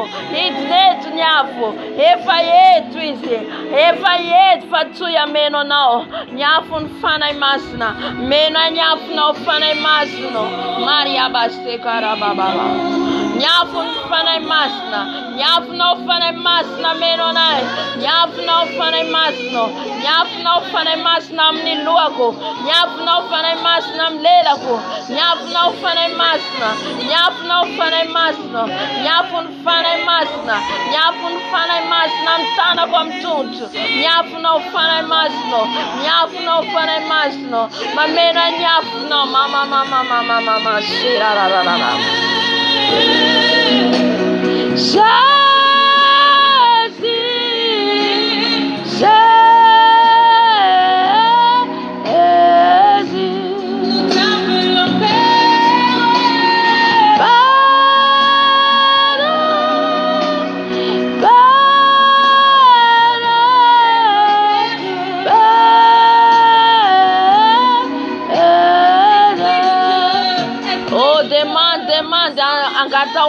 angatofona menono le hapo efa mtena mjana vomjana vangatofona le hapo afuna ufana masno mamenua naye penu ise fana masno penu nyafno nyafun fana masna nyafuna ufana masno Maria bashekara baba marabokara bashekara baba nyafuna ufana masna meronai nyafuna ufana masno itnetu nyafuna ufana masna itnetu nyafuna ufana masna meronai itukachan misanai Maria bashekara baba nyafuna ufana masno mtwera na misanai mama baba shekara baba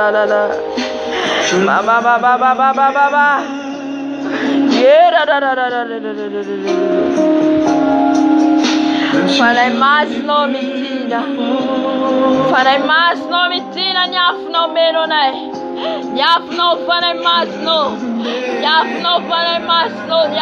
fana masni tnetu nyafno meronai nyafno fana masna bashekare baba nyafno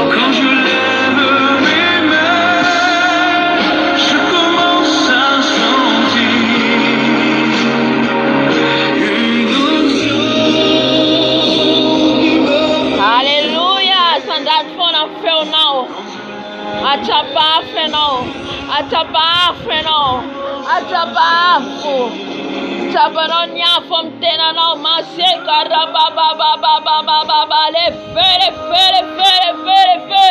tama main tama pied tama bouche tama langue le feu si ma tête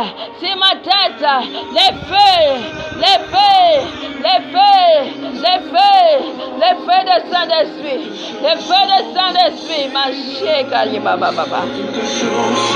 oh Dios quiera baba le feu de l'esprit le feu de ton esprit baba L'effet de ton esprit, Yahweh. L'effet de ton esprit. L'effet de ton esprit, papa.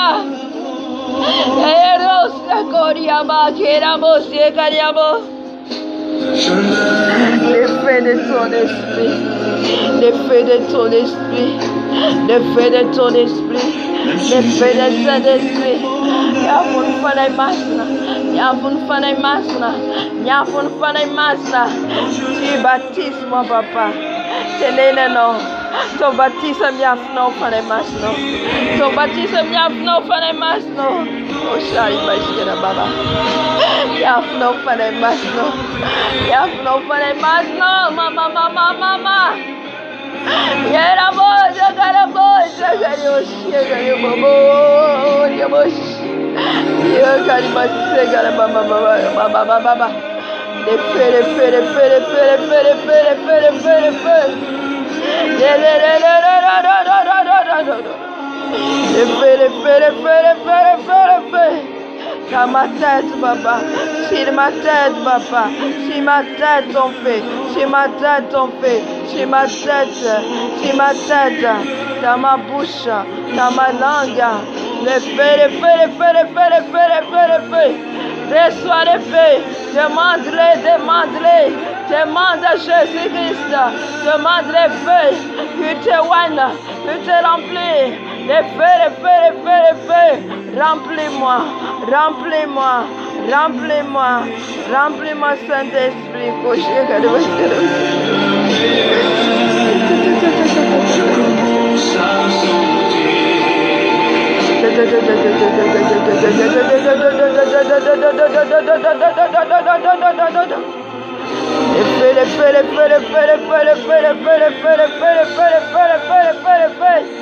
Dans cette maison, le feu de Saint-Esprit. Remplis, papa. Remplis, papa, ton feu. Si la porte, tout l'embarras, nyafno. Nyam tuachan misana nyafno. Nyam toilette, nyam sambra. Nyafno, nifto vanareta besenai. Nyafno fale masno Maria yara stira baba.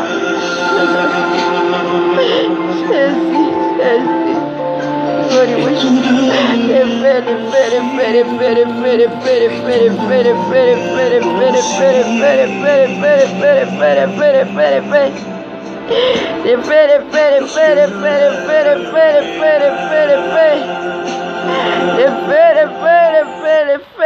Saint-Esprit.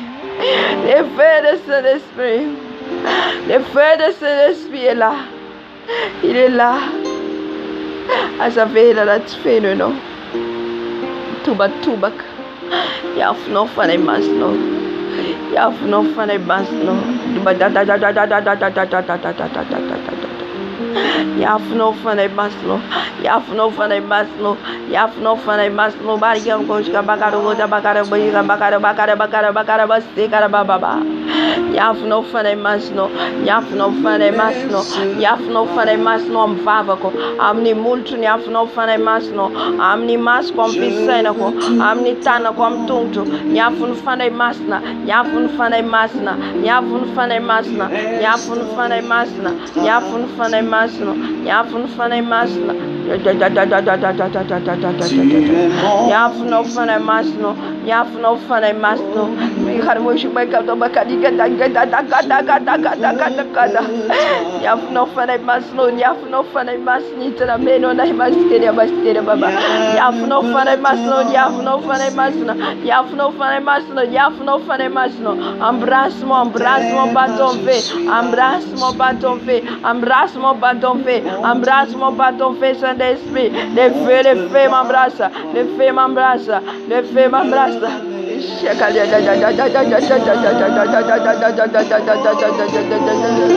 Embrasse-moi bâton fait, Saint-Esprit. Yafno fane masna. Yafno fane masna. Yafno mfata kumantolo. Yafno mfata kumantolo. Yada boshke gala bakari bashika bagati bataka bataka bakati bakari bashika batarba. Makari boshika bakati wota bakati bataka bakati boshka bakati buda. Yafno fane masno. Yafno fane masno. Yafno fane masno. Yanat Mitrani Natano, Liafu, Mitrani Natano, Utapano Mete, Yafno Fane Masno, Yafno Fane Masno, Yafno Fane Masno, Yafno Buddha Bagada, Buddha Bagada, Yafno Fane Masno, Yafno Fane Masno, Yafno Fane Masno, Yafno Fane Masno, Yafno Fane Masno, Yafno Fane Masna, Yafno Fane Masna, Yafno Fane Masna, Yafno Fane Masna, Yafno Fane Masno, Yafno Fane Masno, Yafno Fane Masno, Yafno Fane Masno,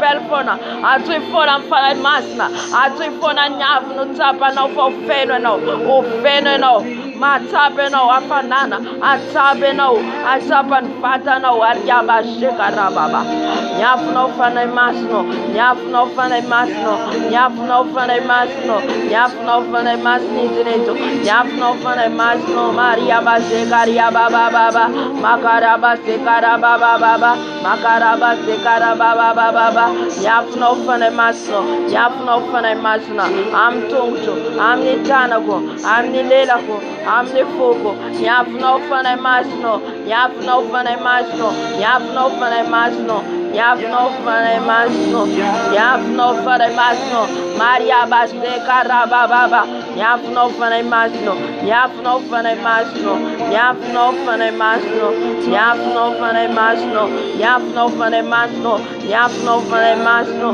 Yafno Fane Masno, Yafno Fane Masno, Yafno Fane Masno, Yafno Fane Masno, Yafno Fane Masno, Yafno Fane Masno, Yafno Fane Masno, Yafno Fane Masno, Bodia Bashika Bakar Bodia Bakar Bashikar Baba. Yara. Hallelujah. Soja Jesus. Soja Miafno.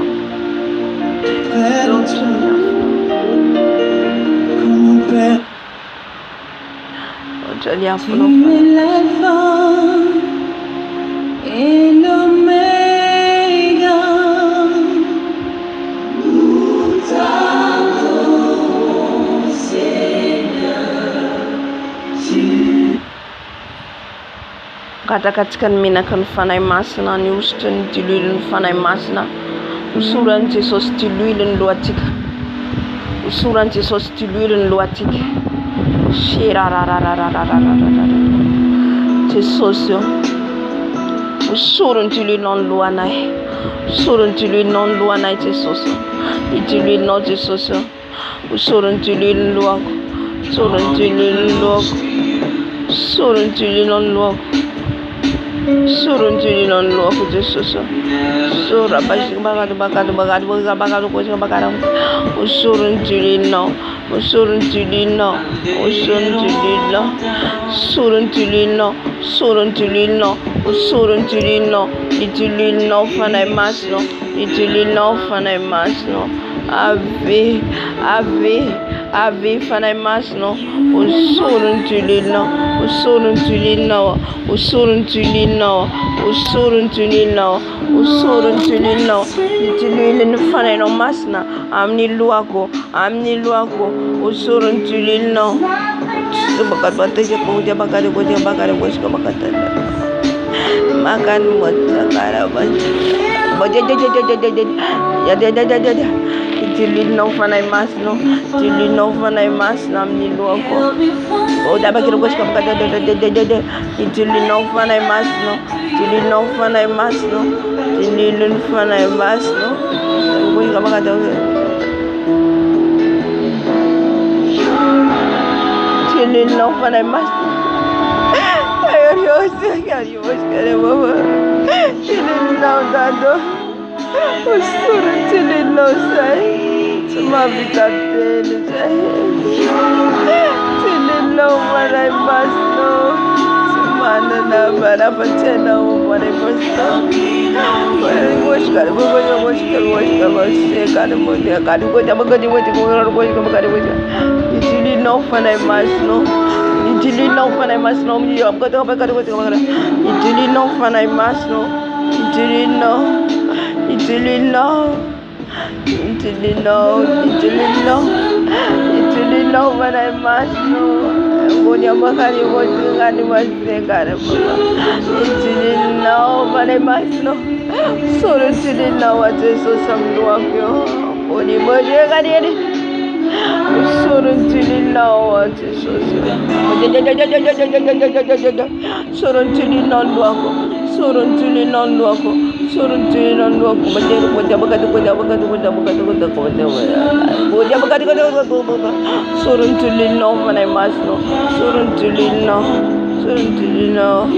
Un combat spirituel là.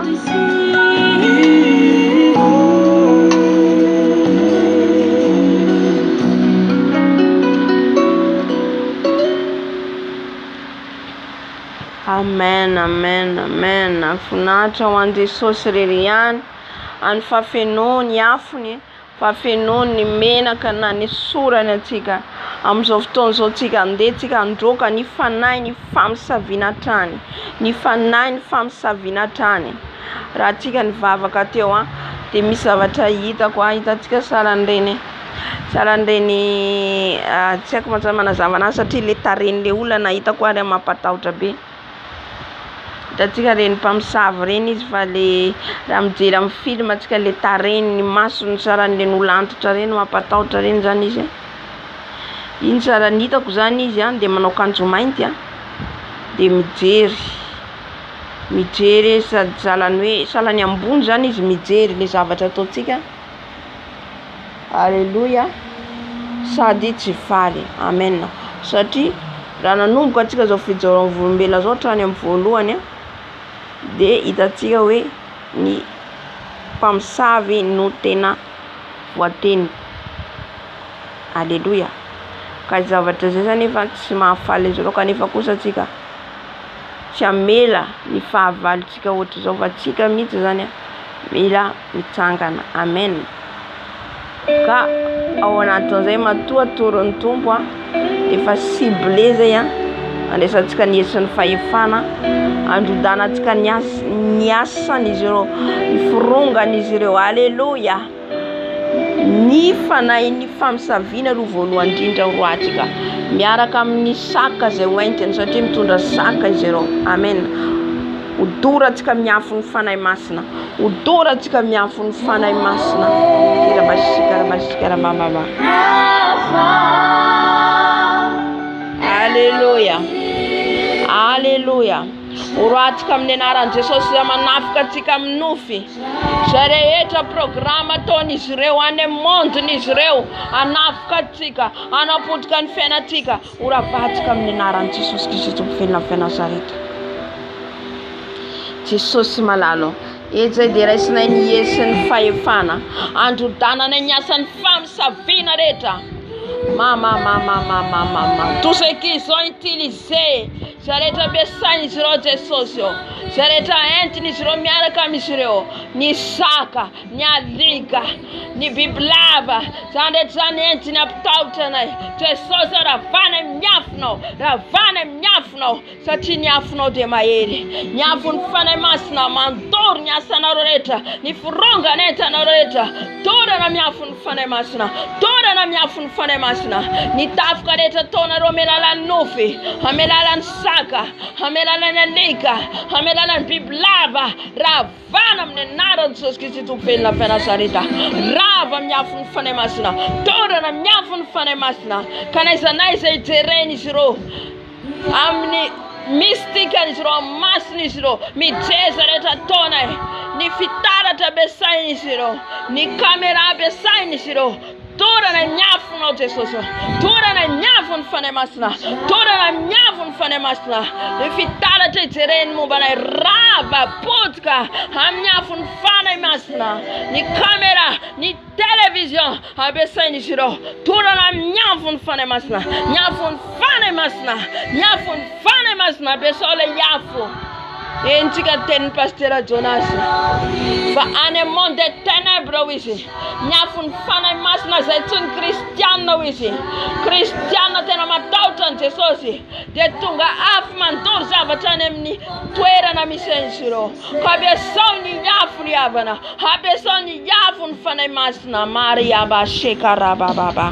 Miafonao fanahy masina, mandory ny programa an'izy ireo, mandrava ny programa an'izy ireo.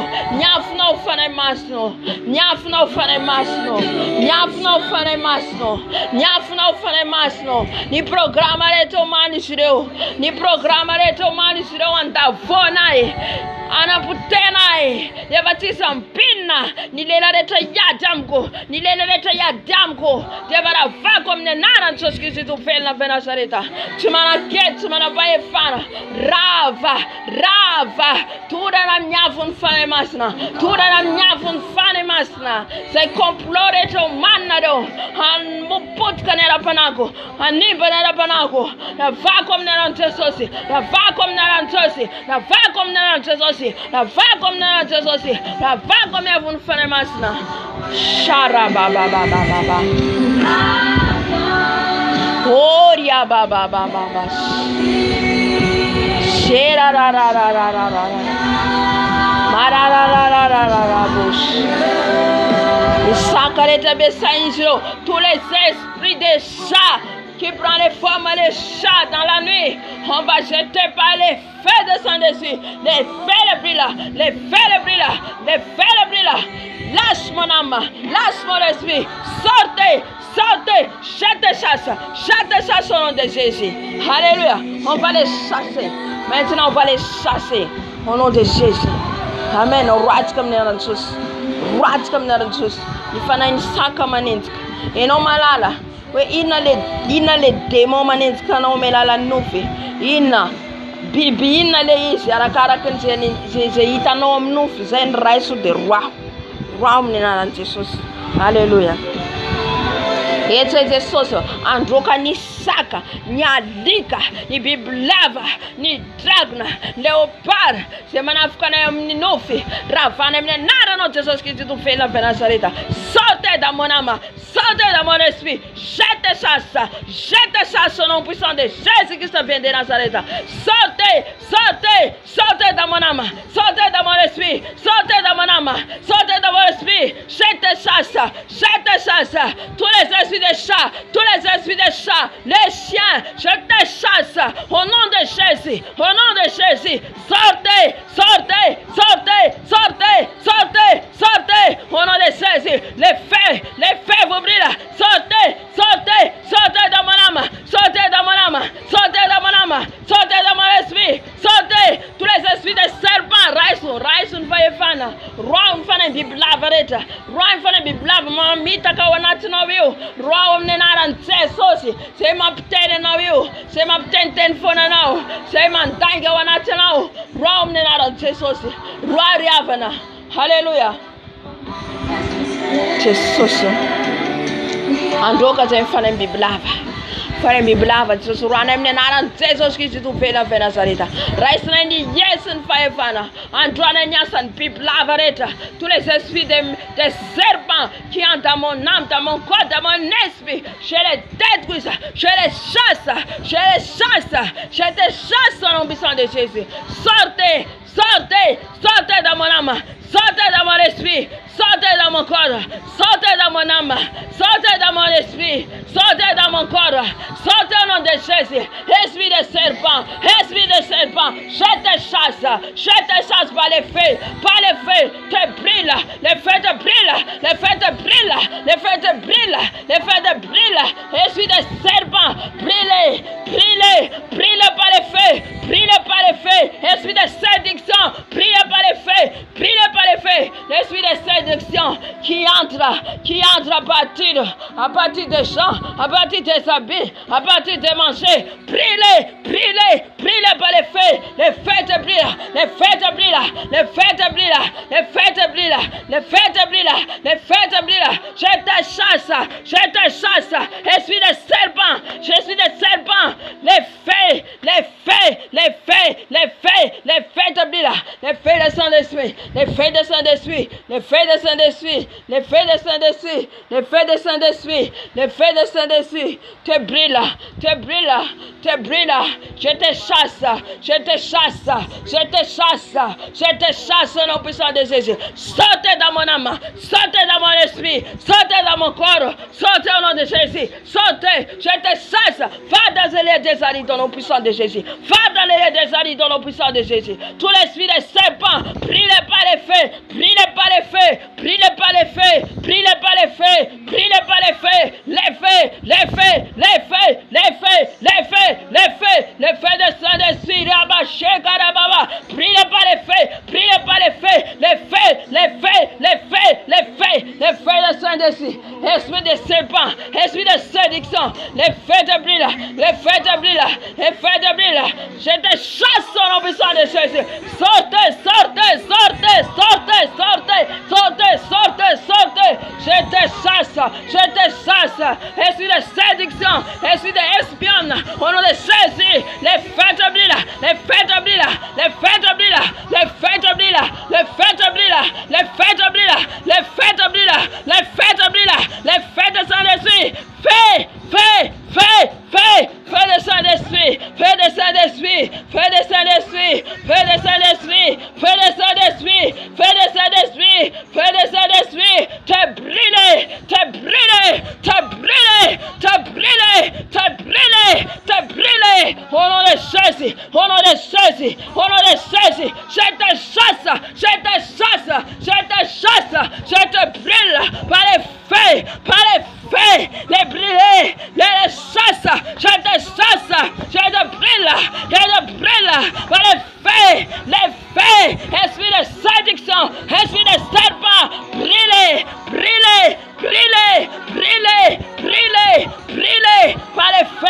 par les feux de Saint-Esprit, je te chasse, sortez dans mon âme, sortez dans mon corps, sortez dans mon esprit, sortez,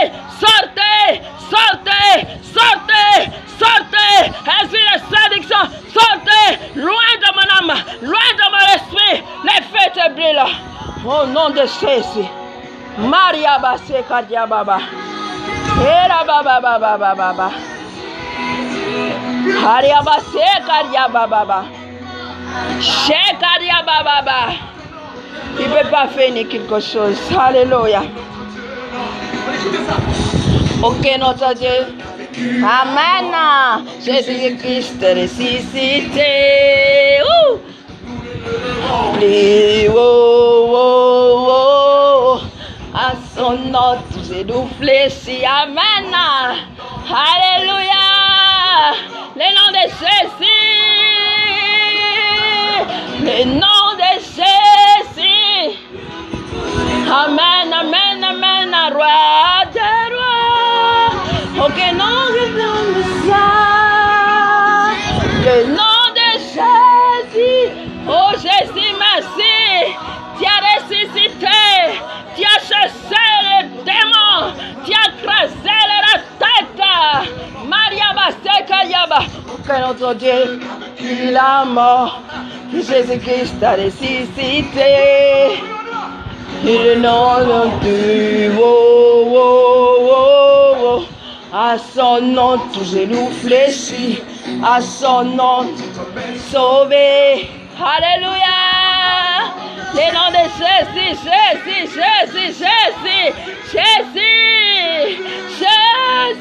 élevez le nom de Jésus, appelle Jésus, il est au milieu de nous, il va entrer dans ce combat, au nom de Jésus, oh Jésus,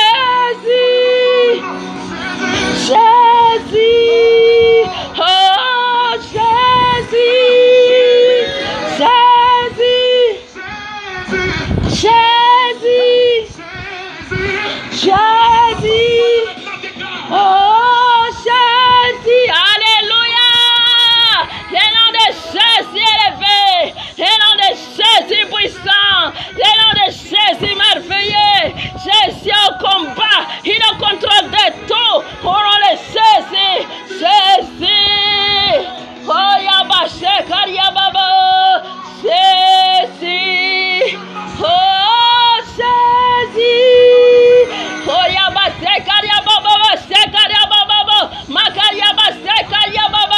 Il est élevé, son nom est élevé, son nom puissant, son nom élevé, le nom de Jésus, dans les ténèbres, ils sont tombés par le nom de Jésus, Maria Bache Karia Baba, nom de Jésus, le nom, Alpha Omega, aucun nom est comme les siens, le nom de Jésus, le nom, roi des rois, aucun nom est comme les siens, nom de Jésus, plus que tous les noms, Omega, aucun nom est comme les siens, alléluia. Autiga, alléluia. Resen Favantiga. Ils ont fui loin, alléluia. Ils vont fuir loin dans les ténèbres. Alléluia. Anem tueran isro mi lefisro. Anem nan feram lefisro. Alléluia. Haji fen waf mantiti nano. Rera kabetiga. Alléluia. Eva fen fane masna tika tsiriraki. Rehefa ao anatika ny fanay masina nery ny fanay masina no mitarika atsika fa tsika tsony. Shiaria baba. Hallelujah. Amin'ny telo tsika mijanona satria mety reraka ianareo. Amen.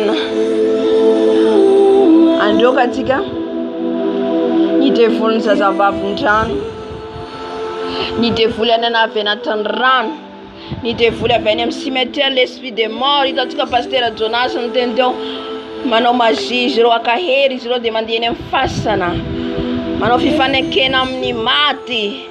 Ny maty sy miteny tsony tsy izy fandraisana amin'ny paty izany maty izany tsony afa-tsy hoe satana mampiasa an'ireny fanahy reny. Alléluia. Ka horatsika amin'ny anaran'i Jesosy tous les esprits des morts, fanahy fahafatesana, fanahy avy any anatin'ny rano, fanahy any miabakabaka tambatsika ray, fanahy rehetra avy any amin'ny ankohonantsika, ny esprit rehetra, ny démon rehetra avy amin'ny ankohonana, ny sorcier avy amin'ny ankohonana, raha vao amin'ny anaran'i Jesosy. Ianao dia zanak'Andriamanitra, ianao dia zanak'i Jesosy, manana ny fahefana, manana ny tomboka sy ny fanahy masina. Ko ampiasao zany afon'ny fanahy masina zany. Alléluia. Jesosy malalo, tombo malalo, raisinay ny Yesu ny fahefana zay efa nomena ho anay. Androany ny asan'ny devoly rehetra, androany ny asan'ny devoly rehetra, androany ny asan'ny fahavalo rehetra, ny fanahy rehetra avy any anatin'ny rano, ny fanahy maka endrika zazavavin-drano amin'ny alalan'ny olona no idirany ravany amin'ny anaran'i Jesosy zay tonga nafitafiky anay, amin'ny alalan'ny esprit de séduction, tous les esprits de sirène des eaux, esprit de sirène des eaux, tous les esprits de reine de la côte, esprit de Jézabel crocodile, par les feux, les détruisent. Et les feux, la puissance de Seigneur Jésus-Christ, les détruisent. Et je vous chasse loin dans ma vie, loin dans mon âme, loin dans mon esprit. Tout votre complot, chez la Nile, au nom de Jésus. Maria Basekara Baba. Les feux. J'envoie les feux dans la mer, dans les fleuves. Les feux dans l'air domaine. Les feux de Saint-Esprit dans l'air camp. Les feux de Saint-Esprit qui vont tomber par le nom de Jésus. Maria Basekara Baba. Heta de soso. Jambulan token fanay rax rayeta. Henam nyabakabaka. Tous les démons, tous les esprits des reines du ciel, tous les esprits, c'est toi qui es au combat, Seigneur Jésus. C'est toi qui es plus élevé, Seigneur Jésus. Alléluia. Que ton épée, papa, les détruise. Que ton épée, papa, les détruise. Les renverse, les rafface, les trône, les hôtels. Renverse-les, papa. Que toi va au combat de nos combats. C'est toi le Dieu tout-puissant. C'est toi le Dieu des armées, Seigneur Jésus. Détruise-les. Tous les démons des airs qui nous combattent, qui nous contrôlent, que l'épée de l'Éternel les frappe aveuglément. Au nom de Jésus, tous les esprits qui attaquent ma famille, tous les esprits de contrôle, les sorciers de ma famille qui vont brûler un par un, s'ils n'est pas repenti, papa, que tu vas les brûler par le feu dans mon village, dans les familles de mon père, dans les familles de ma mère, qui sont contrôlées de la famille, qui ont volé les bénédictions. J'envoie les feux dans les sorciers de la famille. Tous ceux qui sont priés dans les statues qu'ils ont utilisés, les statues, les dieux du Baal, je renverse les hôtels, je les détruis, qu'ils ont bloqué la vie de ma famille, qu'ils ont bloqué au nom de Jésus, tous les blocages tombent, au nom de Jésus. Et laisse mes enfants, ma fille, je l'envoie les feux, les démons qui contrôlent mes enfants, au nom de Jésus, que les feux les détruisent, au nom de Jésus, les feux vous brûlent, au nom de Jésus Christ vient de Nazareth. Alléluia. Amen. Alléluia. androka antsika ny devoly rehetra manafika ny fiangonana zay mahatonga ny fiangonana mahatonga ny kristiana miverindalana miamangatsika maro miverindalana maro fa tsy eo amin'ny Jesosy tsony zany rehetra zany dia asan'ny satana daholo asan'ny dragona daholo Maria Bashekara Baba asan'ny serpent daholo zany asan'ny sirène des eaux tafiditra any amin'ny fiangonana ny fanahin'ny Jezabel ny fanahin'ny sirène des eaux Mashekara Baba on va envoyer les feux on va envoyer les feux taka ny adietsika vatra amin'ny Jesosy ny adietsika vatra ao amin'ny fiangonana ihany koa ny fiangonana satria Jesosy ny lohan'ny fiangonana tsy hoe tsy tiany Jesosy ny fiangonana fa tiany andeha miaraka ny sitrapony tiany andeha araka ny fahamarinany halleluja ka zay rehetra ny verindalana rehetra hoentsika amin'ny Jesosy zay rehetra nentin'ny satana ny verindalana zay rehetra nentin'ny satana na vilivily any amin'ny lalakafa angatantsika mifanahy masina very ny fanahy masina amin'ny fitiavana voalohany indray halleluja Jesosy malalo efa nomena honay ny Yesu ny fahefana androdananay ny fanahy ratsy rehetra tous les esprits qui attaquent les églises l'esprit des dragons l'esprit des sirènes des eaux l'esprit des sorciers qui attaquent les églises qui ont fait les captations qui t'ont fait papa qui est ta puissance papa qui descend de l'église qui est la puissance qui est ta puissance qui est ton épée les frappe un par un les frappe les détruisent tous les esprits qui attaquent ton église, papa, Maria Bashekada Baba, qui les détruisent, on va chasser au nom de Jésus.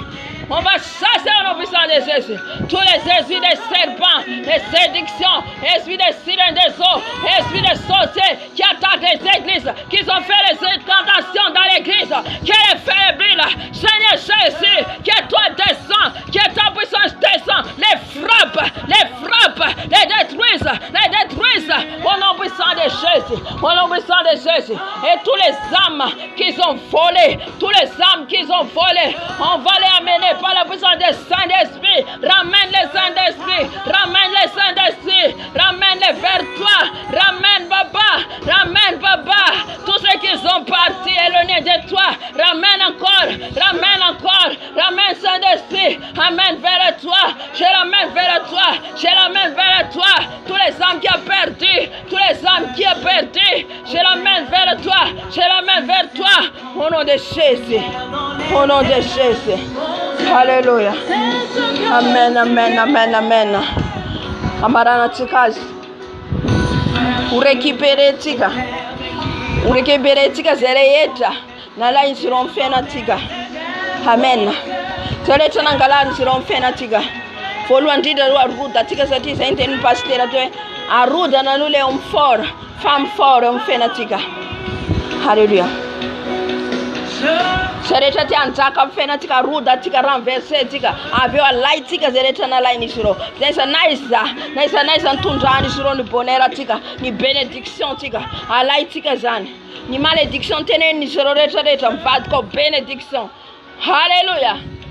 halleluja Jesosy malalo Jesosy ny homme fort femme forte qui habite dans mon âme, qui habite dans mon esprit, au nom de Jésus, fais-les tomber, papa, qui tombe au nom de Jésus, tous les esprits qui assis dans mon cœur, qui assis dans mon âme, qui assis dans mon esprit, qui tombe au nom de Jésus, je les frappe aveuglement, les frappe le papa, frappe dans les paix, on renverse les hôtels, on renverse son hôtel, on renverse les hôtels, au nom puissant de Jésus, et je les scotche, je l'enchaîne, au nom de Jésus, on les jette dans les liens des arides, sortez dans mon âme, sortez dans ma route, sortez dans mon esprit, au nom de Jésus, maintenant Seigneur Jésus, on va les chasser, tous les esprits des sorciers qui sont pris dans le bénédiction, mon bonheur qu'ils ont volé, oui, ils ont enterré ma bénédiction, mon bonheur, je les chasse, je les frappe, je les détruise, je les fais tomber, tout ce qu'ils ont volé dans ma vie, je vais les récupérer,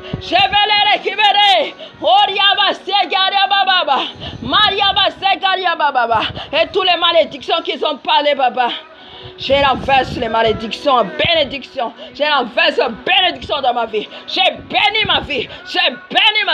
Voilà une fianako.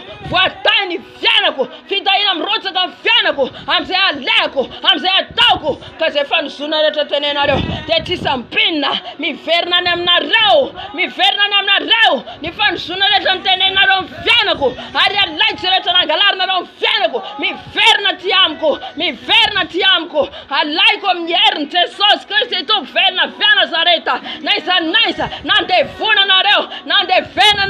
Ni Mumbai. Nane atfasana. Nane atrano. Nane atfilani. Nane atbutai. Nane atiala. Nane atiaso. Alaiko mnenaranche sosi. Maria baseka da baba. Waria baseka dia baba. Shere kibere tout. Les mariages, les bonheurs, l'argent, les travail, mon ministère, ma vie de prière, ma vie de chaîne, mon rêve, mon songe. Haria baseka dia baba. Shere kibere. Alléluia. Merci Saint-Esprit. Saute avant les masses.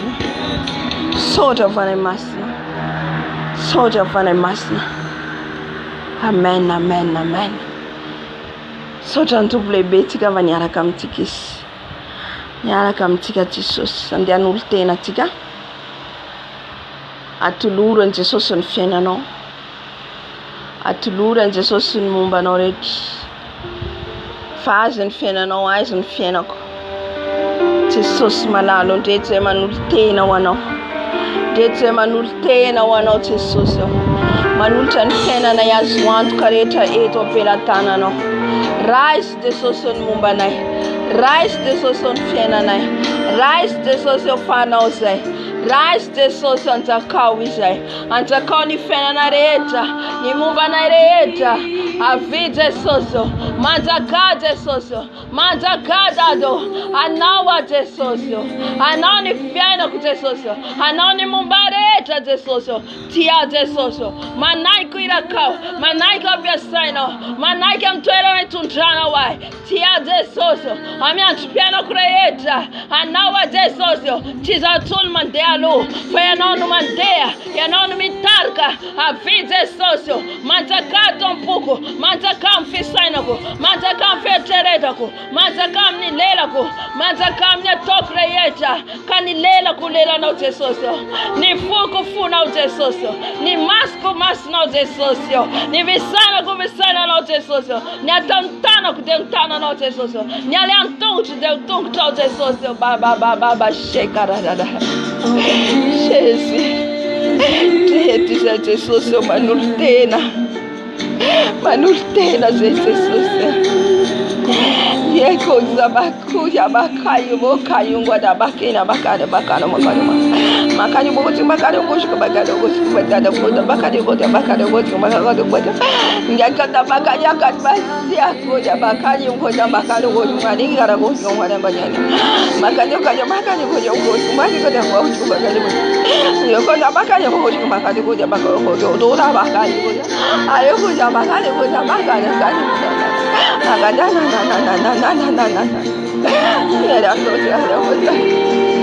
I know Jesus. Tumana na batenoze.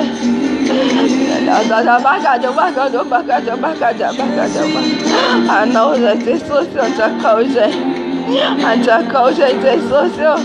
Anjakao zay dadova anao ny fenanay masina masinenao. Anao zay Jesosy eo manjaka Jesosy eo marembotra kareboka rebotra. Makani goja kani goja kani ngana kana ngana ngana makana kana ngana. Ni ngana goja kani ngana ngana. Wayani ngana ngana ngana makani goja goja makani goja makani goja. Goja makani goja makani goja goja makani goja ngai goja makani goja makani goja. Ya kanda kanda ngana goja goja makani goja makani goja goja goja. Kalian goja goja goja goja goja goja makani. Ni goja makani goja makani goja makani goja makani goja ni ngana goja goja mana goja goja.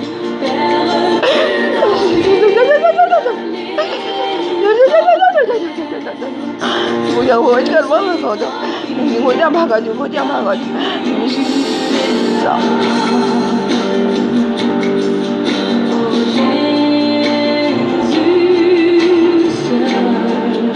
Soja Jesus. Miten fane masna miram soja stiga. Miram soja stiga wish. Misoram Jesus no. Asandadun feo no misoram Jesus no patetus nyadiga.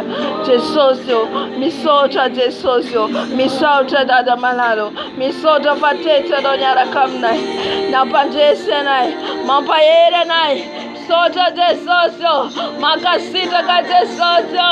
Soja no say dado bokojo. Soja Jesus yo. Soja Jesus yo. Soja dado. Mapandese na infafad na yano. Mapandese na ino. Mapandese na ino. Mapandese na ino. Asavela no kivizai. Asavela no keta gizai. Para cara kanisana. Para cara katajafareno. Mampayere nai. Mampayere nai no. Soja Jesus. Soja Jesus. Nada será fafal nai. Makasita ka Jesus. Soja Jesus. Soja Jesus. Soja Jesus. Patricia de Manchata no. She's stumped to her now. Hallelujah. I just call you first. Soja Jesus. Soja Jesus.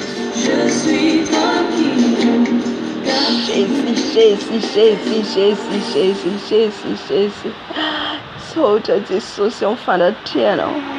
Soja Jesus. Makasita ka Jesus. Utia bakadu boka bakashikubaja koda bakadi washikara baba. Hallelujah. Mama. Jesus malado. Masna no wande mantam. Soja Jesus mfana tiano. Mara naftona tika. Jesus msota no ndinda tumpo. Msota no wera mpuira tsaina mfana tiano uteto. Nanatka na yenao. Nyara kam na yenao. Napandresen faval na yen. Napandresen faval na yenao tumpo. Karesen faval na. Resen faval na. Fanandresi zay. Napandresen na yenao manluana niziro. Nampaere na yenao numeno eri zay numeno fiadini zay misoja Jesus. Soja Jesus. Makasita kanao ndindi zay mfanateno teto. Ni fiarovana ny fitantanana ny amin'ny teny zaraina fijovombenany zaraina ny amin'ny fiderana ny amin'ny vavaka samihafa na dia orany tafiky ny fahavalo dia teo foana ianao nampandresy anay nampahery anay ka dia misaotra makasitraka anao zay dado misaotra makasitraka anao era-po era-tsainy izay tompo malalo eto koa Jesosy ao dia matsiaro manokana anzay rehetra mihaino vidéo anzay rehetra manaraka aorian'ny vidéo taio Jesosy ao ao ka Jesosy ny fitahina irotsaka amin'ny tsirairay avy ka tsisy zavatra nahirana ny zanakao raha tonga ny loza hiatra amin'ity tany ity dia tsy ho irery zay Jesosy ao satria anao miaraka aminay miaraka amin'ny zanakao rehetra tompo malalo aroviny tsirairay avy meo ny sahaza azy arovy ambanelatao, arovy amin'ny fakapanahy, arovy amin'ny loza, ampaherezo hatrany, angetaetanao hatrany, hitady anao hatrany Jesosy,